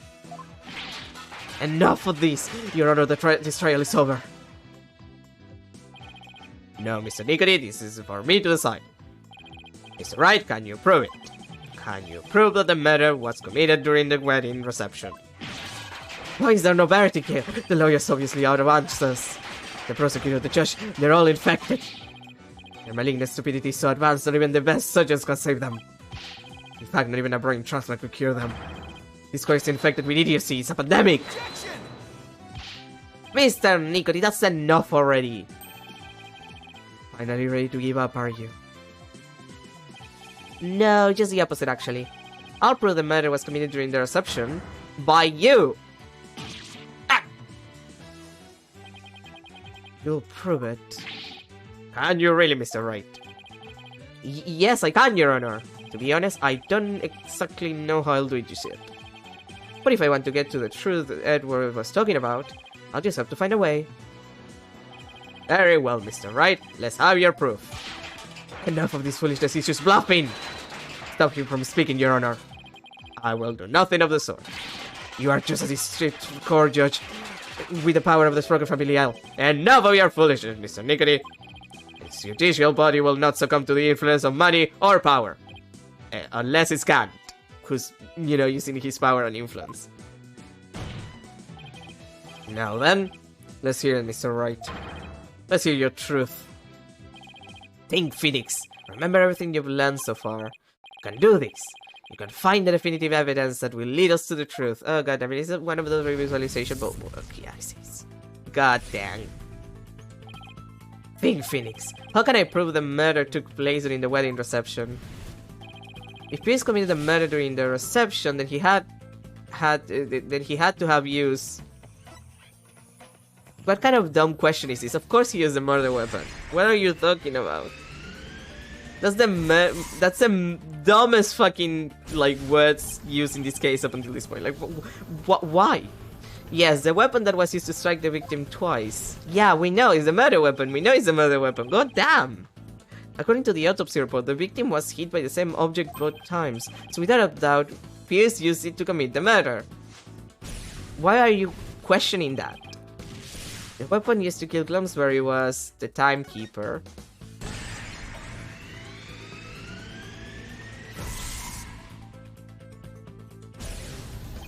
If Pierce struck the victim during that one single moment, Then he must have used the timekeeper. Come to think of it, wasn't it also used for something else during the reception? In the reception, the timekeeper was also used for the startup of love. It's a startup of love.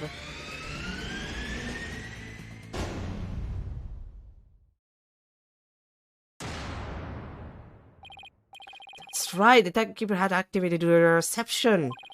If we activate the timekeeper again now and find any trace evidence of the murder, that would be conclusive proof that Glumsbury was killed during the reception.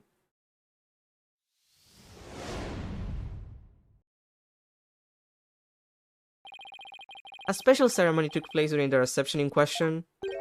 What kind of special ceremony? It was called the first startup of love. Apparently, the couple activated the timekeeper for the first time during it. Does that mean the timekeeper here in evidence isn't activated at the moment? What would happen if we were to activate it? Why don't we see for ourselves? It would give us the chance to examine it. And while we're at it, we just might find some conclusive evidence. What? No, you can't activate it. Mr. Nicoli, keep quiet or I'll have you thrown out of court. By the way, Mr. Wright, this is supposed to be a time machine, right? We aren't going to travel back in time to the Stone Age or anything, are we? I don't think we have to worry too much about that, Your Honor. I'm still a little nervous nonetheless, but the truth must be known. Very well, go ahead and start up the timekeeper. You know how, Nick? I think so, maybe? The bride and groom each had a symbol of their love, and when they put them together, oh, how romantic it was. Let's see, I think the symbol of the groom's love must be the timekeeper itself. What symbol of the bride's love would fit together with the timekeeper? Oh, I know, that has to be it. Is that right? Are you ready to activate the time machine now? Yes, Your Honor. The symbol of the bride's love that's necessary for activating the timekeeper is the pendant. Miss Wyatt's pendant. It's a symbol of the bride's love that's necessary for activating the timekeeper. But then does that mean you can start it out with Miss Wyatt's pendant? I believe so, Your Honor. Very well. Please try it now, Mr. Wright. Okay, here I go. But first, I have to figure out where the pendant goes.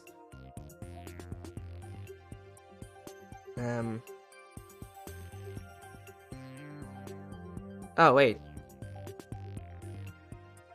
It's probably this bar here. Wait, really?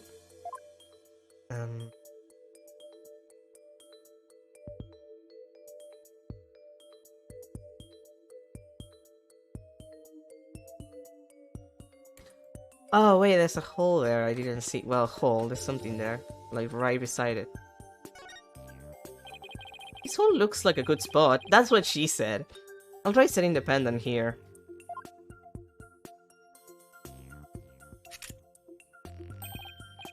It fits! This must be the right spot. That's what she said also. I have to find a place to insert the key.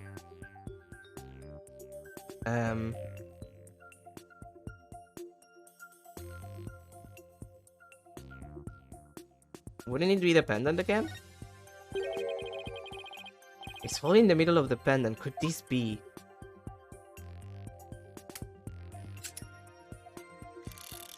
That's what she said. That's what she said. That's what she said.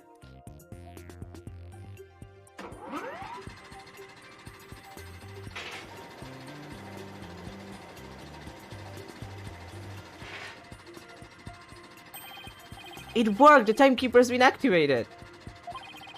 All I have to do is find proof that the crime was committed during the reception. You mean like the giant, like the broken glass with the giant blood there? Like, it's a little...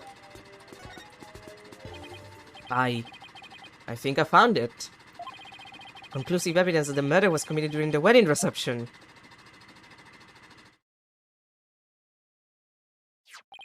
Just as I suspected, there's evidence of the murder inside of the timekeeper, Mr. Nicoli. The timekeeper was only activated and opened during the wedding reception, right? No! Stop! So that means this is conclusive proof that the crime was committed during the reception. After you killed the victim under the cover of fog, that's a sentence, you closed the timekeeper to hide the bloodstain, didn't you?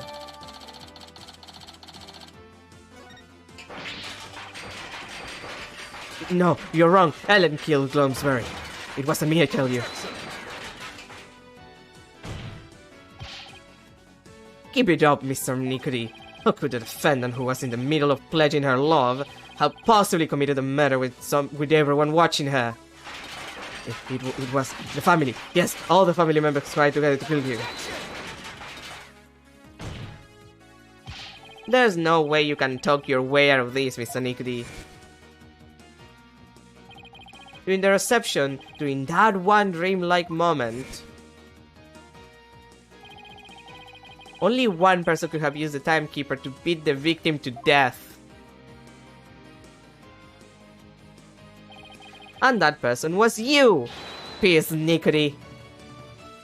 Are you gonna like have your breakdown now?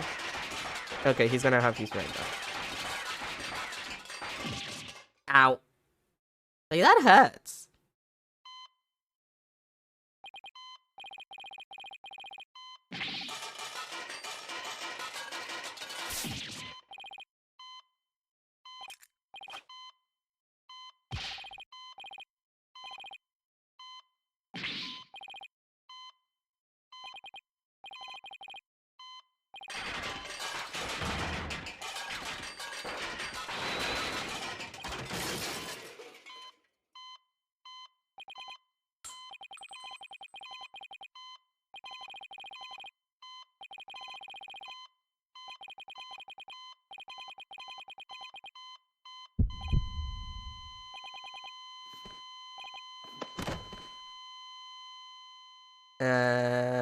I think he fucking died.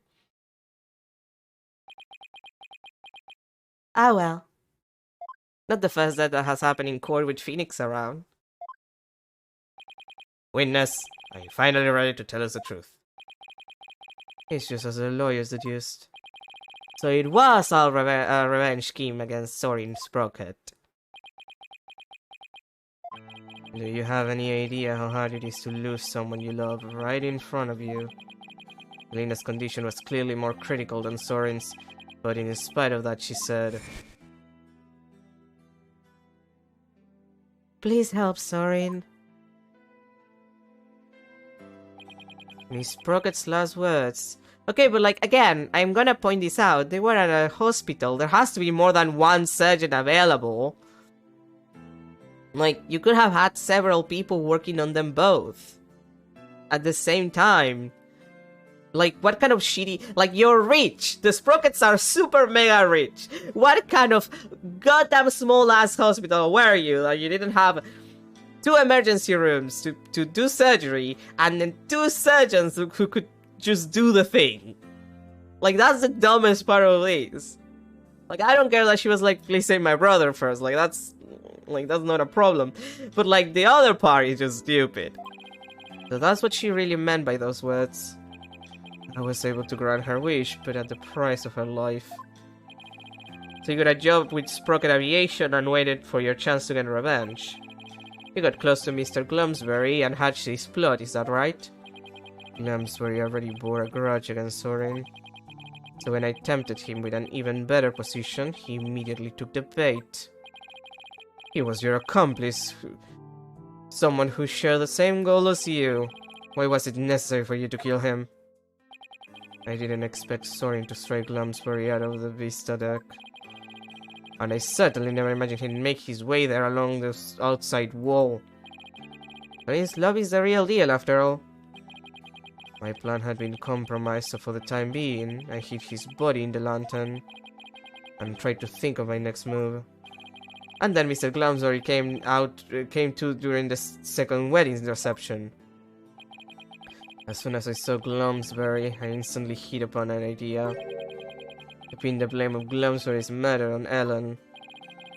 You tried to break up the couple by making the bride out to be a murderer. How despicable. Sorin was getting the company and a wedding. Both things that were supposed to be Selena's, He took every happiness from her. Who's the despicable one here? Huh. Do you think what you did would make her happy? I know it wouldn't. But I couldn't just stand by, watching Sorin enjoy his happiness. I was going to have Sorin taste the same pain I had, and then take over Sprocket Aviation. I would take back from him all of the happiness that was rightfully Selena's. Kind of stupid, if you ask me. Time stopped for me the day I lost her, just like this pocket watch of hers. Pierce, Miss Wyatt? I believe Selena would have said, "Leave this ill will behind. Your time is yours to live." It's too late for me. Time will never advance for me ever again. What? Can be.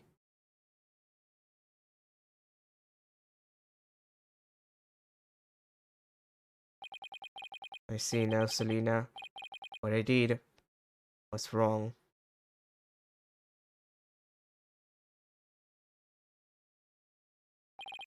I see no further need to continue this trial. Bailiff, please take Mr. Nicody away, and, you know, this is kind of sensitive to know what he supports. This Nicody, another inconsolable time traveler, who lived in time that stood still. You know, in a better game, that would have actually been like an emotional moment. As it is, it's just kinda, okay. Now then, I must render my verdict regarding the defendant. Your Honor, before you give your ruling, would you please allow me a moment? Very well. What do you want, kid? Ellen, there's something I need to say to you. Yes, Sorin. I put you through something truly horrible. This whole thing happened, all because of me. I would understand if you wanted to call off our marriage. What?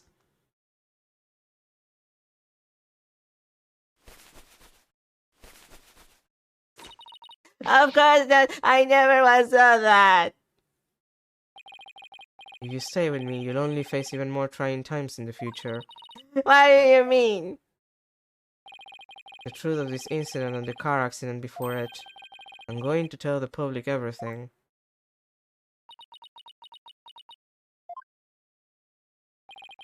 I expect the company's reputation will suffer and I'll take a lot of criticism.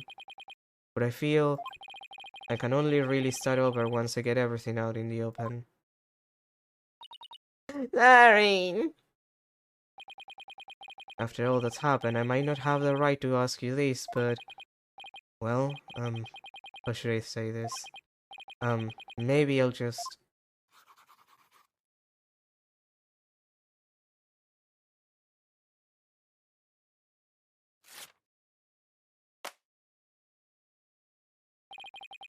A life with me probably won't be very easy, but... Come on, man up. Will you marry me? You already asked!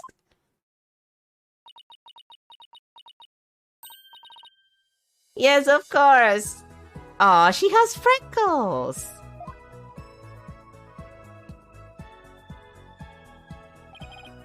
Like that cleaned all of her makeup. Your Honor, thank you for this time. Please continue with your ruling. Very well. But first, I have one question. Do the two of you pledge your eternal love for each other to the goddess of justice, Themis? Oh, okay, so the actual religion here is about the god, like, it's actually Themis.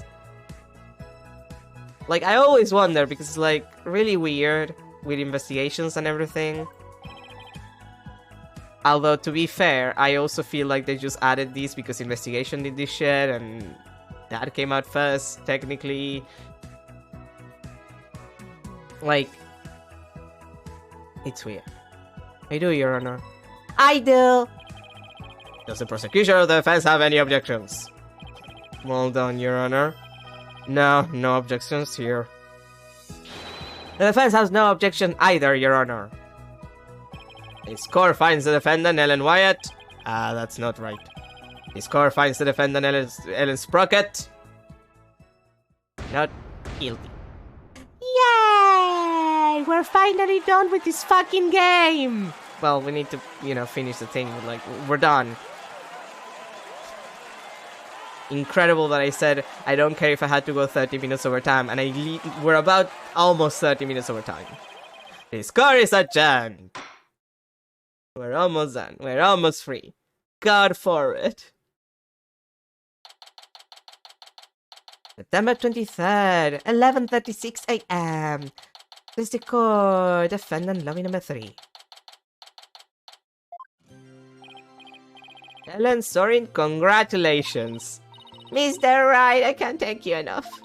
If you hadn't supposed the truth, Sorin and we wouldn't. But now you can finally start your new life together, right? Thank you! Mr. Wright, we'll be holding a real wedding ceremony in the near future. Would you do us the honor of coming to it? I want you to witness our fresh start. Of course, I wouldn't miss it for the world. Do you mind if I go in this outfit that I am in right now? And you have a suit? No! And Ellen, this time it'll finally be happily ever after, right? Ah, yes. The two of you have persevered and overcome this trial together. Now, no matter what obstacles come your way, I'm sure you'll be able to handle them. And there's another thing I'm sure of too. This person will always be watching over the two of you. That's, definitely Selena. Take that! Selena, yes, I think you're right. And we promise to live life to the fullest for Selena's sake too. Right, Sorin? That's right. Well, we'd better be on our way. Yes, my love! Aw, that's cute. Whoa, the old threshold carry, huh? Way to show off. We'll be seeing you. Goodbye for now. I'll be looking forward to the wedding. Hold on tight, Ellen. You better believe I will. I'm never letting you go. There's a ceiling! There they go. Towards the ceiling. This is a closed room. You're not thinking of going to that wedding by yourself, are you, boss? You're taking us too, right? Oh boy, I bet there's gonna be all kinds of fancy food there. Athena, when did you get here? Just now. I would have been here to cheer you guys earlier, but Susie never gave me a chance to slip away. You're going to be in even bigger trouble with her later. Speaking of the wedding, maybe I should ask them to invite Edward. Mr. Edward, really? But he thought Ellen was guilty all the way to the end. That may be true, but I mean, he's my plus 2. Well, I guess plus 1 in this case. Like, what did I say plus 2? Don't even bother, his claim is dead on arrival. Victory is within your grasp, prosecutor. Quiet, witness.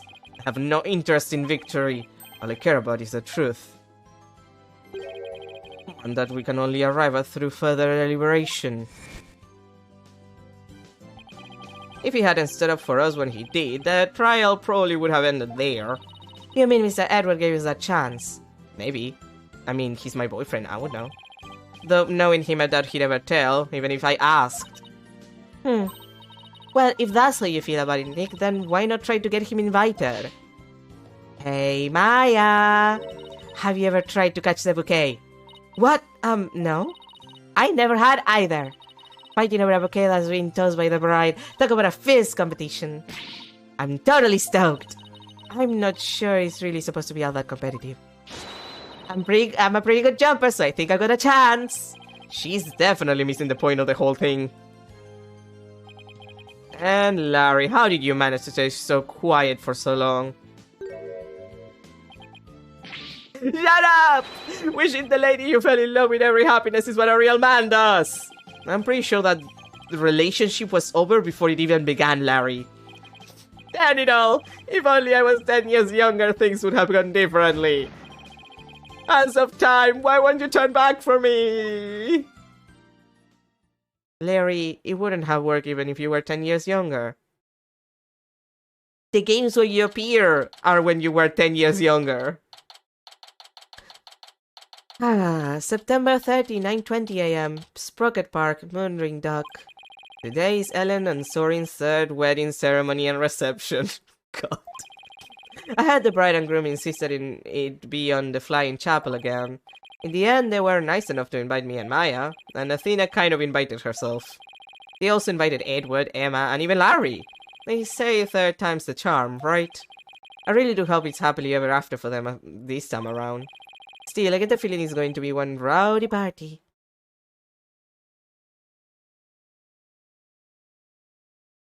Ready when you are. Okay, here we go! And he did go in the same outfit as usual. Huh? Edward? Oh. Larry! Oh, hey! Look who's next! Huh? No.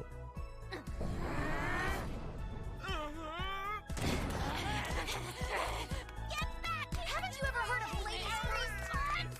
Emma's outfit is pretty cute. I'm truly blessed to have you.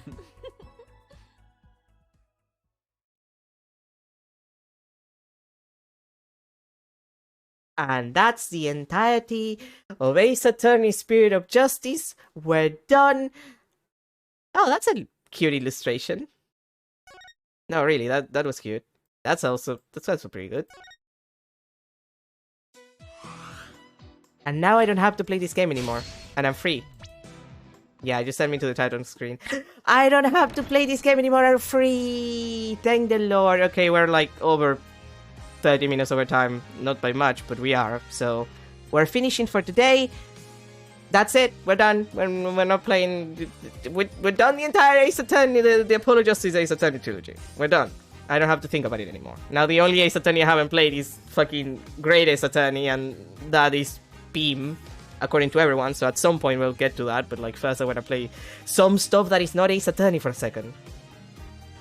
But anyway, I didn't like it.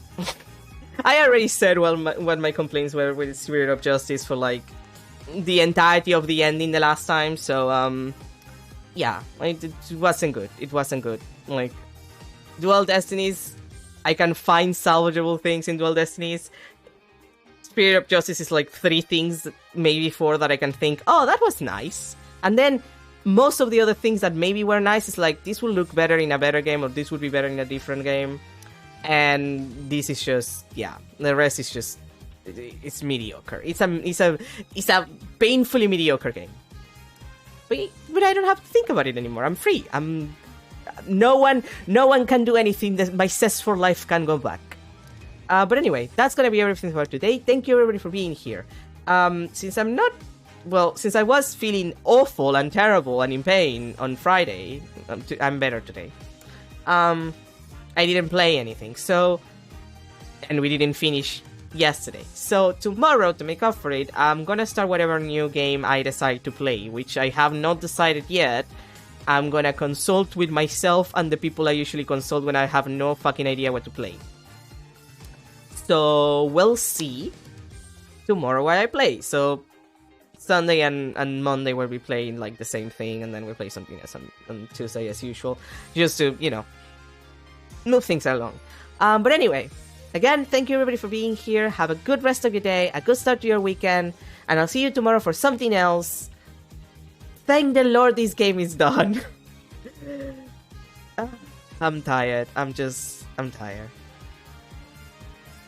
I'm sure I'll enjoy the Great Ace Attorney. I'm just so tired of this shit. Bye everyone. Oh.